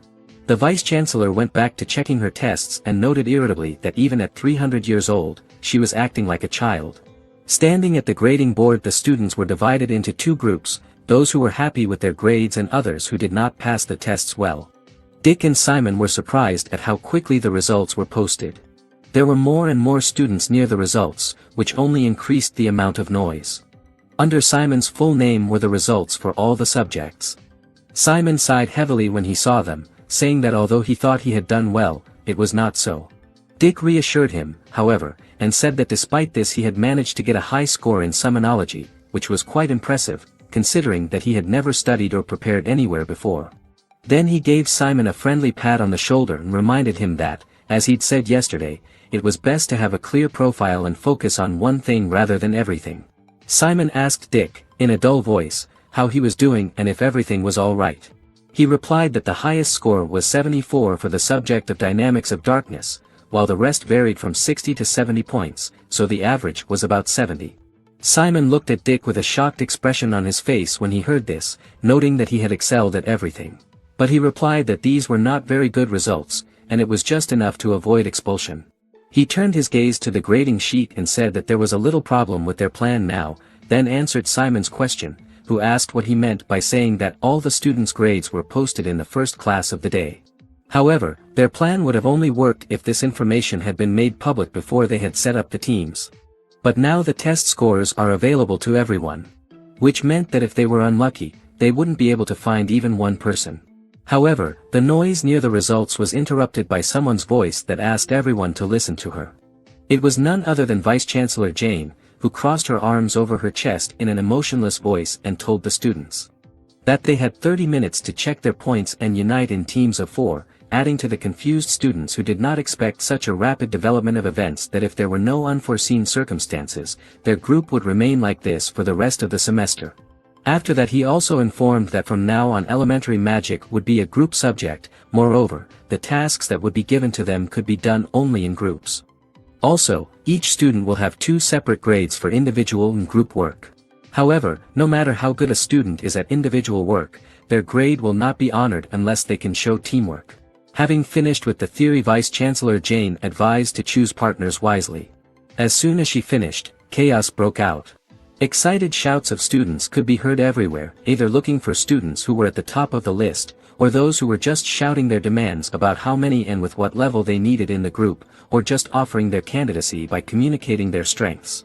Simon stood in the middle of the chaos with a piece of paper, looking at Dick's list and remembering his words that he would talk to Jamie, who was number 1 on the list, while he should talk to number 2, which was Claudia. However, looking in her direction he saw that she had already formed a group with the other players. Looking at the next ones on the list and glancing at them, Simon noticed to his disappointment that the 3rd and 4th option on their list had both managed to merge into one group. Realizing that worrying about it wouldn't do any good, he decided to calm down, telling himself that there was still time, since no one had gathered a group of 4 people yet, since everyone was scrambling because of the time limit. Moving among the crowd looking for possible participants, Simon thought about the fact that what they needed most right now was a catalog. Besides, most of the students who had banded together in groups of 3 or more had average grades, while the best students were still observing. Which meant they still had a chance. So deciding that now was as good a time as any, Simon walked over to Malin, who was sitting alone at her desk, not giving any indication that she was going anywhere. However, Simon didn't care, as this was their chance to create a strong group. So turning to the girl, he said with a serious expression on his face, "Malin Willen, join our group." His words made the jaws of the guys in the background drop open. However, they weren't the only ones who were surprised. The other students also stared in surprise, wondering how he had the guts to just walk up and say such a thing to the best student in the class whose grade point average was above 90. However, there was no plot development where she just walked up and joined in. In response, the girl called Simon ridiculous and asked him contemptuously if he thought she would just join them. Then she said that she only trusted the people she chose, while he invited her despite the fact that he had a grade point average of only 30. He just nodded in agreement. Malin continued to talk despite the noise of the students who were discussing Simon's behavior, saying that she saw that he was pretty good in Sonology, but that this was his only high score. Then adding that her grade was still higher than his. To which the man replied in a calm voice that he knew, after which he asked her to promise her something. Then he asked the girl to give him a month, saying that after its completion he would surpass her in Sonology, and if suddenly he could not, he promised to leave Kizen.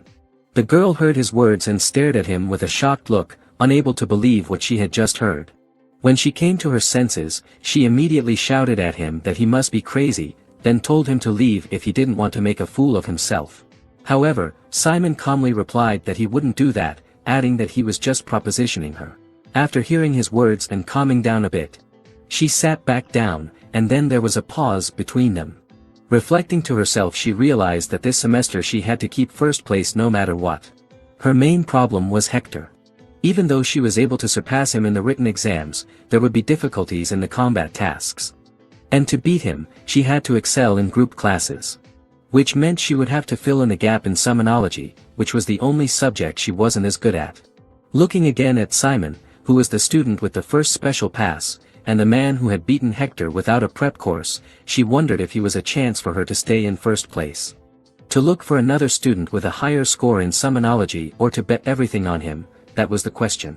Standing up from her seat and turning to Simon, Malin reminded him of his promise, asking him if he was sure he was ready to keep it. To which he replied in a firm voice that he was.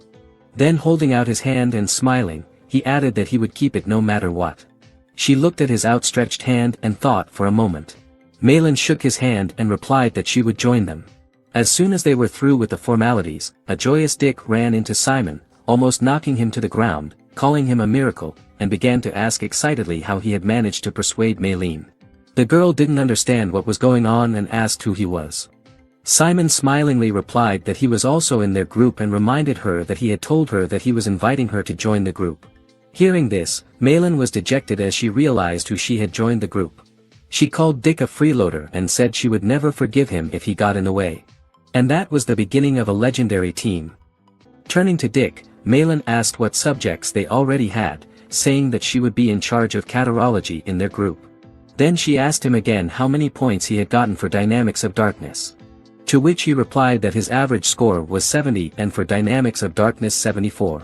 When she heard that and calmed down a bit, she said that it wasn't so bad for a dummy.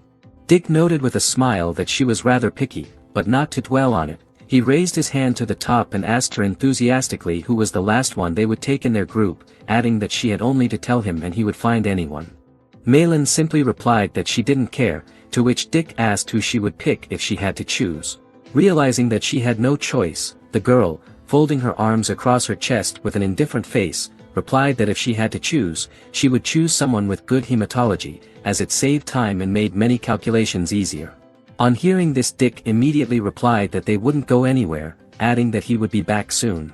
There was silence between Simon and Malin, who were left alone, while the rest of the students, watching them in surprise, were bewildered by such a powerful combo of the best student in the class and a boy with special clearance.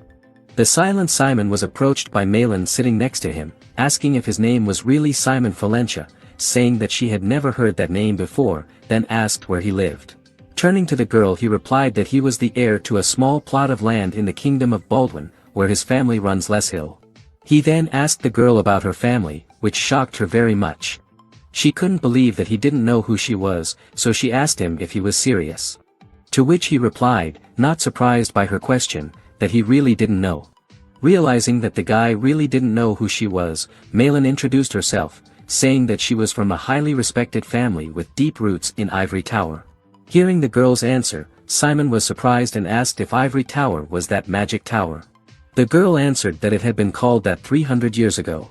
Suddenly remembering something, Simon said that that was where CERN, who was the second student with special clearance, was from. However, his last words seemed to have hurt Malin, as she asked him to be quiet with a fake smile on her face, exuding a murderous aura. To which he, seeing her mood, replied that it was fine. Again sitting in silence, Simon pondered why the girl had such a reaction to the mention of Cerna. Still unable to understand it, he sighed, concluding that noble families were too complicated and he just didn't need to think about it yet. Suddenly Dick returned with someone behind him, apologizing for the wait, cheerfully announced that he had found them a team member who excelled in hematology, adding that she was an excellent hematologist with an 87 grade in the subject. Then pointing to a shy girl of short stature with pink hair and small wings that moved most likely from excitement, Dick introduced her as Ursula Camabares. The girl excitedly folded her hands in front of her excitedly and a little stammering sincerely thanked the guys for letting her join the group. Then she bowed and in the same excited voice repeated that her name was Camabares Ursula, adding that they could call her just Cammy and promising that she would do her best to help the group. While Malin looked at the girl with interest, Simon marveled at her wings, which he thought looked very unusual. After the girl was done with her introduction, Simon told her that she didn't need to be so formal since they were in the same class. When she heard that, Cammy replied excitedly that she was only 16, but Dick smiled and reassured her that age didn't matter, because there were 20-year-olds in the class. Hearing this, the girl replied that she would be sure to remember it. The next moment, however, she was approached by Malin, who had been silent all this time, and after repeating her surname, asked if that was what she was thinking about. As it turned out, Ursula was a great vampire family. Hearing this, Dick remembered that it was indeed true, adding that now the distinguished lordship of the Ursula family should be in Kizen, but he had never heard from her in all this time. However, Malin angrily ordered him not to say so, to which he replied that he couldn't do so as he was very shocked. At the same time Cammy looked at the guys confused, not knowing what to say. After that she came to her senses and said that it was all because her mom was an ordinary person. This information confused everyone, from which there was an awkward pause. When Dick came to his senses, he apologized immediately, saying he hadn't known about it, to which the girl replied that it was all right. Simon realized that she was the illegitimate daughter of a vampire family and realized why she wasn't talked about as much as he was. Dick, on the other hand, decided to apologize by talking about himself. Starting with the fact that he was a commoner, however his father was the owner of the White Cow Trade Group. Hearing this, Cammy asked in surprise that wasn't it one of the largest trading groups. Dick went on to say that he was the third of 8 sons, so the heir was his older brother, who would get everything, but because of that he could do whatever he wanted. Cammy clenched her fists and looked at the boy confused. He added that although he was ashamed to say it, he had been sent to Kizen only because his family saw some talent for black magic in him, but he was on a mission to find out what the necromancers needed and to report on the market. A surprised Simon asked his friend if that was why he had said it was important to go to Rochester. He replied that it was, but added that it didn't mean that he did whatever his father told him to do. Then, in an enthusiastic voice, he raised his hand in the air and said that he would graduate from Kizen and start his own trading group in Rochester, so big that even his father would think differently of him. Seeing Dick's attitude, Simon exclaimed that it was cool. Cammy wished him luck, while Malin just snorted that she didn't care. Suddenly the assistant came over, surprised to note that their group was even talking to each other already.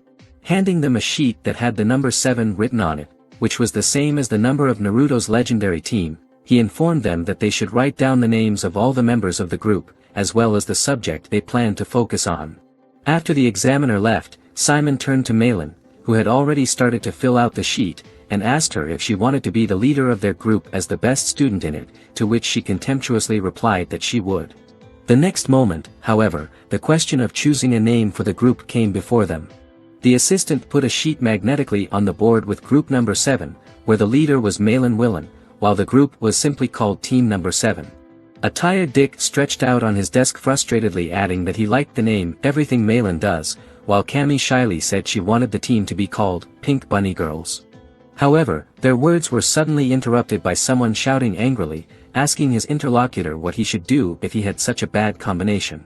Simon turned around and looked to where the sounds of quarreling were coming from. As it turned out, the blonde-haired boy and his friend were suggesting that the 2 girls team up, while one of them replied that those 2 had 2 toxicologies, which didn't suit them. Elsewhere, someone was discussing a group where 3 students with the dynamics of darkness were gathered together, which in their opinion was not a wise decision.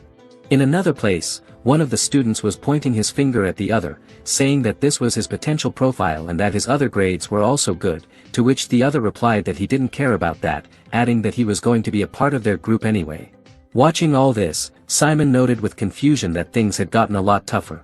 Dick, who was sitting next to him, replied that it wasn't surprising, since elemental black magic assessed all 8 subjects, and that's why all the groups wanted students with different directions for each specialization.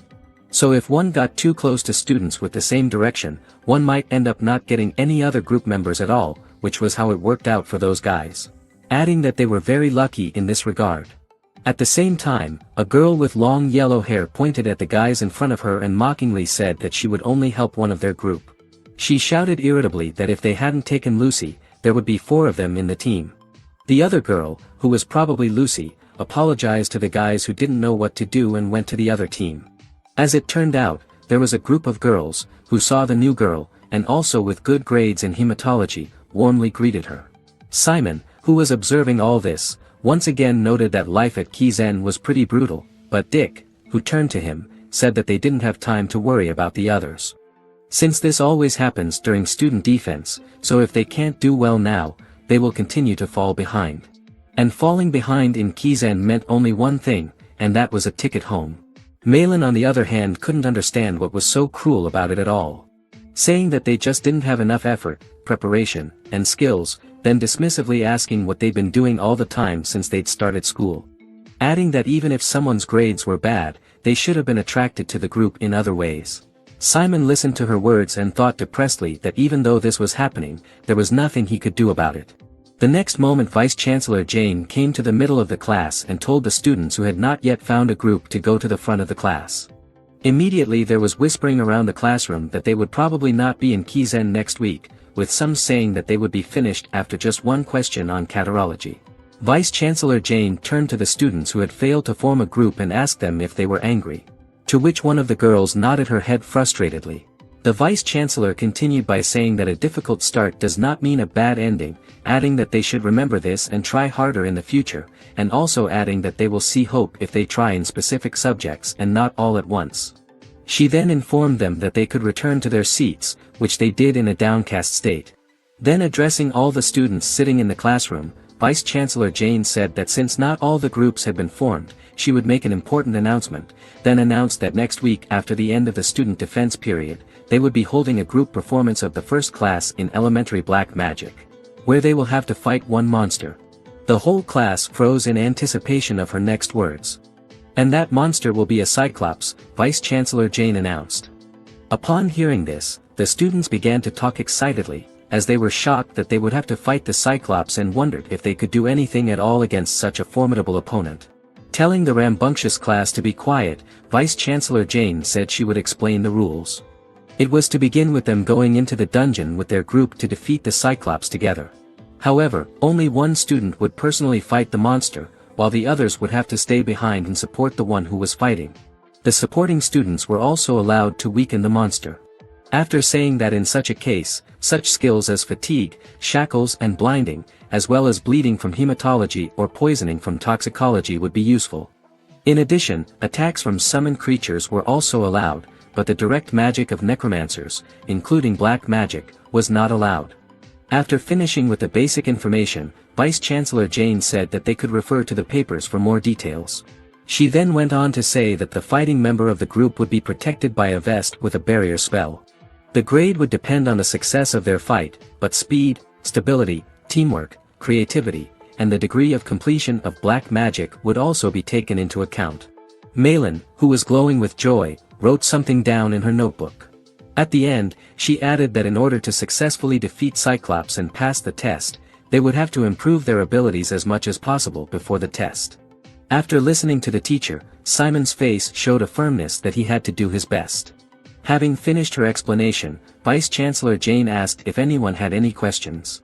A hand immediately went up from the audience. A girl introducing herself as Jamie Victoria excitedly asked if they would really be fighting a real Cyclops, or if it was supposed to be the assimilation fight system that was in Kizen. She replied that they had caught live Cyclops in the east of the continent, then said that she had forgotten to mention something. She added in a grim voice that before the test, they'd have to sign a document accepting all risks, including life safety. After these words, a gloomy atmosphere prevailed in the class. The Vice-Chancellor, seeing that everyone was silent, asked if anyone had any more questions. A boy with bright yellow hair sitting in the front row raised his hand and introduced himself as Scott Schneider and asked excitedly what would happen if they could not induce the Cyclops. To which Chancellor Jane replied that they would then have a minimum grade on all grading standards. Losing would count in 3 cases. In the first case, if the fighting team member can no longer fight; in the second case, if the professor or instructor prohibits the continuation of the fight; and the third, if all members of the team surrender. Hearing Professor Jane's words, Meili with a serious and thoughtful face said that to fight a real Cyclops, they would need to develop a good strategy, while Simon, who hadn't even thought about it, enthusiastically said that it would probably be so cool that his heart was already pounding.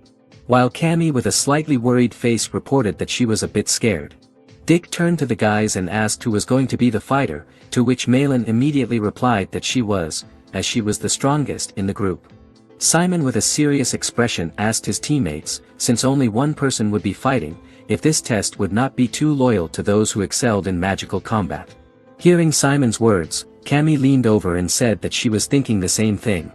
Then she added that since the Cyclops blows would not be weak, it would not be easy to defend against them with black magic, and besides, it would take a lot of darkness to defend, so it would be best to just dodge the attacks.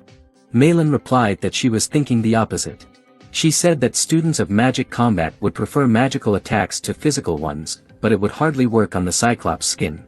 Dick agreed with the girl's words, saying that the Cyclops skin was indeed very thick. And even if they strengthened themselves with darkness, they would quickly lose their stamina. Hearing their thoughts, Cammy turned to Malin and asked if she had a plan to defeat the Cyclops. With a wink and a satisfied smile on her face, she replied that of course she had a plan. Seeing that there were no more questions, Vice-Chancellor Jane said that there were 3 lessons of elemental dark magic left before the group performance, saying that in each lesson each group would present their battle strategy, and in the second lesson they would be able to experience virtual combat. The third lesson would be a real battle where they would have a chance to show what they were capable of. After saying that now they had time to discuss strategy, the Vice-Chancellor Jane added that they could go forward if anyone had any questions. As soon as the professor had finished giving time for discussion, Dick asked, without enthusiasm, turning to the boys what their plan was. To which Marilyn said passionately, and Em listened attentively. Then she created a magic circle in the palm of her hand, which shone with a bright golden color. And saying that it was elemental darkness magic. She looked at the circle with an enthusiastic smile and said the words, "Flash of darkness," and released a fiery flame from the circle, which flashed with a bright light. Then she asked proudly, wouldn't something like that help them? Dick was shocked to see it, and asked if she'd already learned the spell. Simon shouted in delight that it was amazing. When she had dispelled the flames, she said with a satisfied smile on her face that she was going to tell them her plan, and they agreed. Drawing a simple diagram in a notebook, Marilyn explained that she would first fight the Cyclops using a flash of darkness, while they would support her by sending curses at the enemy. Finishing with the fact that they would have to use fatigue curses on the Cyclops to slow it down, while she would burn it to the ground. Interrupting the girl's explanation, Dick said in an indignant voice that she had forgotten that teamwork was also important to the grade. Even though she would be able to prove herself, the others would remain empty and would not get any points for teamwork. When Marilyn heard this, she turned and asked in a contemptuous voice what he was proposing. But Simon answered for Dick, asking the girl if she could create a flash of darkness while dodging a Cyclops attack. She answered that she could, and asked him why she was asking such a question. Dick replied in a disgruntled voice that they were worried that she wouldn't be able to, adding that she had fallen behind while running and hadn't been able to jump over the abyss. She said that if their curses worked, she wouldn't have to dodge at all.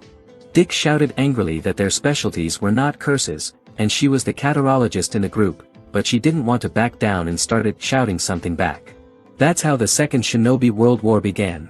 At the same time, Cammy tearfully asked the group to calm down. However, the next moment there was a loud slap of someone's palm on the table, which made even Malin freeze, not to mention Cammy, who was looking out from behind her. Simon, who was the culprit of the noise, said in a loud and confident voice that since summoning creatures was not forbidden, he could use them to distract the Cyclops, while Cammy and Dick could use their strengths to support him. Then turning to Cammy, he asked what she could do with her hematology, to which she hesitantly raised her hand and said that since she specialized in attacks that changed quickly, she could provide support with curses. After listening to the girl, Simon turned to Dick, who was lying on the desk, asking what he could offer. He sighed and replied the same as Cammy, adding that he would be practicing fatigue all week. At the end of the lesson, Professor Jane informed everyone that for the next lesson they had to prepare a 10-minute presentation of their strategy against the Cyclops, adding that it was necessary to specify the role of each member as well as the types of black magic used. When she was finished, she announced that that was the end of it. Walking out of the classroom and behind Simon, Dick thought to himself that Simon, despite his poor knowledge of necromancy, sometimes said really clever things, and that he could deal with any problems and also guide the members of his team. He was actually a little jealous of him now, and now he understood why he had the first special clearance. When he caught up with Simon and gave him a friendly hug on the shoulder, Dick smiled happily and said that he'd heard they were serving steak in the mess hall today. Simon said cheerfully that they had to hurry then, and Cammy replied excitedly that she would go with them, while Maylene, who was trailing behind, didn't know what to do since she hadn't been invited. Immediately after lunch, Malin came to the next class and resented them for leaving her alone, saying it was their fault she didn't get steak. To which Dick replied that he should have gone with them, for he had already said it was a special dish. Hearing Dick's reply, Maylene said irritably that they were annoying. At the same time a voice invited everyone to sit down. After asking what class it was, Jamie raised her hand and said that it was a class. When he heard this he replied that it was the first time they were seeing each other. Then the speaker, who appeared to be an elderly teacher wearing a beret and scarf and shaking hands, introduced himself as Lon Strauss, adding that he would be teaching toxicology. Then with a slight hesitation he said that they were starting the class, ordering the students to open the first page of their textbooks. Then in a monotonous voice he began to explain what toxicology was, and other things, and after a while most of the students in the class were asleep, and even Simon, who had always listened enthusiastically to the lectures, could hardly keep himself awake. Dick had fallen asleep with his head buried in his desk. The professor had sort of finished with the theory, which everyone found very boring. He said it was time to try making a simple potion. Hearing his words, half of the sleeping students woke up and sleepily tried to understand what was going on. When the professor started to say what was needed to make the potion, he suddenly started coughing up blood. The assistant who ran into the classroom excitedly turned to the old man and said that he should rest, as he had probably overworked himself, adding that they would take care of the laboratory. The old man continued to cough up blood in a weak voice and started to say that he had to teach, but the assistant who was taking him away calmed him down, saying that they would manage. Finally agreeing, he breathed heavily and headed out of the classroom. The assistant sighed heavily and opened a large ash textbook with a turquoise eye on it. After that, she noticed the boy, who leaned on her arm peacefully sleeping. The next moment, she launched a thick textbook at his head, which reached its target. Simon, who was near the book, also froze in confusion. She then shouted in a loud voice, telling everyone to wake up. The sleepy students pulled their faces away from their desks and started to look around fearfully. However, the assistant did not stop, angrily asking how they dared to be so rude to the professor. Then she started to reprimand the students and in a furious voice started to ask how they could just fall asleep in the middle of the lesson, adding how they could call themselves students after that. The students hearing her words felt a little guilty and listened silently. After that, she said in a cold voice that they should not dare to forget their manners anymore. To which those guilty voices replied in agreement. When she had finished instructing the unenlightened on the path of righteousness, the girl introduced herself as Professor Land's assistant, Francesco Belmont, and then informed them that today she would be teaching them instead of the professor. While the assistants were handing out the necessary supplies for the lab robotics, the assistant announced that today they would be making low-grade poison potions, adding that they could put aside their textbooks for the time being. While Simon and Dick looked at the potion brewing tools with interest, the girl said that the key to making a low-grade potion was controlling the quantity or order of the ingredients. The point was the dexterity of carrying out the process. She then said that the first step was to light a fire under the cauldron and wait for the water to boil before pouring in the salamander and barley powders. Raising her hand, one of the girls asked how much powder was to be poured in. Professor Land's assistant replied that the volume was not important, adding that they should pour as much as they thought necessary. At the same time, in one of the cauldrons with boiling liquid, some unknown alchemist poured a powder that formed a green vapor when it interacted with the liquid. As it turned out, the alchemist was Simon, who smelled the vapor and noted with disgust that it stank. Dick, who had stopped by to look at it, was surprised to see that it had turned green, unlike his. At the same time, seeing that most of the students had completed the first part, the professor's assistant, who was replacing him, asked for a show of hands for those who had blue smoke rising from the cauldron. Dick, who had blue smoke, raised his hand. Then the girl said that they would make a poisoning potion with neuroparalytic effect. Then she asked the rest of the students who had green smoke, and immediately after her words several hands went up in the class, including Simon's. She told the students who had green smoke from the cauldron that they would be making a poisoning potion that gave them headaches and hallucinations, as well as the ability to deal with other mages and necromancers in battle. Looking at the smoke that became more intense, Simon was surprised. Since the textbooks didn't talk about such a thing, and he didn't know about such a flexible training method either. Then the girl told all the students who had green smoke to hang their jackets on the chairs, as the assistants would give out the necessary ingredients. Then leaning over the cauldron of one of the girls she told everyone to listen to her very carefully, then pointing to the cauldron she said that they had to remove a thin layer of oil that should have been there. This layer of oil was plant-based oxides that were impairing the potion's effectiveness, which was why they had to get rid of them. After that, one had to keep stirring the potion with the ladle until the liquid thickened. In addition, the result could depend on the degree of heat, so one had to be sure to keep an eye on the fire. One of the girls raised her hand and timidly asked if it was normal for her potion to turn yellow. To which the assistant replied that she had done a fine job, as yellow hues characterized the best quality poison potions. Then adding that such a potion could even be sold in Rochester. Hearing this, the girl was very happy, while her friends also started to praise her. Suddenly another girl raised her hand and said that her potion had changed color from blue to green. She turned around and said that it was probably just ingredients from the bottom of the cauldron that had changed the potion's effect, and then advised her to add more ingredients. At the same time, Dick turned to Simon, who had been watching the assistant, saying that he now understood why Professor Lan was still afloat in Kizen, and it was because of a very talented assistant. Simon couldn't agree more. Seeing his friend's overly intense gaze, Dick couldn't help but ask his friend if something was wrong, to which he replied that everything was fine. His gaze rested on a small bottle containing a green potion. After a while, Dick turned to Simon and showed him the bottle of blue potion he had made, and asked if it was worth taking it with him to the fight with the cyclops, adding that he thought it was worth trying everything. The man said with a smile that he had thought about it too. Hearing their conversation, Mei Lin, holding a bottle of high-grade yellow potion, said that it was a bad idea and their plan wouldn't work, since low-grade potions wouldn't have any effect on medium-sized or larger monsters, and the cyclops was medium-sized, so there was no way this plan could work. Dick leaned back in his chair and muttered frustratedly that it was unfortunate that he'd been unlucky this time. Simon, on the other hand, was concentrating on the book. After a while, he came across a page about a potion that contained Lehart mushrooms. And they were the same ones his mom sometimes made for him. Turning to Mei Lin, he held out the book and pointed to the page and asked her what she thought of the potion.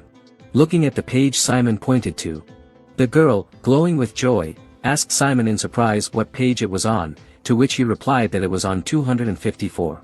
Cammy and Dick looked at the book in surprise, not realizing what was going on. After looking at what was in the book, Cammy was also fascinated by what she saw. After looking at it, Mei Lin turned to the guys and said that it could work. Hearing that, they were delighted. Pointing her finger at the potion information, Mei Lin explained that this potion briefly paralyzed tendons and also contracted muscles. It was called Nervier, and it was a neuroparalytic that weakened muscles. It also said that it worked on small and harmful monsters from the 3rd level up, Mei Lin exclaimed happily after reading the information. Cammy also added in a cheerful voice that if they used it against the cyclops, they could at least slow it down. Hearing this, Dick added cheerfully that it would be a good idea to add such an effect to fatigue spells, while Simon continued to read the information about the potion, saying that for the effect to work they had to make the target drink it or apply it to a wound, adding that they could wound the cyclops and then throw the potion bottle at it.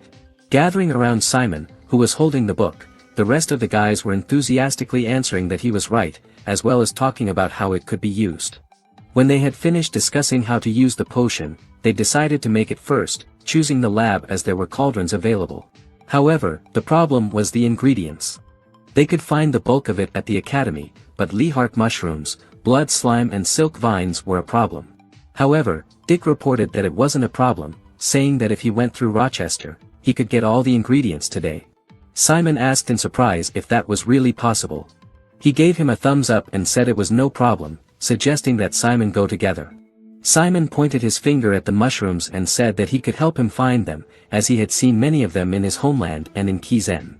Hearing this, Dick asked him where he could find them at the academy. He replied that he had seen them in the Forbidden Forest. This information shocked absolutely everyone, even Mei Lin sat wide-eyed with her mouth open in surprise. Dick waved his hands, asking how he knew about him, then realizing that it was not important, he asked Simon if he was going to go to the Forbidden Forest. Seeing his friend's concern, he tried to reassure him that it was all right, and it wouldn't take him long to go, and those mushrooms were growing right next to the entrance. But since going into the Forbidden Forest could get them all punished, Simon volunteered to do it alone, saying he wanted to do something for the group. Hearing this, Dick was touched by the words of his friend, who for their sake was going to go alone to such a dangerous place, promising to pick mushrooms by tomorrow. Despite his confidence, Mei Lin raised her voice and said that it was too dangerous as there were many dangerous monsters that could injure him, which could affect the group performance. Cammy, who had been waiting for her chance to prove herself, raised her hand and loudly announced that she would go with Simon.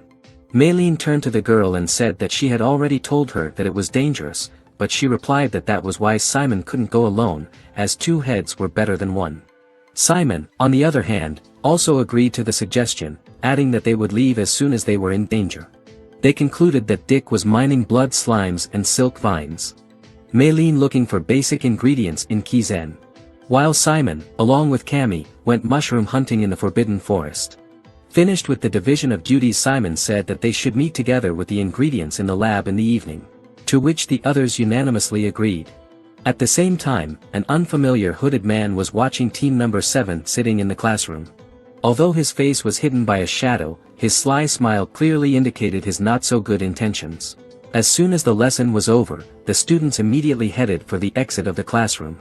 Hector, who was walking in the crowd of students, was approached by a hooded stranger who greeted him. When he heard the unfamiliar voice, he turned around to look at the speaker. The hooded man said that he had some useful information and asked Hector if he wanted to hear it. Later that night at the horse barn, Dick showed Simon and Cammy a secret passage that only a few people knew about that they could use to get to the Forbidden Forest safely and unnoticed. Dick warned them that the guards near the Forbidden Forest had just finished their patrol, so they had some time until they returned, but they could never be 100% sure of safety, so they had to be quick. His friends were very grateful for his concern. They told him that they would see him later and also advised him to be careful. And they left without delay. As they were walking through the night forest, which was filled with the sounds of night creatures, Simon noticed that Cammy looked excited and asked her why. She happily replied that she loved walking at night. Simon knew why. She was a vampire and it was probably one of her characteristics. As they continued walking through the forest, Simon asked her why she liked nighttime so much, and she replied that for her, nights were soft and comfortable. Simon thought that he did not think so at all. Cammy looked up at Simon with her big purple eyes and began to apologize modestly for saying this so late, but she was very grateful to him for helping her in the magic combat class last time. Back then, she just couldn't climb the huge hippos on her own and looked around for help, but everyone ignored her, so she convinced herself that Kizen was a very competitive school and that this was bound to happen to her. But then Simon showed up and he was the only one who asked her if she needed help. And he offered to help her get up. Confused, Simon, realizing where the conversation was going, began to make excuses that he just did what he had to do. But Cammy sharply closed the distance between them and told him to his face that what he was doing was what he had to do and made him incredible. In an attempt to move the conversation away from such a dangerous topic, he quickly raised a lantern over his head and told Cammy to look up there because he had found something. What a wonderful coincidence it was for him that they had just reached the place where Lehark mushrooms grew. He told her that it was indeed them and there were quite a few of them. Simon added that since they didn't know exactly how many they needed, they should take them all. A few minutes later, they had a basket full of mushrooms, and Simon put it on the ground to rest for a while and noted that they had done it faster than he thought. Cammy took advantage of this short pause and asked Simon what brought him to Kizen. He didn't quite know what to say. And not knowing where to start, he started at a distance. He believed that the initial reason was that his parents sent him here, both of whom were very concerned about Simon and believed that he would make it. But as soon as he started studying, he had his own thoughts and goals. And as soon as he learned about Sonology, which he was extremely fascinated by, he seriously started to want to become a necromancer. Simon asked Cammy what about her. Why is she here in Kizen? But before he could finish his question, he heard rustling in distant voices, approaching quite quickly as if they were looking for someone. Simon quickly grabbed Cammy's hand and pulled her to hide. A minute later, the friends were hiding behind a large rock and heard the voices of the guards talking to each other. They had found the place where they had been picking mushrooms and were going to focus their search in that area. They were guards from Kizen, they had dogs and flashlights and were vigilantly searching this part of the forest as if they knew someone must be here. Simon didn't understand what brought the guards here. Cammy was shaking with fear, but she found the strength to explain to him that the guards' job is to protect the area around the school and usually they watch the forest and hunt for monsters. If the guards catch them, they won't be able to get off the hook, even during the period of student protection. Simon emphasized that Dick said that there shouldn't be any patrols here anytime soon, but their presence here meant some kind of emergency and it wasn't a regular patrol. What kind of problem could there be in the Forbidden Forest?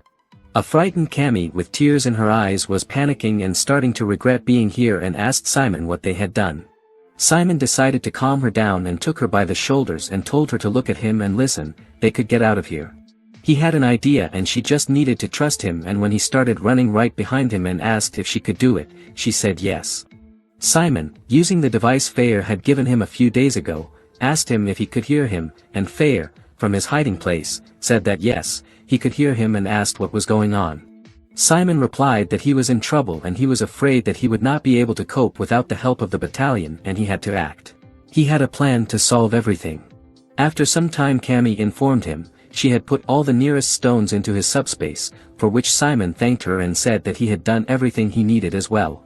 He asked if she was ready and that they should use everything they could. Cammy agreed with that completely. Simon said, "Okay, then. Let's go." And his Ratman jumped out of the bushes and ran towards the guards. The guards' dogs immediately started barking and the alarmed guards were about to split into two groups, one to catch up with the fugitive and the other to continue the search. Then another Ratman ran by them and the commander of the guards immediately ordered them to chase him and capture him. At the same moment, Simon grabbed Cammy by the arm and shouted to run and they ran as fast as they could. The dogs noticed their movement and perked their ears. And even when the other guards were busy with the skeletons, the dogs rushed at our friends. Simon advised Cammy to use hematology spells on these dogs and that anything would do.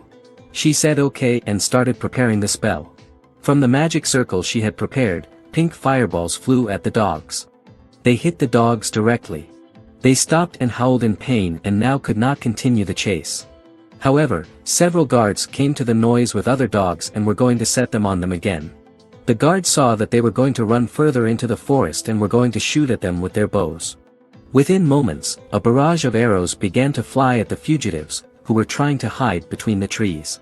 Cammy panicked again, asking what they should do now that they were being shot at with real arrows, but Simon reassured her that they had seen their uniforms. And since they are Kizen servants, they aren't going to shoot them. The guards shouted at them to stop. Simon clenched his fist and told them that only when they stopped. He was about to open his subspace filled with stones. In a moment, in the place where Simon was running and where the guards were now, a subspace opened from which stones flew out. The guards did not understand what it was and told each other to be careful, because it could be some kind of magic, and they were forced to stop and let the fugitives go. Our friends managed to run to the edge of the abyss, and behind them they could hear the voices of the guards shouting to each other that they couldn't have gotten far and they needed to be found. Simon asked Cammy if she remembered the jumping technique they had learned in the magic combat class and if she could use it now. She shook her head and told him that no, she couldn't, and that he should jump first. And she would be fine anyway. She was exhausted and drenched in sweat, but she was smiling nonetheless. She told him that even if she was caught she would never tell them about him. Simon was amazed at her self-sacrifice and was not about to give up and leave her there. He quickly picked her up, apologized, and told her to hold on to him. Before she could respond, he accelerated toward the edge of the cliff, and Cammy tried to tell him to wait, but it was too late. Simon pushed off the ground with a thud. In a moment he was flying high above the abyss. With the wind whistling, they almost reached the other side together. Simon skillfully landed on the ground without falling. The frightened Cammy just held on to him. Putting her on her own feet, he asked her if she was okay. But he didn't hear an answer. She just sat there staring dazedly into the space in front of her. Suddenly, she seemed to come to her senses and tears began to appear in her eyes. Simon did not understand what was happening to her, so he asked her what was wrong and if she was hurt. Cammy tearfully began to explain that she thought she was going to be caught. Simon wondered how she could have decided to stay there in such a frightened state and be caught. Cammy burst into tears and thanked Simon through her tears for saving her. Simon told her that he was just doing what a friend would do. And it looks like the guards have finally lost track of them, so they should go back to the school because they have a long journey ahead of them to get there.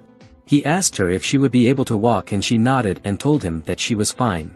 Wiping away her tears, she smiled and said again that she was very grateful to him.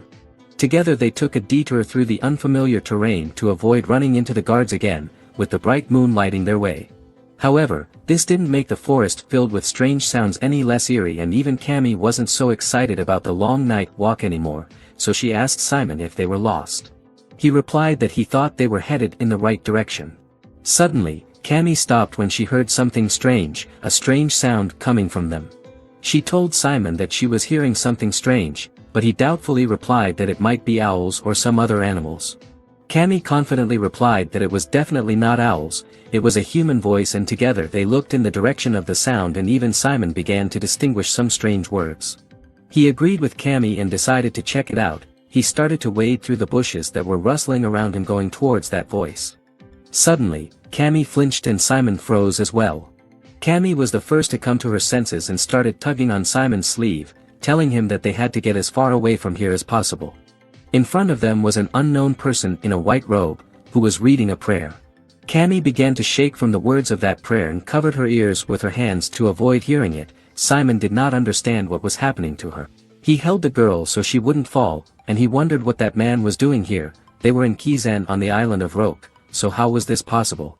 The priest continued to pray to his almighty mother goddess, Devi, in front of the repulsive animal skulls and statue. Simon realized that it was none other than one of the priests offering a blood sacrifice to his goddess. The priest finished his prayer and for a second there was silence in the forest. And the next moment, the priest looked Simon straight in the eye, which froze him. Simon finally recovered and in desperation shouted to Cammy to run. But a blue barrier appeared right in front of them, cutting off their escape route. The barrier kicked up a pile of dust and small stones that scattered across the clearing, and as soon as it cleared, Simon realized what was wrong with this priest and why he might be here. He was using darkness for his spells. So this was not just a priest who had secretly managed to sneak onto the island. He was a traitor to Kizen, who now summoned a bunch of crosses and chains around him, rattling in the air, surrounded by swirls of mana, and ready to fight. Cammy noticed this as well and told him in fright that this priest was using both holiness and darkness. Simon told her that he thought he was a traitor and that the powers he was using were usually on opposite sides of the battlefield. Then he took her hand and added that he was not sure what was happening, but he was sure of one thing. And again, trying to run away, he shouted to her that if he caught them, he would definitely kill them, and the crosses and chains flew after them. One of the crosses whistled past Cammy and cut her leg, and the wounded girl screamed in pain. But this was only the beginning, and the chains were already catching up with them. Simon only managed to shout to dodge them. One of the chains cut Simon's shoulder, but it seems that he was not their target. Because the next moment the chains wrapped around Cammy's legs and threw her to the ground. Simon did not have time to do anything but shout at her to hold on. The chains were dragging the unfortunate girl toward the priest with a clang, and she could not resist, only asked Simon for help.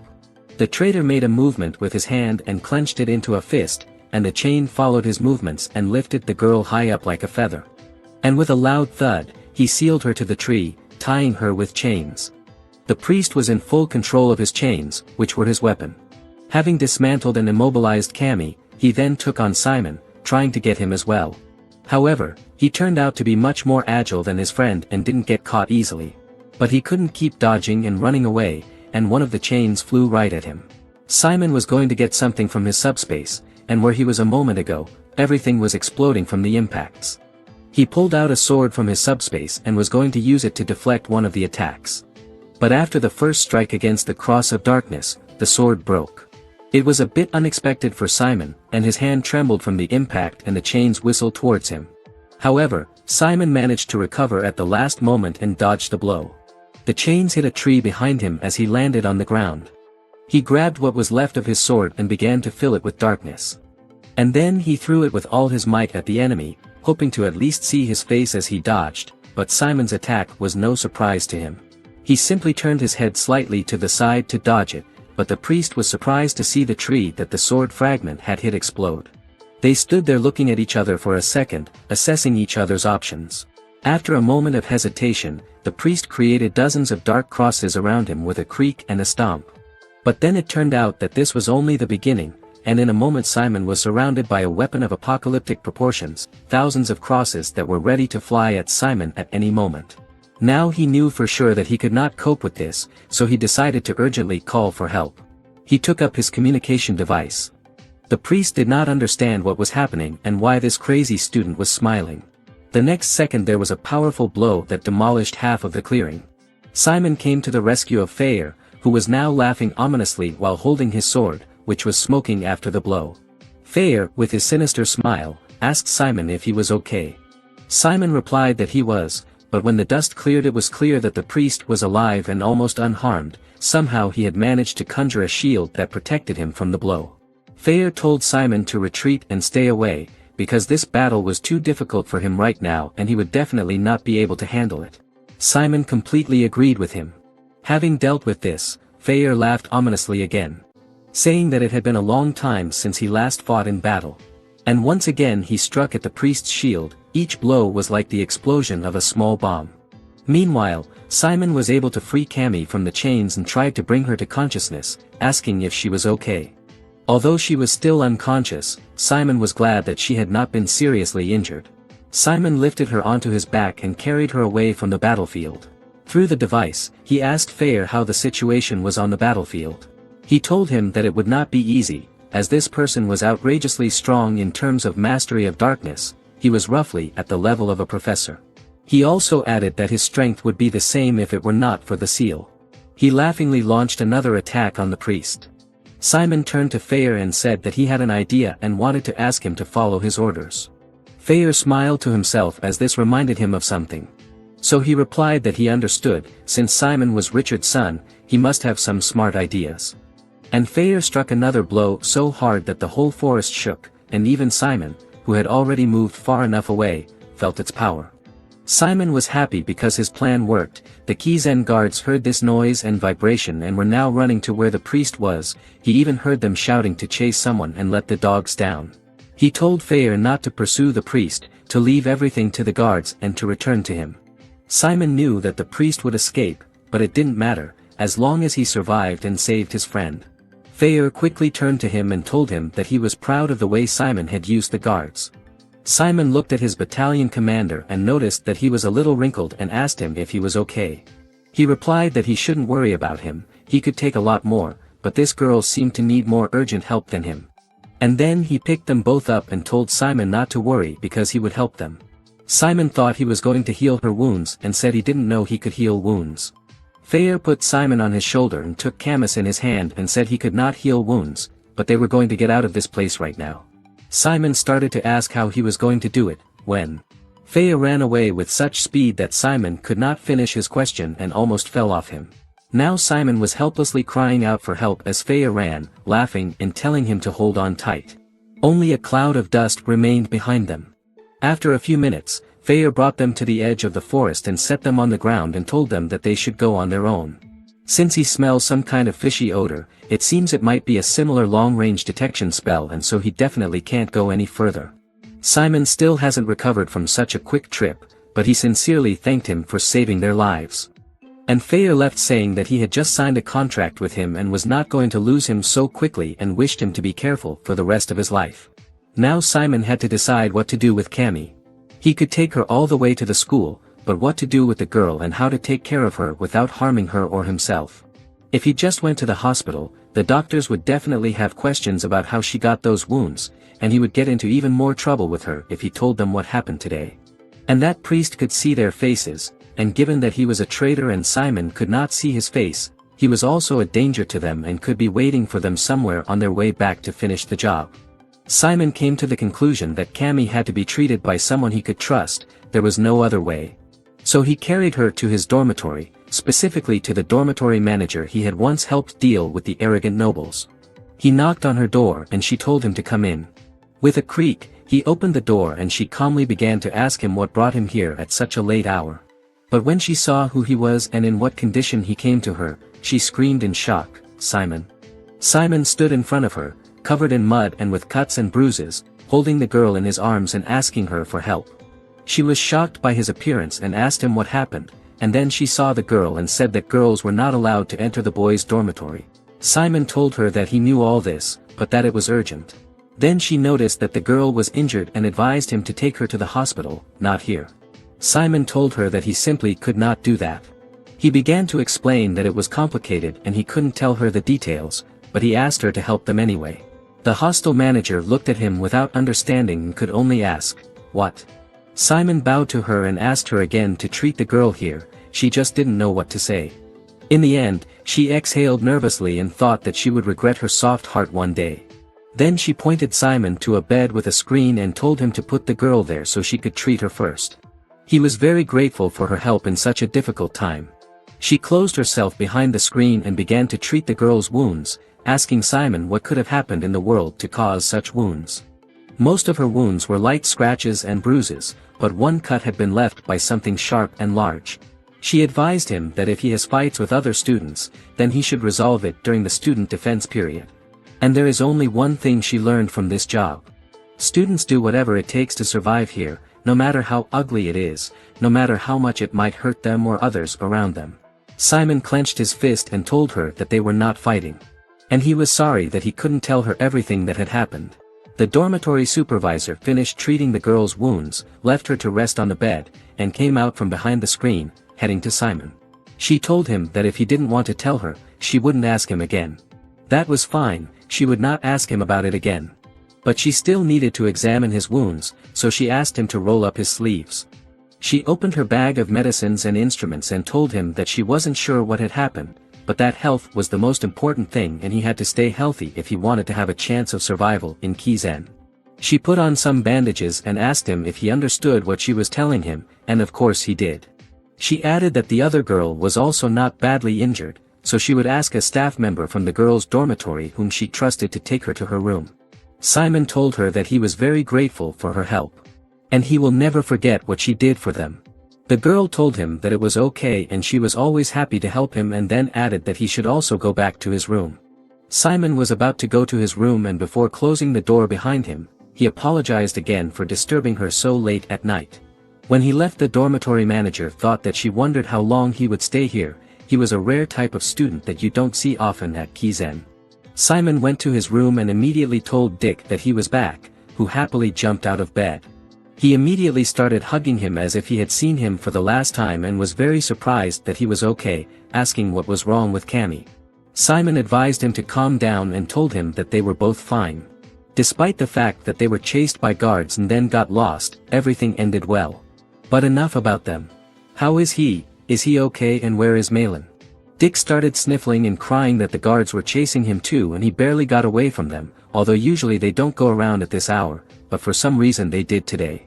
And he also talked to Malin and warned her about the guards, and she advised him to postpone the potion making until tomorrow. Simon noticed that she probably had to go to bed late because of them. Dick told him that at first she seemed a little hurt and annoyed, but eventually she became more understanding once she heard about the guards.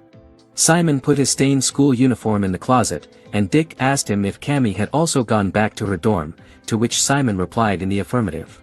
He added that they should go to bed after such a busy day. Dick said he would turn off the light when Simon was already sitting on his bed, exhausted. But despite his tiredness, Simon could not sleep. His thoughts would not leave him. It was not the first time he had seen someone praying that evening, because his mother is a priest, but Cammy was probably shocked. And the last thought he had before he fell asleep was that he would have to talk to Cammy separately tomorrow. The next morning when he met her, she was just beaming with happiness and wishing him good morning. He was surprised by this mood, because he expected a completely different mood from her, but he asked her if she was okay just in case.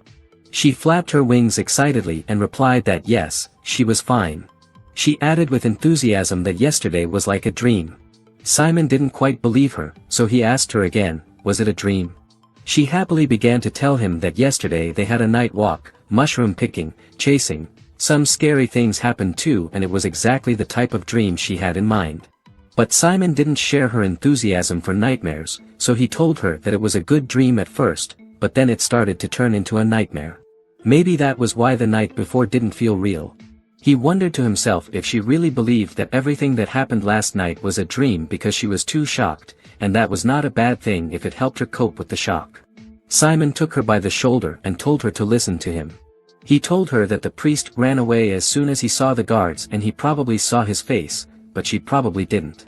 Then he asked her not to tell the rest of her team what happened last night and just to act normal. And he would definitely find out who the priest was. Suddenly, Cammy got too close to his face and made him feel uncomfortable and assured him that it was all about the two of them and she wanted to be helpful as well. She started to yell that he couldn't just leave her out of everything, which made Simon feel uncomfortable.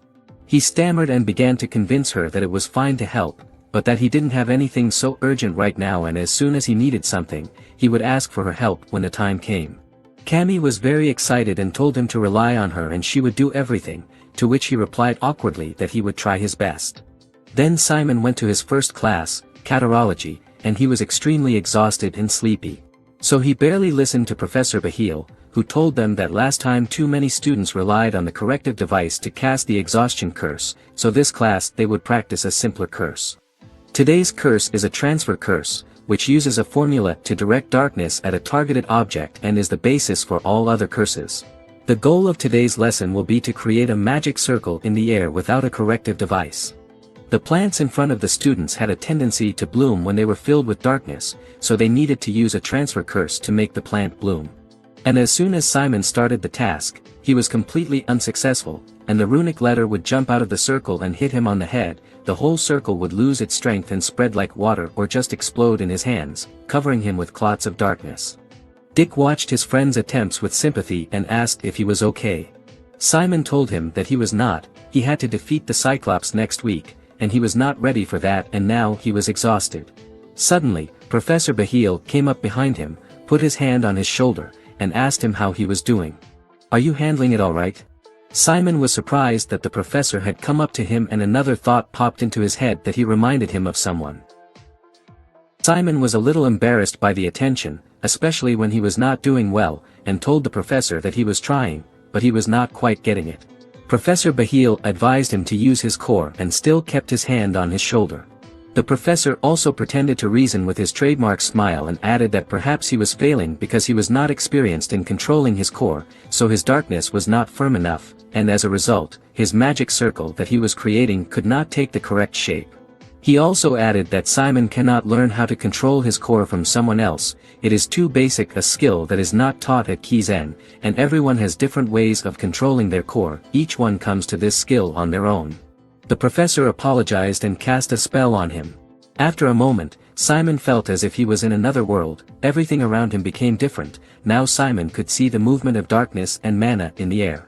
Professor Bahil began to explain to him what was happening and why he felt and saw everything differently.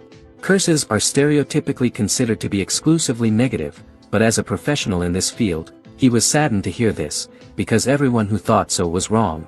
He had just used the modified sensitivity curse to maximize his senses. Simon had no words to describe what he was seeing around him. Professor Bahil said that this way he could help him find his way and asked him to focus and do what he told him. First, he had to breathe in and gather mana from the air in his body. Simon closed his eyes and concentrated on following the instructions. Next, he had to pass all the collected mana through his core, and the professor advised him to watch how he did it first.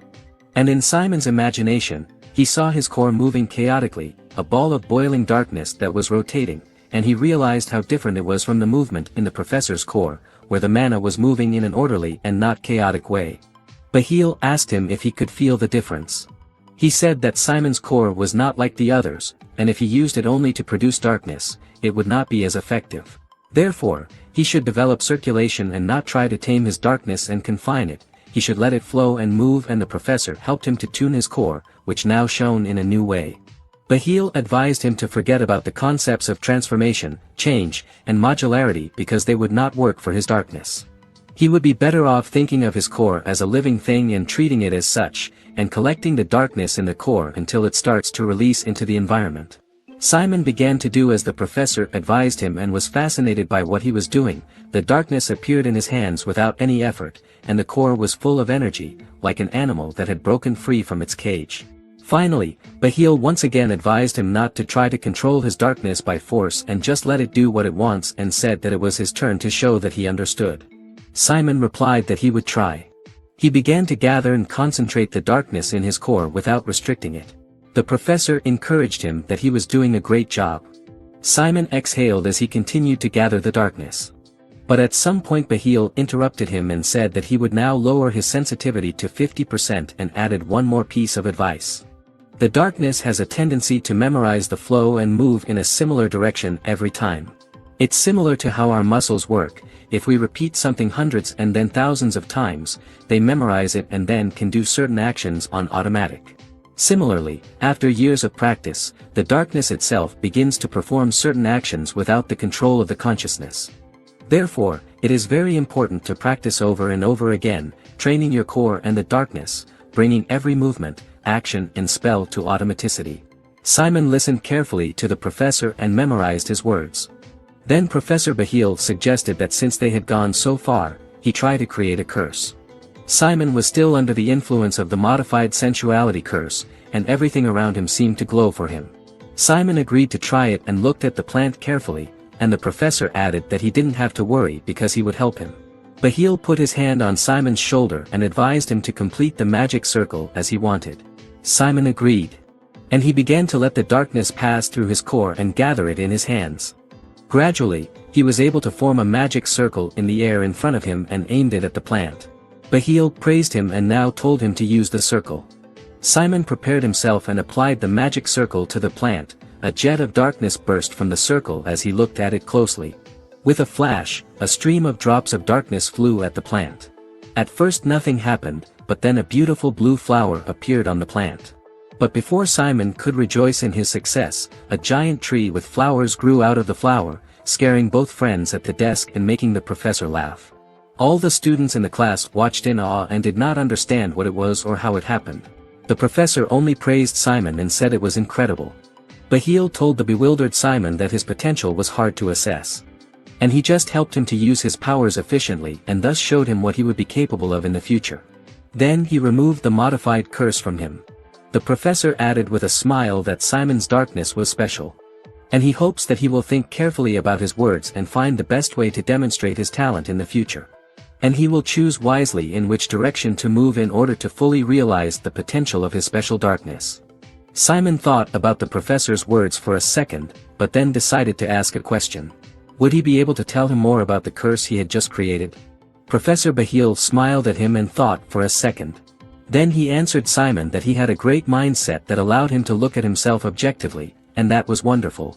He had a great curse, but it still lacked something. He needed to add more emotion. Simon realized what he was talking about and asked him another seemingly ordinary question. He asked if he lacked emotion in the same way as when he summoned the undead. But such an ordinary question brought incredible horror to the professor's face, which he could not hide, and his murderous gaze focused on Simon for a moment. But Bahil was able to compose himself, and in a second a smile shone on his face and he answered that yes, something like that. Then he patted the confused Simon's head and added that emotions are the most important factor in black magic. In his mind, trying not to show his emotions on his face, he tried to answer the question of what was wrong with the professor's face. It scared him very much. Before leaving, Professor Bahil advised him not to forget his words. He was about to leave when Dick raised his hand and called out to him. He asked the professor to help him, because he, like Simon, was failing, hoping for the same attention and help. But Bahil smiled at him with his trademark smile and told him that hoping for luck and waiting to be spoon-fed is the attitude of lazy beginners and advised him to keep trying. Cammy didn't notice that she had hit Malin on the nose and started apologizing to her. Simon was sitting at his desk looking at his hands and wondering what potential they had. And with enthusiasm and self-confidence, he was going to fully master how to cast a curse by the end of the lesson. At the next lesson, Dick and Cammy sat in the shade of a bamboo tree with other students. Dick asked his friend if it seemed to her that all the professors singled out Simon in a special way and paid more attention to him than to the other students. Cammy asked incredulously, do they? Dick continued to insist that it was true. For example, today Professor Bahil was very kind to him and Simon was definitely able to create the transmission curse only because of that. And now there's also Professor Hongpeng, who at this moment was telling Simon how to do one of the physical exercises correctly and told him to tighten his stomach by pressing on it with his hand. He was also holding his leg wrong and she was correcting his stance with her hands. Simon stood in a kind of heroic pose and could hardly hold back a scream from the tension, and from the outside it looked like he had an individual lesson with the professor, which other students were very jealous of and did not understand why the teachers paid so much attention to such a loser. Cammy heard all her friends' arguments and really wondered why the teachers were doing this. Professor Hongpeng, having completed all the corrections and tips for Simon's movements, said that it was time for him to try a pivot kick. But for this kick, he had to use the darkness, which he did by gathering the darkness in his leg. He managed a good kick, creating a whirlwind of darkness around him, which threw leaves and small stones into the air. The professor patted him on the back and told him that he had done a good job, but Simon wasn't so sure, so he asked if it was true and she said yes. But as soon as he was satisfied, she added that only the rotation was good, and the other 4 poses were wrong. His eyes should be concentrated on the target and he also needed to move his back properly and turn his heels more, and the darkness was released too quickly during the stroke. Simon responded to all the comments with a bow and a promise to be more careful in the future, but the professor smilingly assured him that everything was fine and he was doing well, he just needed to practice more. Simon thanked Hongpeng, who finally went to see how the other students were doing, while Malin huffed with disdain at Dick. Then she looked down at him and told him that he was a loser and how he could not call himself a student with such an attitude. Why doesn't he try harder to get more attention from his teachers instead of being offended and whining? He told her that he was not offended at all, but simply asked a question. Besides, who could say, she was the one who was labeled a problem student. Malin reacted very strongly and shook with irritation when she started shouting that she was not a problem student. Dick continued, asking if Professor Hongpeng had even spoken to her in class. If not, it definitely means she is a problem student. Malin denied everything and started threatening him that if he said something like that again, she would put a curse on him. Neither of them paid any attention to Cammy, who tried to calm them down and asked them not to fight. They stopped fighting only when Simon came over and Malin, spitting on everything else, was going to throw something at him. She asked him to come over and teach her, to which Simon was surprised to hear her ask if she was really talking to him. Malin herself was not comfortable asking him, but he was not a bad magical combatant, so since the professor did not pay attention to her, she asked him for help. She mumbled to herself that she had to fight a cyclops in a group presentation, so she needed his help in developing faster moves and then she would get higher grades. Simon told her that she didn't have to explain all this to him and he would be happy to help her just like that, and that she should strike a pose to start with. She thanked him and got into a fighting stance. Simon sat down next to his friends to watch and give her some pointers. But as it turned out, her stance and movements were quite awkward and all her friends felt uncomfortable watching this spectacle. Malin knew what it looked like from the outside and warned them that she knew she was doing very badly. Simon had a few ideas on how to help her and advised her to relax her body and take the most natural pose possible, which should help her get rid of tension and insecurity. Cammy was watching Simon with admiration, wondering how smart he was. Malin, on the other hand, still couldn't get her body under control. Her movements were more like a cow dancing on ice than the fighting moves of a necromancer studying at the most prestigious school on the continent. Simon tried to correct the situation a bit with his advice, telling her to clench her fist a little and pull it forward and that her feet should not move but remain in the correct position. Malin had never felt so uncomfortable in her life. When she was more or less able to manage the movements of her arms and legs, Simon encouraged her and told her that she should now gather the darkness around her waist and hold it there. At the time, Dick couldn't believe his eyes and asked Cammy how Malin could be so bad at this. Simon went on to tell her to gather the darkness under her foot and make a turn around her axis. Malin tried, but she didn't get it right. Annoyed, Malin started yelling at Simon that she was doing everything right, but she was not getting it right. Simon exhaled tiredly and tried again to explain to her that she shouldn't just spin on one leg, but try to make a kick with all her strength and move the darkness by the hip while spinning. Malin still didn't understand what he was telling her, so Simon had to come over and point to where she needed to concentrate the darkness with his finger, but even so, she still had questions. Finally, she lost her patience and yelled at him that her legs were not naked, but in sweatpants and he could come over and show her, not point his finger in the air pointing in the wrong direction. And let him just come over and touch her.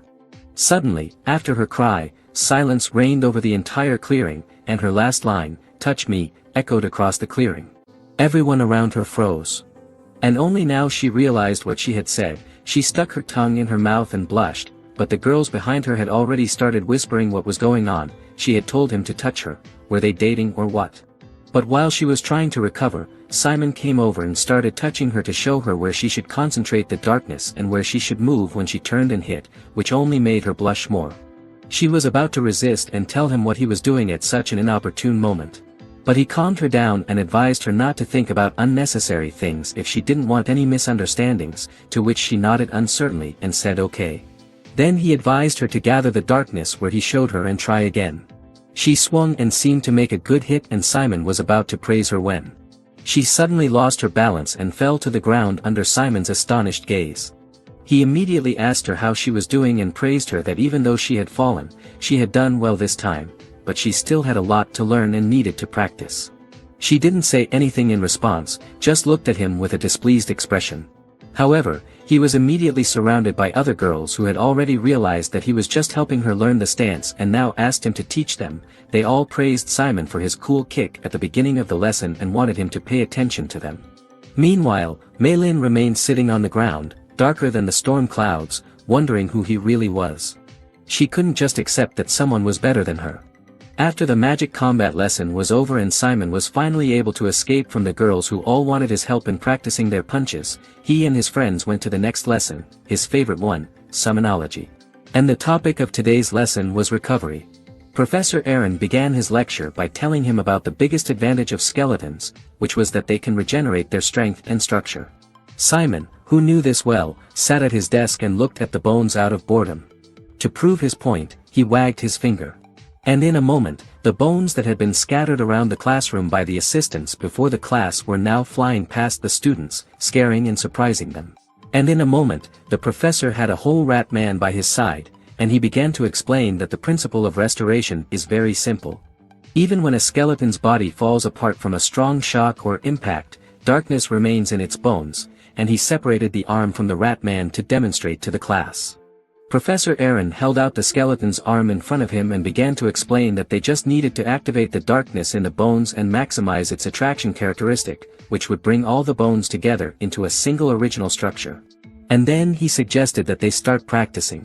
As it always happened in Sonology classes, the practical part began with uncontrolled skeletons running around the classroom, jumping everywhere and scaring the students. And many of them had no luck with the bones, which refused to obey them and barely moved despite their efforts. Malin noticed that Simon, instead of trying to put his skeleton back together like the other students, was just sitting there reading a book. She asked him if it was okay for him to just sit there. Simon, in order to prove the meaninglessness of her claims, assembled his skeleton with one wave of his hand, which surprised Malin.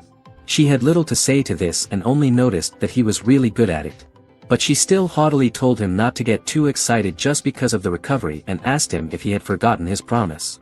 Simon told her that he hadn't forgotten anything and that she didn't have to worry because he would definitely score higher than her. Malin gave up and replied that if she remembered, then it was fine. She turned away from him and muttered that she would have gotten 90 points on Sonology if she had solved the 20th problem. Simon heard her words and noted that if she was talking about the exam in Professor Jane's office, and the 20th problem was on the last page, it was easy for him. Malin pulled away from him and replied ironically that of course he had solved that problem without even attending the preparatory classes, and what kind of answer did he get? She did not believe it. That he could have done it and thought he was just pretending. But Simon remembered the answer and said it right away, 1,200,146. This made Malin's jaw drop in amazement. They did not notice that the teacher's shadow was already hovering over them and had been listening to their conversation for some time. Malin was about to ask how he could have gotten that answer when they were suddenly interrupted by the professor's voice, which called out the name Simon Valencia. He asked what he was doing now. Simon was startled by this unexpected appearance and immediately realized that he had been caught red-handed. While Malin froze, Simon began to make excuses that he had restored the skeleton and began to review the material in the next class in the book.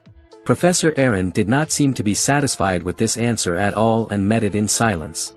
And then he added that Simon should stay after class.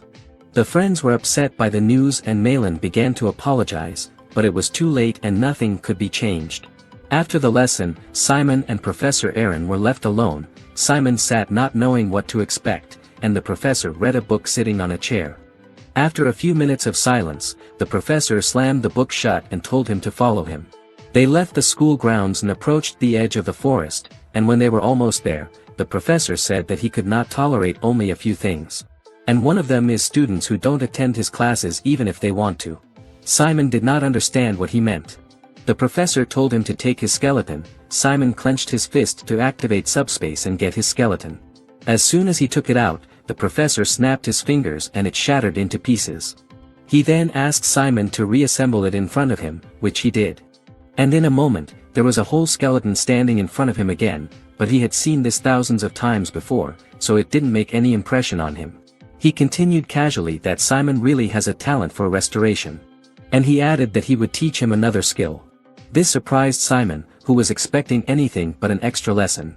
He asked the professor if he was going to punish him for not paying attention in class, but the professor looked at him in disbelief and then asked what he was talking about. And then he said that this was an extra lesson especially for him. And he just said it in class so that other students wouldn't misunderstand him. He was not going to punish him at all, but rather the role of a professor is to give students who are more capable than others additional chances. This news made Simon shine with happiness. But the professor didn't want to take too long, so he told him to get into a fighting stance. The first thing that Professor Aaron showed him was a skeleton made of bones of a demon in armor, and Simon could not contain his admiration for its coolness. The professor began to take it apart and warned Simon to pay attention, because he would not show him twice. Then he confidently raised his hand and pointed his finger in the direction of the tree opposite, an aura of power surrounding him. At his command, the bones began to stir in such a way that the sharp parts were separated from the rest. In a moment, only the sharp parts of the skeleton were hanging in the air in front of him, pointing at the tree with the squirrel. The professor explained that this is an attack skill that uses the recovery skill. And he fired those bones, which flew to the target with a whistle. All of them hit the target with a bang, scaring the squirrel sitting in the tree. Aaron explained to Simon, who was fascinated, that this skill is called piercing bone. The frightened squirrel ran away from the tree in tears. Aaron wasn't going to let it go far and wanted to use it as an example, so he waved his hand. And the squirrel was surrounded by a cage of bones. The professor explained that this is another skill related to recovery. And it is called bone prison. The poor squirrel did not understand why he deserved such a fate. But the professor continued that finally. And he made a rotational movement with his hand. And all the bones surrounding the squirrel flew back to the professor. The defense skill, with a creak, the demon's bones began to put on his armor like armor. And finally, in a moment, he was completely in bone armor and looked very epic. Simon was shouting out how cool it was. The professor gradually began to take off the armor and explain that, depending on the necromancer's abilities, a skeleton can become a weapon, armor, and prison. All the black magic skills that he had just shown Simon were in addition to the restoration skill, and then asked if Simon understood everything. He replied that he did. The professor added that these techniques are usually taught in the second year of training, but he decided to show him earlier because he had already achieved excellent results in recovery. And he was going to teach Simon how to use them earlier. He was very grateful and excited about this opportunity. Aaron advised him to train the piercing bone first, but before that he needed to get rid of one bad recovery habit. Simon didn't know what he was talking about. The professor explained to him that the essence of recovery is to send the skeleton back to its current location. And his recovery instead puts the skull in the center and rebuilds the skeleton around it. In other words, instead of moving the fully restored skeleton, he has to set his will from the beginning so that the skeleton is restored immediately in the right place. Simon thought that this was similar to what Fayer had told him, and he might be able to do something similar to ordering the skeleton. Simon looked at his hands surrounded by darkness and thought, well. And pointing to a spot on the surface in his mind, he ordered the skeleton to gather in front of him. For a moment, the skeleton hesitated with creaking bones, not understanding what was being asked of it. However, after a few seconds, the skeleton began to gather in front of him, though not in a hurry and waving at him with its paw. But eventually it fully assembled and stood up in front of Simon. The professor commented that it wasn't as terribly slow as it could have been, so they could move on. Restore and pierce bone are two different skills. The latter is simply an addition to the restore power, so he should think of them as two different things. Simon took apart his skeleton and tried to separate some bones from others. The professor advised him to get into the habit of turning the bones around while healing, so that their sharp ends would pierce the enemy's flesh. And if he also focuses the darkness in the bone in one direction, he can make it sharp as a blade, and he took one bone in his hand and showed how the darkness concentrated at one edge sharpened it. And for those parts of the skeleton that do not have elongated sharp edges, he advised to make them into motion limiters and said that they would have a good effect. To confirm this, he used the tail as handcuffs and pulled Simon's arms down so that he fell to the ground. Then he released him and told him to try it himself and pointed to one of the trees. Simon pointed the bones of his skeleton at it, which crunched and wrapped around him like a bone snake. Simon gathered all his strength, clenched his fist and shouted, "Recovery." The bones began to crunch against the wood. And at some point, with a loud crunch, they broke it in half. Simon was happy that it worked, and now the whole lawn was littered with pieces of rollers and wood. The professor praised him for doing a great job. But he noted that so far he was basically just strangling his opponent with bones, but since he was rebuilding the collapsed skeleton into an attack method, it gave him a new trick. And if he continues to train, he will be able to use this skill in real combat.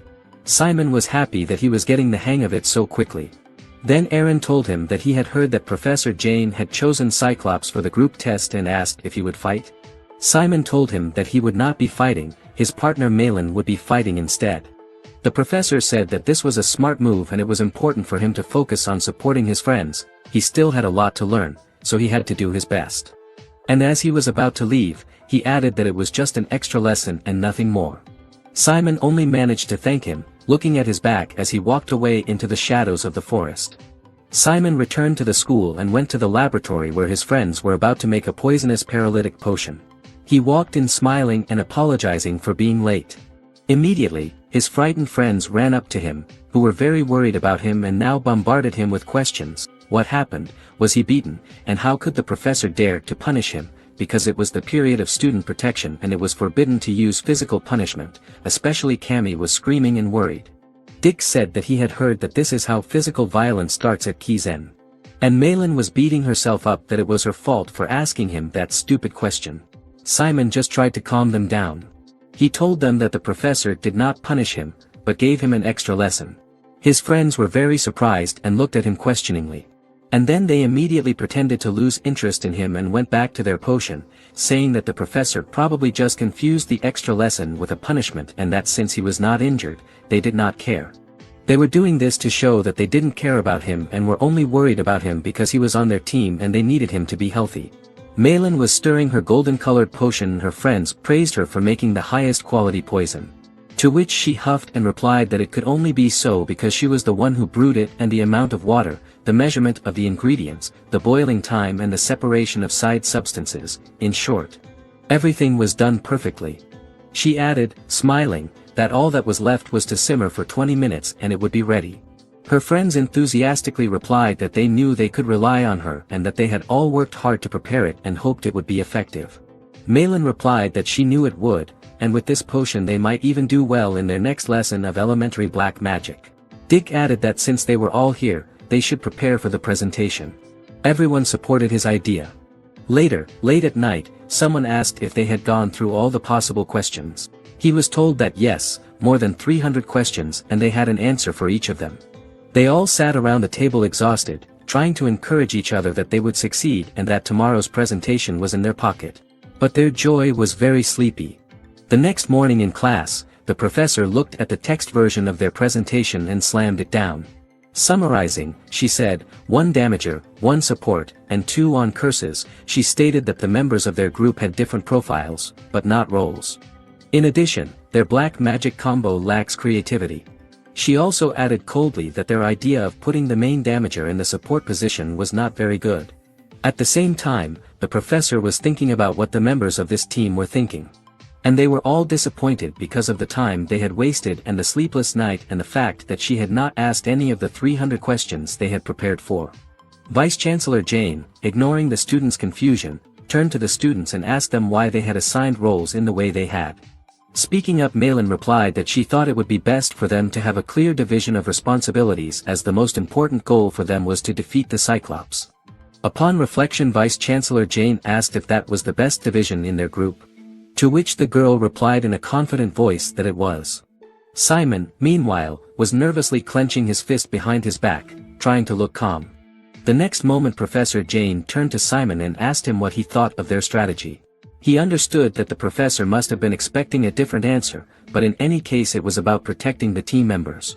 Besides, the purpose of today's presentation was to evaluate their strategy, and that was why he had to show how good their teamwork was. Making up his mind, he turned to Vice-Chancellor Jane and said that he knew that their team lacked ingenuity in terms of combining dark magic. However, he added that safety was still the first priority, as this way the Cyclops hunt in their squad would be more stable than the other groups.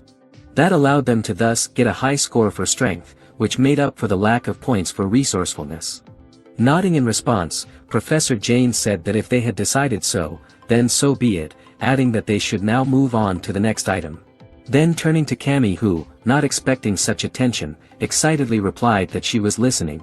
Vice-Chancellor Jane asked why, despite the fact that she was studying hematology and should have been responsible for the attack, she had given that role to a Caterology student while she herself was acting as a support person using curses.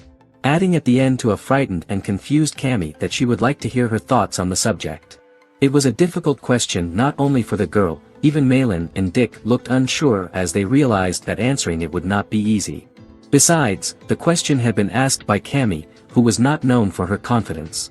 Concerned Malin, who was standing nearby and chewing for her, told her not to be nervous and tried to answer confidently. However, she still could not get a word in edgewise. Simon suddenly came to her aid, calling out to her in a whisper and saying one word, Cyclops. Adding something about a toxicology class. Hearing this, the girl immediately understood everything, and her wings began to move confidently again.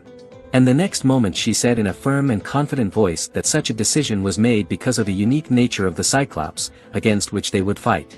Upon hearing the answer, Professor Jane immediately asked her to explain in more detail. The girl nodded and began her explanation, saying that since Cyclops had hard and tough skin, and hematical spells were more for physical damage, it would be hard to defeat Cyclops that way. Listening to Cammy's words, Hector thought about something while the girl continued her explanation, saying that Malin could use the dark element flash, and that was why she thought they could burn the cyclops with her spell. Finishing by saying that this was why Malin was best suited to be the attacker against the cyclops. Malin, however, looked at her friend with a smile as she was still able to answer such a rather difficult question perfectly. Professor Jane said that she understood her explanation, and then asked what they would do if their opponent was another monster. Hearing such a provocative question, Cammy started muttering something to herself again, not knowing how to answer. However, in the next second, she said in a loud and excited voice that she would then go on the offense. There was silence in the classroom after her words. Simon and Malin looked at the girl in shock, unable to say anything. Cammy realized that she had made a loud statement and covered her mouth with her hands. Hearing the answer, Professor Jane nodded her head and smiled slightly and said that she would remember her words. Then she turned to Dick, saying that it was his turn. He did not hesitate to raise his hand and said he was ready. But a question of a slightly different nature awaited him. Professor Jane turned to him in a slightly irritated voice and told him not to talk to the student sitting next to him during the lesson. To say that Dick was shocked is a very meager description of what he experienced. The professor, on the other hand, turned to the entire number 7 team and said that they were free to go, then announced that the number 8 team could go forward. After a while, the students in the academy cafeteria were having a good time, discussing their school life. Simon sat at a table by the window, his head propped on his arm, staring out the window, wondering when the man he had an appointment with would arrive. He added to himself that anyone of any value should see her today. At the same time, several students stared in surprise at the entrance. They exclaimed in surprise at the sight of the visitor, wondering who she was. A rather tall slender girl with black hair walked past the students without turning around, heading to the end of the cafe. It was none other than Lorraine Arkbold. Noticing the students staring at her, she turned around and asked in a cold voice if they had anything to say. Those who didn't want to mess with her immediately ran away fearfully.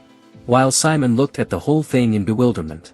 Looking again at the girl in front of him, who was now dressed in her school uniform, Simon was surprised to note that he had a strange feeling, as if a completely different person was sitting in front of her, and that she was a little frightening.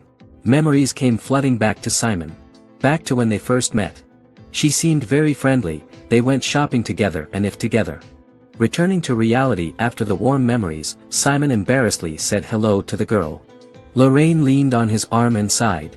The next moment, with a bright smile on her face, she turned to Simon and greeted him cheerfully, adding that it was the first time they had seen each other since Langerin. Then turning to the confused and shocked Simon, who didn't understand how it was possible to change so much in one moment, she asked him how he was doing. He replied that he was fine. Remembering the joy of the girl who had given him the letter, Lorraine asked him in a dissatisfied voice what he had said to the girl who had made a big fuss about it. He replied that he had just asked her to give the letter to him, not understanding what had happened. Simon turned to Lorraine and said that she looked great in her school uniform, even better than he'd expected. She misunderstood his words and asked in a disgruntled voice if he thought she looked old. Simon, realizing that he'd misspoken, apologetically replied that he hadn't meant that. Then he nervously started gesticulating with his hands, pointing at himself, trying to explain that she seemed a little unusual in her school uniform in Langerin. The girl laughed and replied that everything was fine and she was just kidding. She added that he shouldn't have been so nervous. Then folding her hands in front of her, she asked him with a serious expression on her face why he wanted to see her. Deciding not to drag it out, Simon immediately told her that Kizen had a traitor. After asking her if she knew about Professor Jane and her assignment to fight the Cyclops, he told her about a situation that had happened to him while he was hiking in the woods. After listening to Simon's story, Lorraine sat silently thinking about something. Simon decided that she found it hard to believe what he had told her, but she interrupted him and said that she believed him. Then she asked him to tell her more about the cross he had seen. Simon replied, remembering with difficulty, that the largest cross seemed to be in the center. Then he added, after a moment's thought, that there was a woman on it, tied to it with a vine. Hearing his words, Lorraine replied that it was obvious that the woman was the goddess Dave, who was the only goddess the saints of Ethnol believed in. Not understanding what the girl was talking about, Simon asked who were the saints of Ethnol. She replied that it was a holy college that was run by the Holy Father himself. While Kizen trained necromancers, Ethnol trained priests. The Holy Maidens were considered the strongest in the Holy Federation. They only took ephemeral girls to them, and they also kept the entire power of the Federation with them. Lorraine, on the other hand, clutched the innocent glass that had cracked. She screamed furiously how a Reaper could dare step into Kizen. The girl turned to Simon and asked who else knew this information, but he said that it was only him and Cammy, who had gone into the forest with him. Lorraine replied that she would immediately report everything to her mom. Hearing this, Simon thanked the girl. Standing up from the table, Lorraine said that telling her was the right thing to do, since it was just as he said, the priest was likely to be as strong as the professors, which made all Kizen professors suspects. After which he added in a cheerful voice that if he had already spoken to them, they could already have destroyed all the evidence or hindered the investigation. It was so that her mother could know about it, so that the priest couldn't interfere, and so that they could do a thorough investigation in peace, to which Simon replied with a smile that he was happy to help. As soon as they got up from the table, Lorraine immediately said with a smile of confidence that they should be on their way.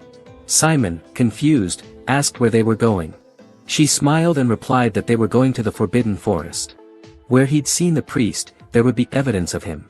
Simon said with a smile on his face that it was a good idea.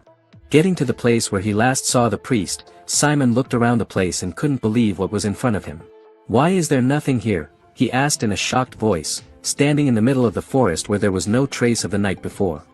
As Simon stood still, Lorraine walked past him, shocked at what he'd seen. Leaning down and running her hand over the ground, she said that without evidence it was even more suspicious, then added that, as he had said, the priest was quite strong. Even though she hadn't seen the fight, it was still clear to her how thoroughly the footprints had been covered. What was even more shocking, though, was that they had placed the core inside to come to Kizen, even though they were serving a god. Explaining that the priests believed that the core was a power that negated the god. Interrupting the girl, Simon said he had a question, to which the girl turned around and asked what he wanted to ask. Simon asked in an unsure voice, "If you open the core, then being a priest you can't use holiness, right?" To which Lorraine nodded her head and replied that it was, adding that she didn't know the exact principle, however those claimed it was so. Claimed? Simon asked in surprise, turning to the girl. She explained that holiness was the power that came from faith in God. Darkness was the power of the damned devil, which was what the priests believed in. Then adding that whatever their theory was, there was no denying that the two forces were fighting each other. Suddenly turning to Simon and putting a hand on his shoulder, Lorraine thanked him with a serious expression on her face for his cooperation with Kizen, but added that the problem was that the priests were not to be underestimated, which meant that his life was in danger because they didn't know when they would come for him. Then he suggested that he take the day off and rest. Simon replied with a smile that he was grateful for the offer, but said that everything was fine and he would go on with his life. He added that he didn't know if the priest had seen his face or not, so if they came after him they would definitely leave evidence. The girl was shocked by his words. Then she grabbed him and angrily told him to stop talking nonsense, because even if they had evidence, it wouldn't make any sense if he was dead. However, Simon put his hands on the girl's shoulders in a calm voice and told her to calm down and listen to him carefully, then said that if he stopped going to classes or doing anything strange, the priest would probably suspect him right away. Lorraine, who couldn't accept this, replied that he should at least be accompanied by Kizen guards. However, Simon replied in a firm voice that it applied to those as well. He would stand out a lot if he had guards following him, which would make it obvious that he had told everything to the top Kizen, and also showed that he felt threatened. They were also dealing with a priest who had infiltrated Kizen, who as she said decided to come here and even opened the core, which was considered sinful. Simon also added that she should realize that these fanatics were unpredictable. To which she replied, not too cheerfully, that she agreed. But on one condition, if she noticed anything suspicious, she would protect him, even if it restricted his freedom. Having no choice, he replied that he agreed. Lorraine added in a cautionary voice that he should remember not to sacrifice himself for everyone else. He laughed awkwardly and replied that he would remember that. Since they had already checked everything out and there was no point in staying here, they decided not to drag it out and head back to Kizen. It was already dark outside, but the bright moon in the sky kept the darkness from completely engulfing everything around them. With a smile on her face, Lorraine waved goodbye to Simon, adding that they would see each other soon. Simon looked at her as she left, apologizing to her, because he couldn't take a sabbatical just for the sake of it. If he did, he would probably fall behind if he didn't go to class. Besides, he could be expelled for bad grades or bad skills, which he could not allow, and since there was risk on both sides, he felt the best choice for him was to keep his academic life. Besides, just like Thayer said, there was a lot to learn in Kizen, and so there was no way he could miss such an opportunity. Being in the cylindrical transparent elevator, which looked very modern, the students inside were looking at it with interest and amazement. Dick, standing beside Cammy, said in amazement that Professor Jane really lived up to her reputation. He added that he had heard that it usually happened in the second semester, but they could try it earlier even before the freshman defense period was over. An excited Cammy, on the other hand, replied that she was so nervous that she still couldn't sleep. Suddenly, a bright blue light flashed, causing the students to cover their eyes with their hands. Then someone's artificial voice sounded, which said that it was a virtual battle system. And it was called Avalon. It was a system that was the only one on the entire continent. It could recreate any monster in the form of a magical creature for virtual combat. After descending into the very room of the system, the students looked around in admiration. Standing in the middle of the room, which was made in the form of a cube, Professor Jane said that this system was the result of the relocation of Galiatsson, which was an ancient fortress of illusions and hallucinations, which was already in Kizen modified for the needs of the academy. Finished with the explanations, she decided to move on to the evaluation briefing. The rules were the same as in practice, at most they could face 3 virtual battles before the real match. Also, the virtual cyclops would only consider the fighting group as enemies. After that, showing all the students a black vest, she said that they would all wear them since those had a barrier spell cast on them. The training would end as soon as the barrier dropped to 0, then the dropout could wait for their next turn in the waiting room. After saying that in this virtual battle they were to evaluate how well their strategy worked, as well as experience what real combat was like. Finished with that, Professor Jane ordered everyone to go to their assigned waiting rooms. Standing in their waiting room in front of the screen that displayed everything that was happening on the battlefield, Simon and Cammy looked at the screen with interest while the voice of the system informed them that they would mark their auxiliary positions. Looking at the screen, Simon noted that Cindy was in the 5th team, then looking at what their team specialized in, he concluded that they had a good balance. The next second a voice announced that the 5th team's fight was starting. At the same moment Cindy and her team were standing in their positions. Right before their eyes the world around them began to change. Suddenly a foot stepped on the ground, making the ground around them shake slightly. As expected, Cindy was a little confused when she saw the huge cyclops, because even though they had prepared for it, seeing such a monster even in virtual reality was a challenge. But in the next second, Cindy came to her senses and jumped back a little, pulling out her weapon at the same time. She said with confidence in her voice, pointing her finger at him, that she would definitely defeat him. However, reality was cruel, and despite her fervor and confidence in victory, Cindy lay unconscious on the ground while her comrades ran to her worriedly. The simulation failed at 1 minute and 16 seconds, while the damage done was 22%. Dick, who had been watching the fight through the screen, said thoughtfully that since the Cyclops strike had removed half of the barrier at a time, they would have to use curses sooner than they thought.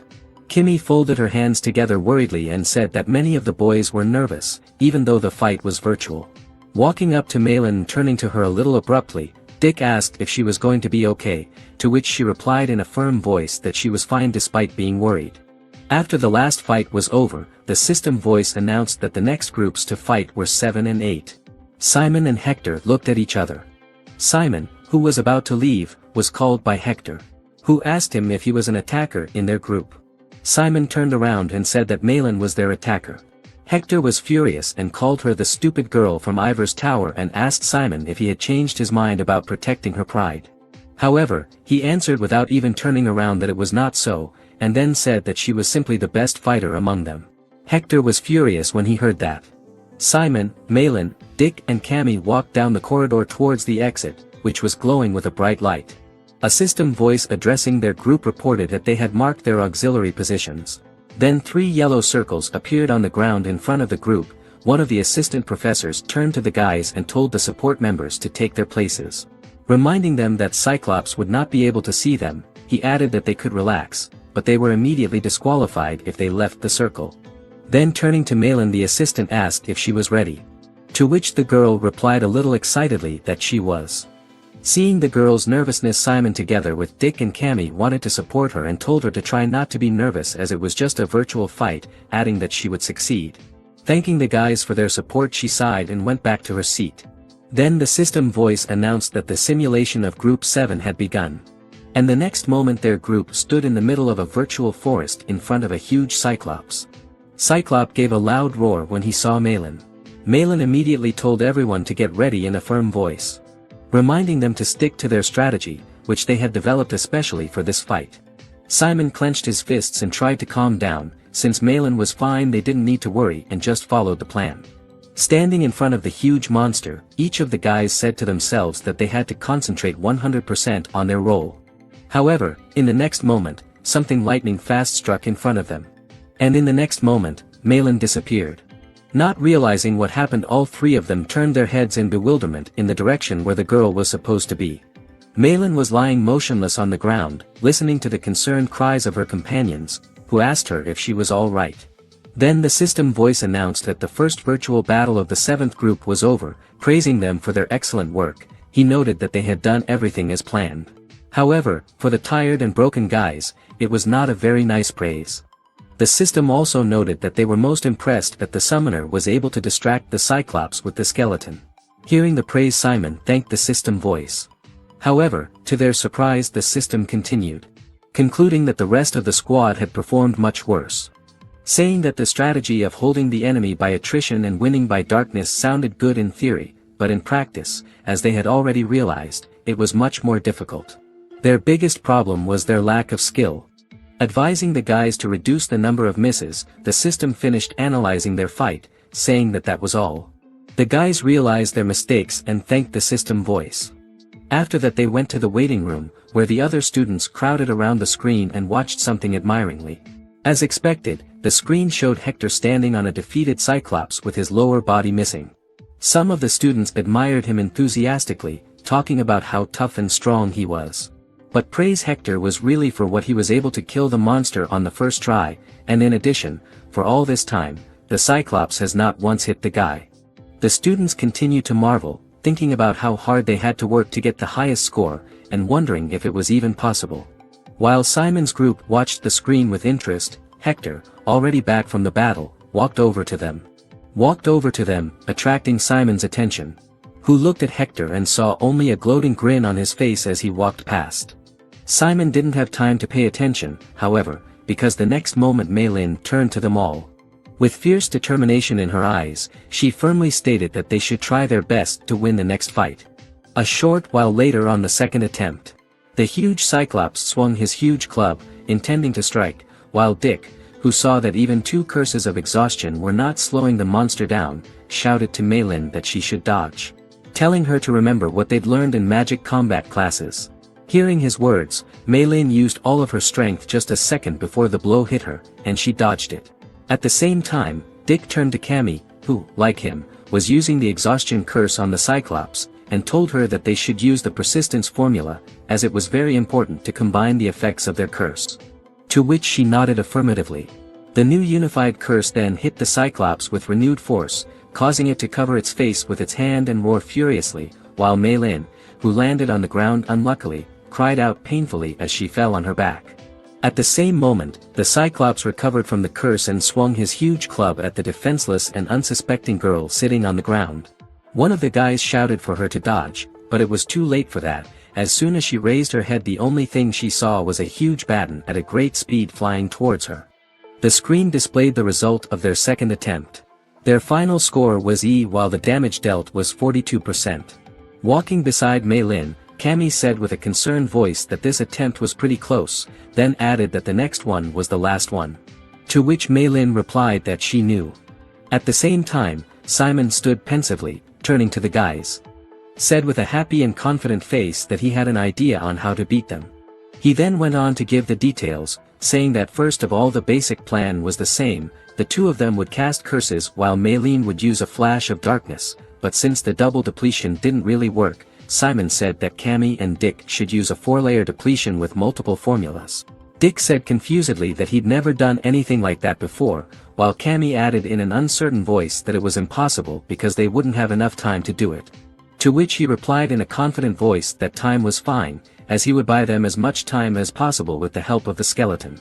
Having no other options, everyone agreed to the proposed plan. Some time later on the battlefield during the third attempt, 2 skeleton mice started climbing Cyclops' legs, distracting him and also trying to do some damage.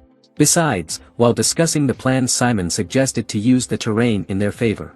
He also asked Dick if they could use his special sorcery, so he said yes. At the same time on the battlefield, Cammy, having created a magic circle, reported that she had created the first curse of exhaustion. Dick also reported that he was already moving on to the next stage. While Simon's skeleton was destroyed by the Cyclops' fierce attack, Marilyn reported that the Dark Flash was 80% complete. Simon, realizing that he needed to keep distracting the monster, summoned 2 more skeletons again. He sent them into battle against the Cyclops. Even though they couldn't do much damage, they still did a good job of distracting him. After a while, Cammy, who was holding an exhaustion spell in both hands, said she was done, and a couple seconds later Dick said he was ready. Hearing this, Simon said that this was great news, adding that they were now moving on to the next part of the plan. The shattered skeleton in Cyclops' hand glowing with blue light began to fall to the ground. The monster, sensing something wrong, began to turn his head in search of what was causing it. The danger that made the Cyclops' instincts go on alert was Malin, who held a large red spell in front of her and loudly announced that the Dark Flash was ready. Seeing the girl in front of it, the monster let out a very loud roar, after which it immediately rushed towards the girl. As soon as the monster was within the radius of the exhaustion curse, Dick along with Cammy simultaneously used it on it. At the same time, Malin shouted furiously and applied a Dark Flash. The monster's frightened gaze reflected the combined attack of all the guys. In the next second, the monster was hit by a huge stream of fire created by the Dark Flash. Turning to the girl, Simon said that with 4 attrition spells, she should have been able to deal with the monster's blows. Hearing his words, Malin asked in an uncertain voice if he wanted her to go after the monster herself, but Simon said no, adding that he would tell her when it was time to follow her lead. The girl agreed with Simon and said she would try, then concentrated the darkness in her feet. The next moment the monster struck, but thanks to Simon's timely warning the girl managed to dodge the attack. Despite the fact that the monster had been attacked so hard, it was still on its feet, and even continued to try to attack Malin, who had risen to her feet and was running away. Dick used another curse of exhaustion, trying to keep the monster from chasing the girl. Simon shouted to Cammy to block the Cyclops' vision with a Gain Tick spell. The girl shouted that she understood, then she put her hand forward and used the blood to form a red spell on the end of her finger. After which it formed into a red streak and shot towards the monster. The next moment it wrapped itself around its head, limiting its visibility, giving it a chance for a successful attack. At the same moment Dick shouted to Simon to begin. Seeing that the monster had not yet regained consciousness and was quite close, Simon ordered his 2 skeletons sitting in the tree waiting for the right moment to begin the operation. The next moment a metal chain was slipped around the neck of the Cyclops, who, unable to see anything in front of him, stumbled against it. As it turned out, the skeletons stretched it between the trees, pulling it down without giving the monster a way forward. The furious monster growled angrily and grabbed the chain, trying to break it. When Simon saw this, he shouted to Dick to use sorcery to strengthen the chain. To which he agreed to use it to amplify the chain. The next moment the chain glowed with a blue magical glow, and the Cyclops, sensing that he could not break the chain, roared furiously. However, it did not intend to retreat and continued to move by tightening the chain. However, at the same moment, Simon turned to Malin and shouted to her to finish the monster off. Shrouded in the red aura of the magic circle, she clenched her teeth and angrily told the monster to just die. Then with a fierce and confident expression on her face, she raised the magic circle above her. She unleashed the full force of the attack on the monster, which plunged into the red flames and roared painfully. At the same time, the rest of the group looked at the Cyclops in anticipation, who burst into red flames and gave a painful growl. After a while, the flames began to disappear, leaving behind a burned monster, which stopped growling for a second froze in place. However, in the next moment, he fell face first to the ground, beginning to disintegrate into hologram particles. The screen displayed the result of the battle. As a result, Team Number 7 was able to complete the challenge in 6 minutes and 48 seconds with only 3% damage. However, judging from their joyful faces, they didn't care much about the score. Gathering together and hugging each other, they smiled with joyful smiles on their faces as they were happy that they had succeeded. When they came out of the simulation room, Professor Jane was waiting for them and said congratulations on clearing, Group 7. She then went on to comment on their battle and said that it was commendable that they were able to turn their strategy, which was good in theory, into a realistic plan after the experience they had gained in their previous attempts. Dick once again congratulated Simon for his excellent work. But the professor also pointed out some shortcomings. She pointed out that there was a strong tendency to rely on the ability of one summoner, and the length of fighting time was too long, but overall, she had favorable comments. She also advised them to raise the mastery of Dark Flare and Curses as much as possible during the rest of the time and the weekend, as spell boosting through spell duplication was a good solution, but they had enough mistakes and needed to practice and make their dark magic stronger.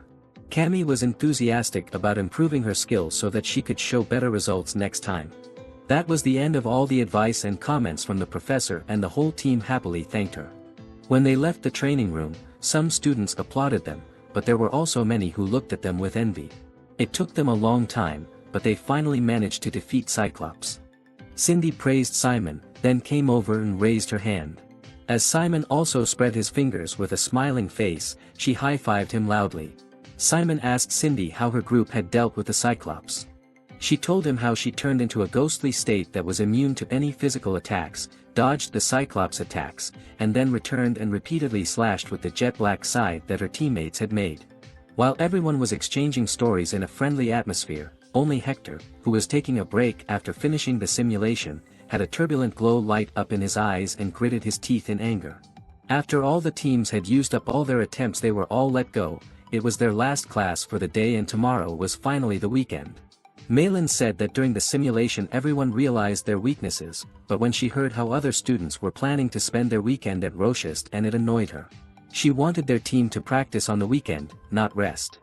Dick asked her what the real reason for her irritation was. And then he immediately answered his question that Malin was so angry because Cammy was asked out on a date and her the ace of the ivory tower was not. This did not sit well with Malin at all. Cammy told her what it was like, but she turned down the offer. Cammy continued by saying that she wanted to practice with Simon because she realized that she had failed during the simulation. After answering like that, Cammy moved her eyes and looked at Simon's face. But our hero was a real dumbass in these matters and skillfully pretended not to notice the girl's sympathy.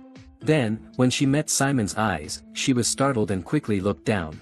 Dick said he'd have to pass, he had his own business schedule. Malin glared at him, but she didn't say anything more than that. For Dick, who aimed to become a merchant, the weekend schedule was as important as a class. Malin stared at Simon with a murderous expression and asked him what excuses he would have. He felt a pang of conscience with Malin's question. He would have a busy day tomorrow and personal training to make up for the lack of preparatory courses, so he would have to decline. He tried to explain it to her gently. There are only a few days left until the actual battle. Simon was going to train really hard with Pierre this weekend. Actually, he didn't tell the other members of the group, but Simon's goal this time wasn't at the level of buying time with the undead. Simon was planning something that none of the summoning aspirants of Class A could even dare to do. Simon headed to the ruins to train with Pierre. He was a little afraid to go back to the Forbidden Forest, but Pierre was kind enough to pick him up in the forest. As Simon rode on Pierre's back, they reached the ruins in minutes. As Simon entered, the conscripted skeletons approached him like puppies greeting their owner. Simon greeted them, smiled and patted their heads. Before that, Simon had bought a lot of different weapons for his skeletons, and when he opened his subspace, Pierre wondered if he really came to train or if he decided to move here to live and brought all his stuff. When Pierre was repairing the skeletons, he was surprised by their poor condition after the battle with Cyclops in the simulation. The skeletons that were injured during the simulation needed time to recover, so Pierre suggested using a human-type skeleton. It is quite difficult for a beginner to control such a skeleton, so he had to be careful. Pierre wanted to teach Simon how to control several skeletons at the same time, so before the training session, he asked him how many he could control at the moment. Simon replied that he could not control more than 2 at the same time. If he tried to control more than 3 units simultaneously, the thoughts in his head got entangled, and the command system fell into disarray. Most of all, he couldn't bear it as his mental strength rapidly went down, and a bad headache occurred. Hearing his response, Pierre reassured him that it doesn't matter how many you can control at once, it's how well you do it, even if it's 1 or 2 skeletons. Pierre suggested that they conduct a practice battle using no more than 2 skeletons. Simon agreed. And now there were 2 skeletons on each side, ready to fight. The battle began, and Pierre told Simon to attack first. Simon sent his skeletons to attack, and immediately 2 skeletons with swords jumped off the floor. Pierre also made his 2 sword-wielding skeletons charge in. A continuous clash, the harsh sound of iron hitting iron resounded as the swords collided. As Simon was contemplating on what move to make next, when Pierre's 2 skeletons with spears attack and thrust their weapons from behind. Simon's skeletons withdrew and tried to dodge, but it was not enough, and the spear scratched the face of one of the skeletons. Then, Pierre's skeletons with swords in front pushed back the skeletons who lost their balance. Simon's skeletons took the sword strikes in a precarious position with their backs bent. Then, as if they were waiting, the skeletons with spears returned and hit the legs with their spears, and Simon's skeletons fell to the floor, suppressed. In a moment, Simon's skeletons were already on the floor. He had lost. He accused Pierre of not playing fair. They had agreed to use no more than 2 skeletons at a time, and he used 4. But Pierre replied with a playful smile that he had only used 2 at a time, just like Simon. Simon began to understand. He did, in fact. Pierre first moved the skeletons with the swords, then the skeletons with the spears. He then returned to the skeletons with the swords again, crossed to the spears, and repeated the movement. Pierre saw that Simon was thinking and said that he seemed to have figured it out himself. It's not much of a big deal. It's called cross-operation. It's to expand the scope of limited control by quickly moving the control of the skeletons. Pierre said that if he can't connect to multiple skeletons simultaneously, the key is to operate 2 at a time and make all the skeletons move. That was the strategy. Simon took a moment to understand Pierre's words and think it through. 2 skeletons with spears came forward among Simon's skeletons and raised their hands in front of them. He made the skeletons with swords spread their palms. Then, he went to the skeletons with the spears and high-fived the spread palms. And now it seems that these skeletons were the best of friends. Simon asked if he had done everything right. And Pierre was just delighted. He replied that it was a pleasure to train Simon, and it was really evident in his satisfied face. They continued their training. Their goal was to master cross-operation. After training with Pierre, Simon returned to Kizen, where he continued to train with his friends as well. Each of them gradually improved their fighting skills, and Dick was very tired after the training, but Malin encouraged him that it was thanks to such training that they were getting stronger.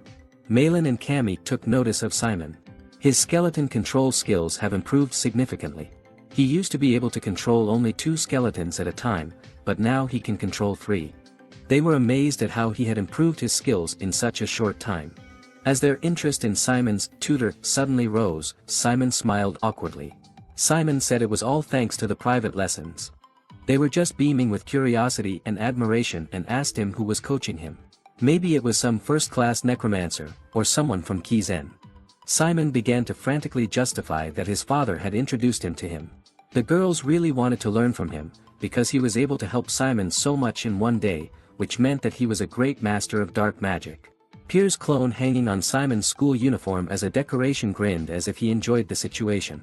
He felt popular among Simon's friends and didn't hesitate to remind him of that, and Simon mentally asked him to be quiet because he had a headache.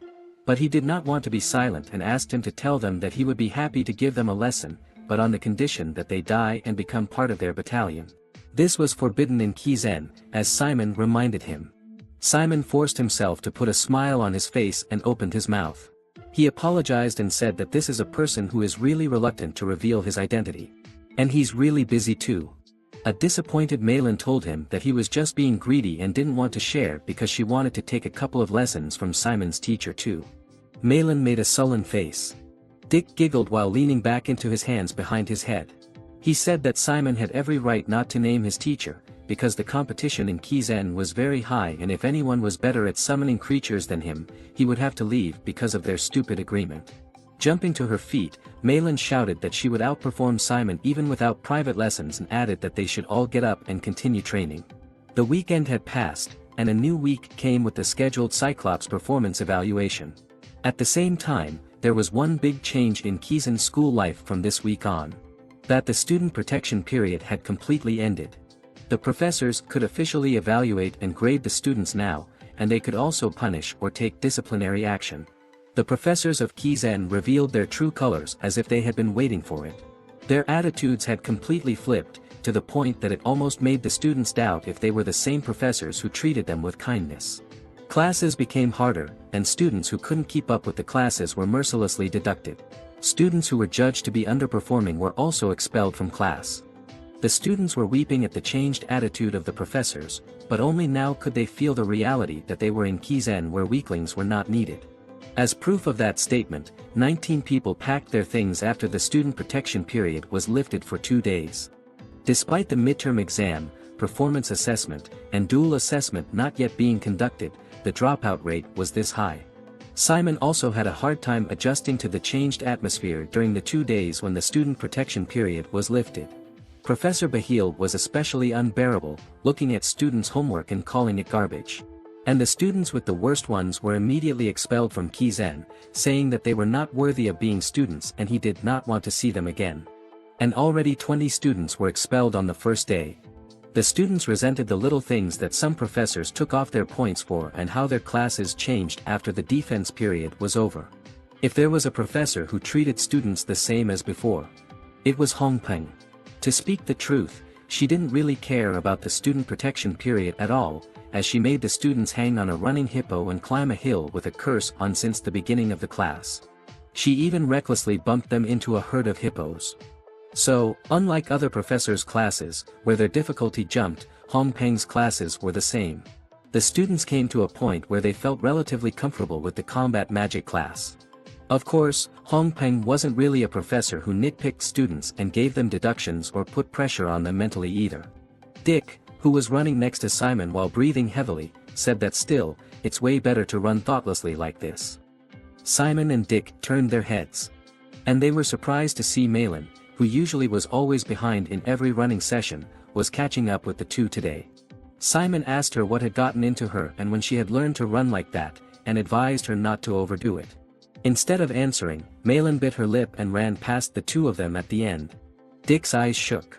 He breathing heavily said how desperate she is to run like this, and by the way, what's wrong with her even if tomorrow is the Cyclops performance evaluation. Simon remembered his conversation with Cammy, who had told him something about Malin.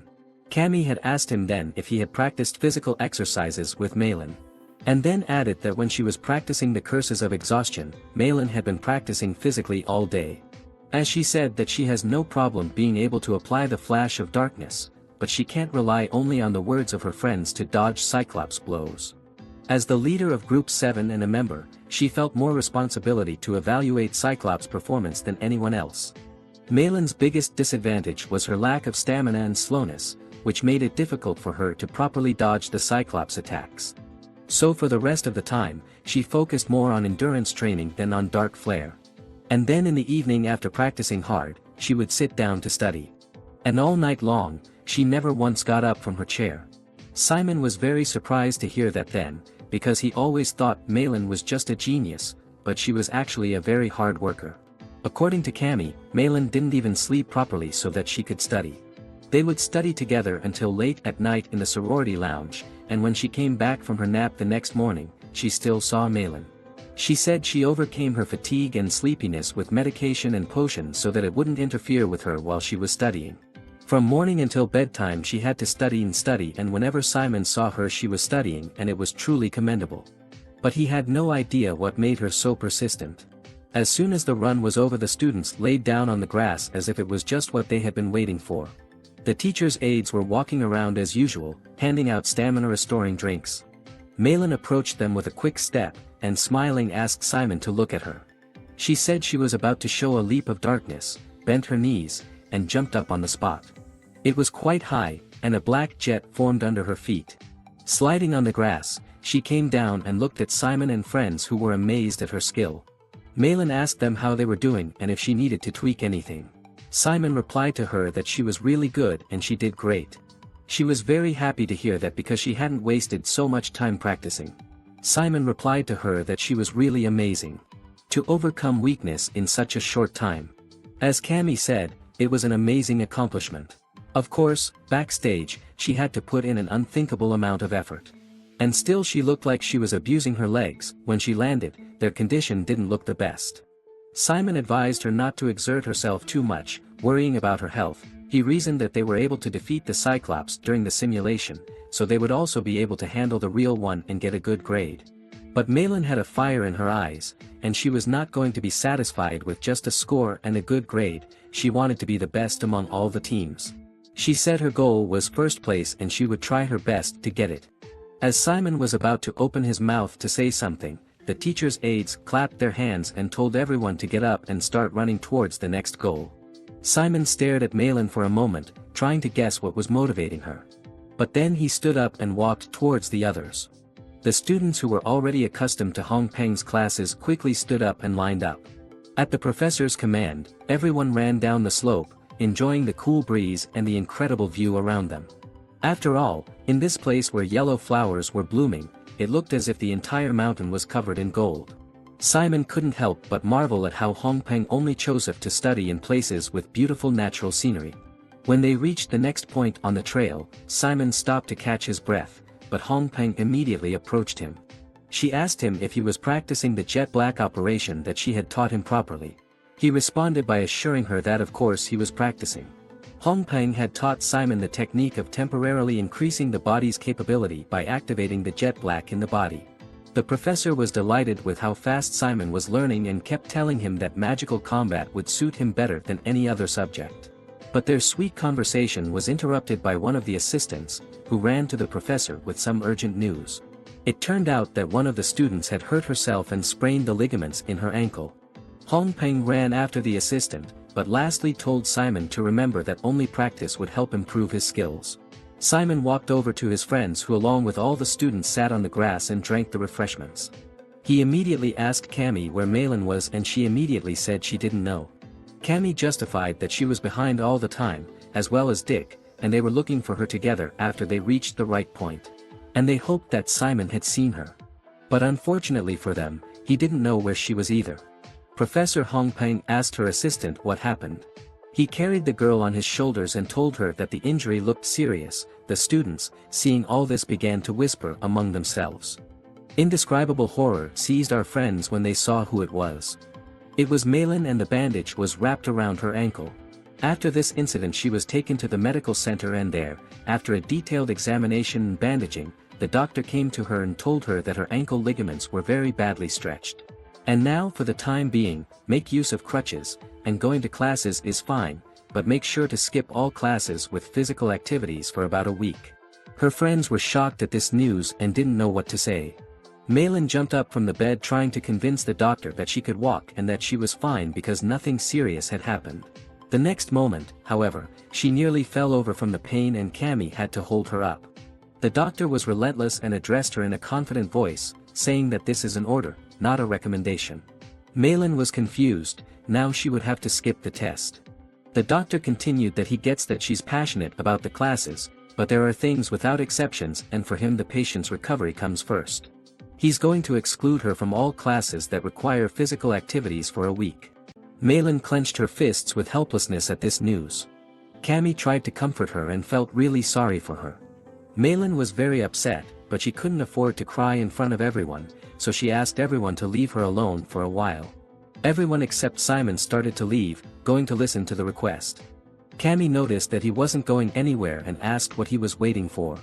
But Simon gathered his resolve and told Malin that nothing would change if she drowned in self-pity. Cammy and Dick were surprised. It was a very cold statement that was unlike the usual Simon. Malin asked in desperation what he suggested she do then, what they could do about the upcoming fight with Cyclops. Simon answered her that they would surely find a way out. She laughed. It was a very self-mocking and hysterical laugh. Then she said, "You know it too, right? This is the tactic that we worked hard and planned on for a week. We practiced desperately only in this position, and tomorrow is the actual battle against the living Cyclops. What the hell do you mean by a way out?" Dick and Cammy didn't know what to say to her. Then she asked if he was laughing at her, and even if he was, let him laugh all he wanted because it was her fault. And all of them will get the lowest grades for practice because of her, and then they will be kicked out of Kizen and all because of her. After all, she hurt herself because she was trying too hard. But Simon confidently stopped her, telling her that enough was enough. He had an idea how to solve everything. Dick and Cammy looked at him in surprise and he told everyone that if it was okay with everyone, then tomorrow he would be the attacker instead of Malin. Simon's eyes gleamed. The three of them suddenly felt goosebumps rising up their backs. Was that really Simon? It almost felt like he was a different person. The next day, all the first-year students walked down a corridor of dark and ancient dungeons lit by dim lamps. The students wondered how such a small island could have so many dungeons and ruins. Kizen's underground dungeons were some sort of supersized prison that kept the monsters from the continent captured.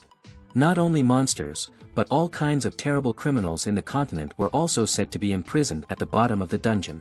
Dick assumed that what they had seen was only a small part of Nephthys' collection, who after her travels across the continent had brought interesting locations to the island. Cammy was very surprised. She turned to Dick and asked if it was really Nephthys' work. She found it hard to believe, but Dick was sure it was. Meanwhile, Simon and Malin, leaning on a crutch, walked side by side in silence and a dark atmosphere. There was an understandable reason for this, and around them they could hear the students whispering to each other about their team's bad luck. Some felt sorry for them, but most were just glad to be rid of the competition. Malin found it especially painful and hard to bear the whispers behind her back, because they were saying that if the attacking member is in that state, they can't do anything about it. It's all screwed up from the start till the end. Cammy hesitantly asked if they were going to be okay, and Dick was sure they were, and he was going to show what he could do. And asked her to trust Simon because he knew exactly what to do. His confidence to Simon, who couldn't figure out what he might have missed in his new plan. When they arrived at the venue, they had to wait their turn until one of the assistants called their team forward. When they stepped forward into the arena, the other students didn't understand what was going on. Why were they still participating with the injured contestant? Hadn't the doctor forbidden her? But then they saw that Simon would be in front, which created a new wave of whispers and talk among the students. Someone said that they wanted to show that they were trying their best until the very end to get extra, or even if they couldn't defeat the Cyclops. Watching everything from the back rows was Hector.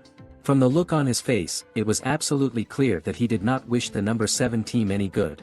Before the test began, Simon addressed his team and assured them that everything would be fine. Even though the situation was a little different, it didn't mean that they had tried in vain to prepare. And he asked them to work hard until the end. To show everyone what they can do. At the command of one of the assistants, a Cyclops was released into the arena, who was staring at them furiously with his unseeing red eyes and breathing heavily. He was chained and under a restraining curse. Its size was gigantic. It seemed to be bigger than in the simulation, and there was something else that was different from the simulation. It was the smell. The Cyclops stank incredibly badly, so that tears came to my eyes. Suddenly the shackles fell off the Cyclops with a clatter. And there was the voice of Professor Jane, who warned them that now their test would begin, but they did not need to force themselves too much. And if they felt that they couldn't handle it, they were to immediately ask for the trial to stop. After the last warnings, a curse was lifted from the Cyclops, which dissipated with a small explosion. The very next moment, the professor's words were heard that the trial had begun. And the Cyclops ran to attack without delay with a shout.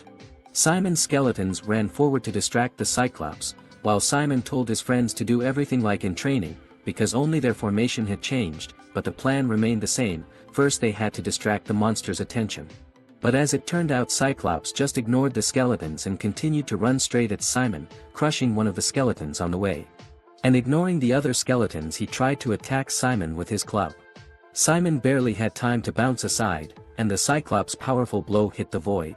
Something was wrong with his behavior. Dick became indignant. What was up with that? During the simulation, the Cyclops was primarily aiming for the skeletons.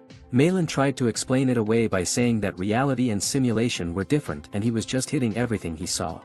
But what was happening in the arena was not like that at all. Cyclops was purposefully pursuing Simon. And as soon as he dodged one blow, the next one followed. Each blow was so powerful that it scattered the rocks it hit. Simon managed to recover one of his skeletons and tried to use it to attack the Cyclops from the back. But to his surprise, the sword not only did not do any damage, but broke against the Cyclops' skin. Dodging another blow, Simon thought that this was much harder than the simulation. As the Cyclops stalked Simon, he walked into the area of application of the Curse of Attrition. Immediately, Cammy and Dick used their curses at the same time. The Cyclops stopped for a moment and cried out in pain. This moment was used by Simon. He jumped high above the cyclops, and his skeleton threw him a spear, which Simon caught in flight.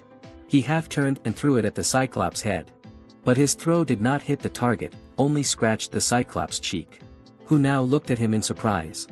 Simon landed some ground and pound. This time he was so close, but he lacked accuracy. The cyclops came to his senses and continued his furious hunt for Simon. Dodging time after time, Simon thought that if he hadn't learned to control the darkness he would have been out long ago. Right now, he was only holding on thanks to Hong Peng's lessons. But it couldn't go on like this for long, and at one moment, the cyclops brought his club right above him. It struck with force, aiming straight at him. Everyone was notified that Simon's shield level had decreased to 72%.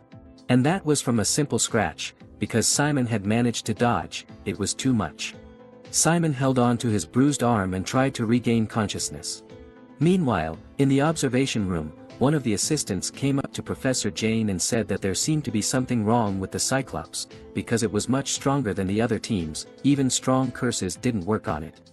He recommended that she stop the test immediately and replace the Cyclops with another one. However, the professor didn't think so and suggested he'd better observe for now. The assistant started to protest that it wasn't fair, but she paid absolutely no attention to him and continued to watch the screens. Then she added that honesty is not an important quality in Kizen. She continued to grade them as if nothing had happened. Then questioned her assistant, do they only choose weak opponents for real combat? Do warriors surrender immediately after it turns out that their opponent exceeds their expectations or when unforeseen circumstances come up? The assistant could not find anything to answer her. But then he did answer her that this was not a real battle, but a simulation, and these students were too young and inexperienced for real battles. The professor still stood her ground. She thought that age didn't matter. What was important wasn't the numerical values such as tests or scores, but what a student could learn from a particular experience. In other words, what was important was that they were from Kizen and should be able to get out of any situation and learn from it. So she advised the assistant to trust them and just see what they can do. And added that from the looks of it, they had already guessed what they needed to change in their strategy. Meanwhile, Simon was hiding behind one of the ruined pillars, trying to catch his breath. Simon realized exactly what was wrong, and after a little breathing he was going to act in a new way. Dick meanwhile couldn't understand why there was absolutely no effect from the 3 simultaneous curses of exhaustion. He looked at this Cyclops and didn't realize how many more times they would need to use attrition to stop him and what would be left of Simon in that time. Simon advised them to give up trying to use the attrition curses since they didn't seem to have any effect on the monster. Malin was indignant that this couldn't be the case, since they had all seen how all the other teams had succeeded in using attrition. Simon replied that he didn't know why that was. Maybe they were just unlucky in that they had gotten a Cyclops in good shape. But they needed to change their strategy and attack differently. But the question remained, how? The attacking member, the drawing of attention with the undead, and even the cursing didn't work. Everything they had planned was in vain. What more were they supposed to do here? Simon rose from his hiding place and said whatever they had to do, just do what they want and can do. His movement caught the Cyclops' red eye and it began to turn toward him. Simon, standing right in front of the giant, advised them to forget about the tactics they were developing, and ran towards the Cyclops, telling them to help him as much as they wanted. He ran as fast as he could and dodged the Cyclops' club. Hearing his reply, Cammy immediately attacked the Cyclops with a spell of blood silk, which immediately blocked the enemy's vision. She smiled happily and said that she could help Simon as much as she wanted. At the same time, Dick tossed Simon 2 blades with blades covered in darkness, telling him he could use them. The skeletons jumped high into the air and caught the darkness-enhanced swords, then rushed at the unsuspecting Cyclops, intending to strike him from the back. In the next moment, the skeletons armed with blades struck at the Cyclops' unprotected back. The Cyclops roared painfully, then tried to remove the bloody silk from his head. At the same time, Simon told himself to focus. There were still too many different thoughts in his head. The fierce battle continued. Perhaps it was madness, but he closed his eyes. The noise on the field instantly subsided. His consciousness expanded and his spirit strengthened. The sound disappeared and time slowed down. This was the world Bahil had shown him in his curses class. With a single experience, Simon was able to partially replicate that image. Thanking Professor Bahil to himself, Simon opened his eyes. A large number of armed skeletons burst out of subspace onto the ground. Following Simon's orders, they immediately attacked the Cyclops, who had already freed himself from the red silk and raised his cudgel in the air with a menacing roar. But the skeletons did not care about the size or strength of the enemy, because they obeyed the will of their summoner. Simon split them up and sent 3 skeletons at a time to the Cyclops with a cross-action. Some furiously attacked the leg, while others tried to do damage to the giant's back. A few more warlike skeletons at the same time threw several spears at once at the Cyclops, which were reinforced by a spell. The Cyclops covered himself with his arm, but the pain even from a hit to his arm was very strong. Yes, so much so that the next moment he opened his eyes wide in pain and let out a very loud painful roar. The students watching from the waiting room, seeing a strategy that was not in the introduction, began to wonder if team number 7 had come up with a new plan. Someone answered that since they had changed the formation, the plan must have changed as well. Hector, who was sitting behind the others, smirked as he watched the fight. At the same time, Simon, breathing heavily and with abrasions on his body, was thinking to himself that he was still missing something. It was as if he felt he could do better. Suddenly he remembered the words of Fair, who had told him that in order to move the undead one must have a strong will. And so all high-level necromancers should be able to act in all situations. And also with the same fervor they should use emotions like anger, hatred, because the more negative the emotion was, the stronger the effect was. Hate, anger, a determination stronger than anything in the world, these were the emotions that overwhelmed him at that moment. Simon opened his eyes wide. Kill him, were his only thoughts that filled his every thought. The recovery speed of the damaged skeletons became faster. At this moment, under Simon's absolute order, the Legion existed to destroy Cyclops. The students who were watching all of this were amazed at what was happening, as they had never seen the undead summoned by a necromancer be so strong and bloodthirsty before. A relentless assault. A strike route with no pattern. A mixture of the irregular and the regular. It was a scene that truly showed the essence of the necromancer. The Cyclops, who could no longer bear this pain, roared furiously, throwing the skeletons away from him. Then exploded in rage with countless wounds all over his body, pierced the skeletons and rushed at Simon. Seeing this, Cammy screamed in horror for him to dodge, however it was too late. Simon was now in a state of total immersion beyond concentration. His reaction was delayed. No sooner had Simon prepared himself than the Cyclops club came crashing down on his head. Black elemental magic, dark ice, wall of ice, spoke a cold and confident voice that belonged to the Malin standing behind him. Hearing those words, Simon turned around with incomprehension. A bright blue light began to shine in front of him. The next moment, a huge wall of ice appeared in front of him and blocked the monster's attack. Turning to the incomprehensible and confused Simon, Malin shouted in a firm voice to him not to stop, as he would succeed. The ice wall continued to rise, preventing the Cyclops from moving. He tried to break free from the wall, and the blood from his wounds soaked the blue glacier. Simon, who was able to catch his breath thanks to this, looked at the Cyclops breaking through the ice wall, saying that all the conditions had finally been met, then shouted to Cammy to start. When she heard the boy's words, the girl said she understood. She used a spell that only vampires could use, which made her eyes bleed. And in the next moment, black flames erupted all over the body of Camabears, who was standing in the established pose. Her hair swept upward, and red, tear-like streams of blood flowed from her eyes. A flower amongst flowers in blood magic. Specifically the spell Bleed Overflow. Forearms, chest, shoulders, thighs, and heels. Fountains of blood gushed from the countless wounds that Simon's skeletons had inflicted so far.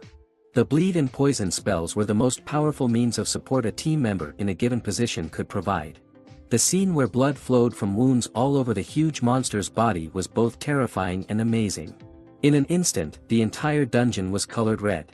Cammy, who had used up too much energy, began to fall to the ground, staggering from anemia, but she was caught by Dick, who had arrived in time to stop her from falling.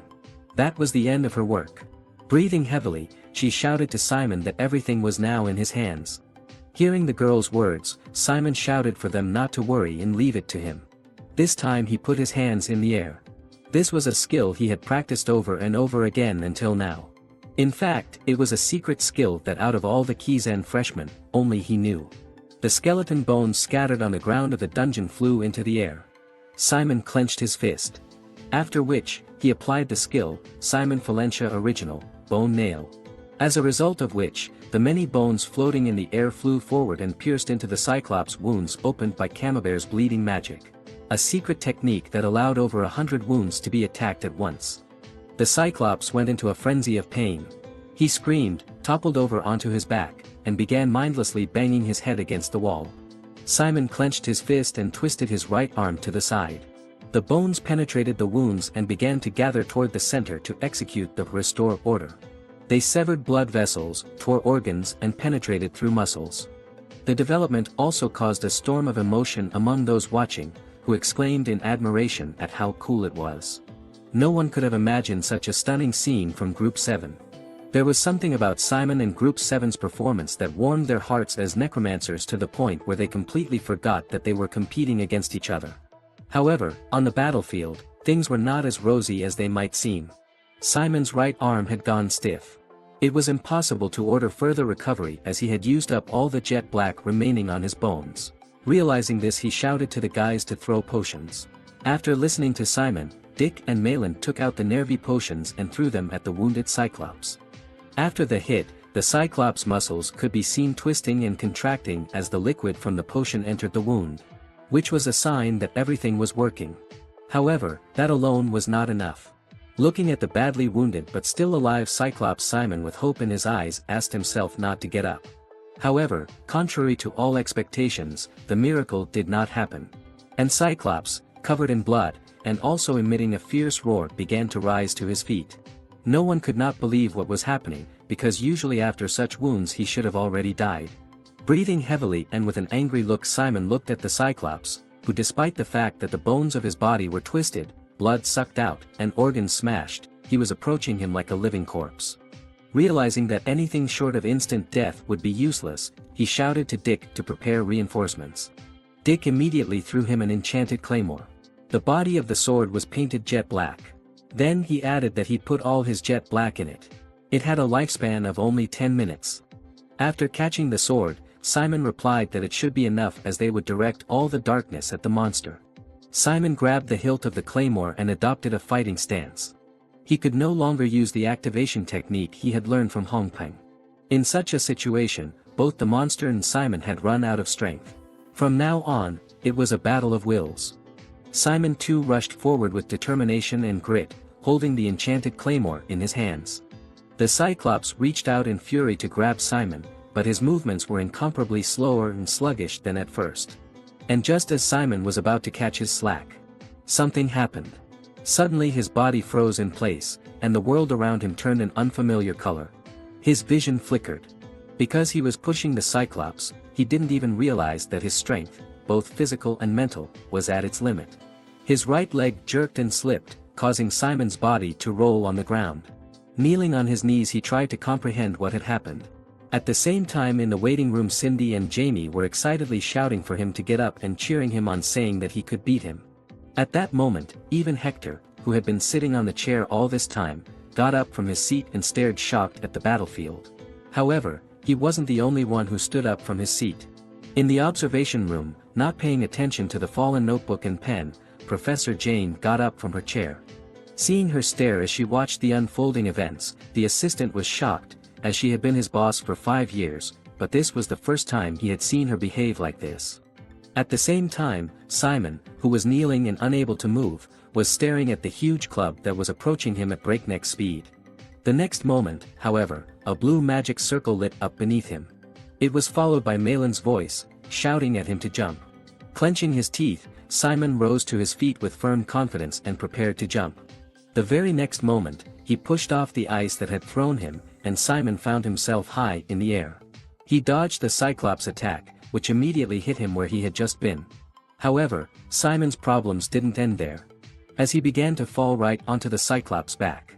This could have been a great chance to deal with the monster, but not in Simon's case, because in the next moment his eyes reflected a huge club, which flew straight at him. In the next moment Cyclops struck a strong blow, which launched Simon like a rocket into the nearest wall, which he crashed into, creating a loud explosion. The screen in the waiting room showed that the resident had only 7% defense left. As Simon leaned away from the wall he had crashed into, he began to fall forward under the shouts of his comrades for him to hold on. Eventually, however, he managed to stay on his feet. Standing in a pompous pose with his head down, he began to raise his right arm. Then clenching it fiercely into a fist, he told himself with determination in his eyes that ending things like this was unworthy of a necromancer. Continuing to hold his hand in front of him, he began to pick up the scattered and broken bones. Gathering them together, the bone hands that held the sword. The next moment, the hands raised the sword intending to strike.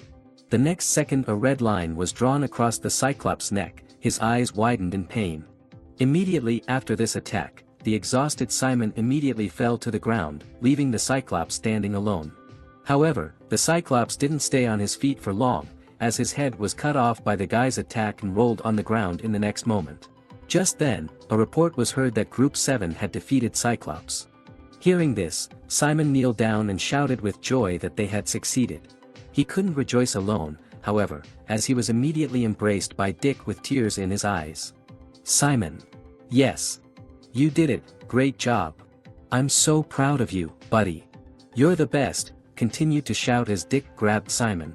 Malin and Cammy, who had come over, were also very happy and touched by their victory. Cammy wiped her tears and turned to Simon and said that she was very happy that he had managed to pull it off. Malin had a face containing a lot of emotions passing through her head. After wiping her face once with her hand, she returned to her usual arrogant expression and raised an open hand. "Well done. I guess I owe you for this one."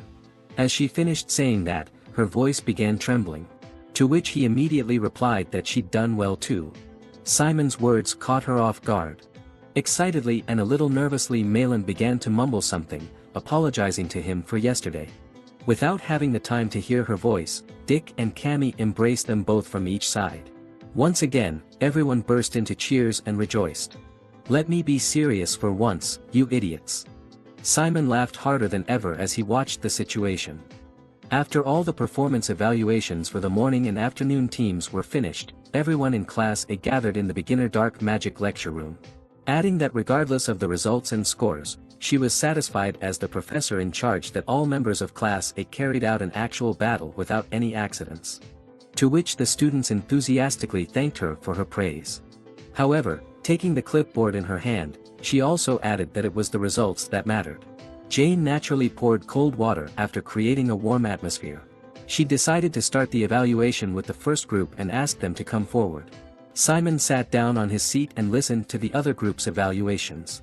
As expected from Jane, she analyzed the strengths and weaknesses of each group and made suggestions for improvements that'd almost give you goosebumps.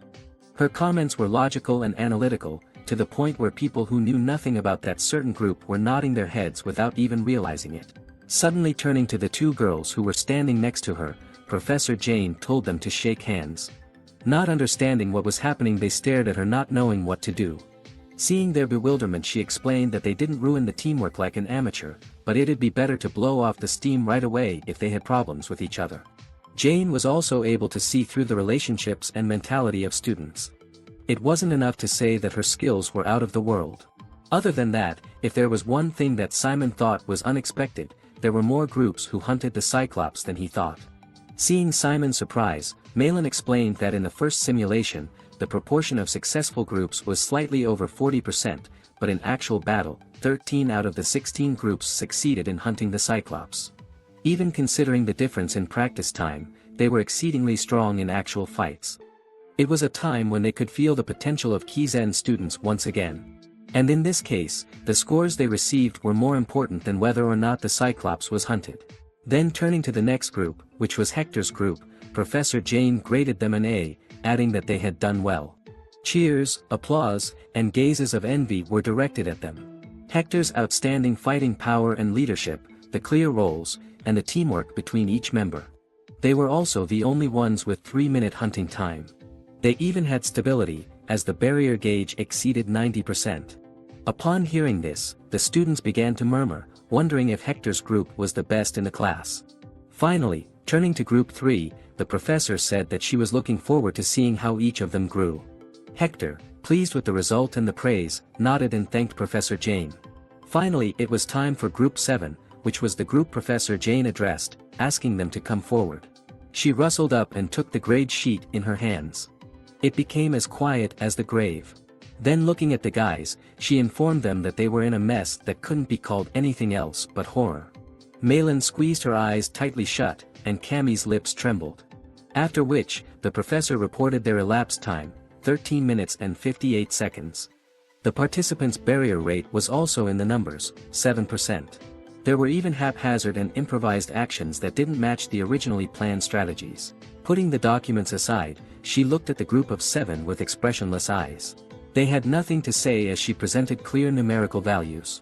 All 4 were silent, and Jane opened her mouth.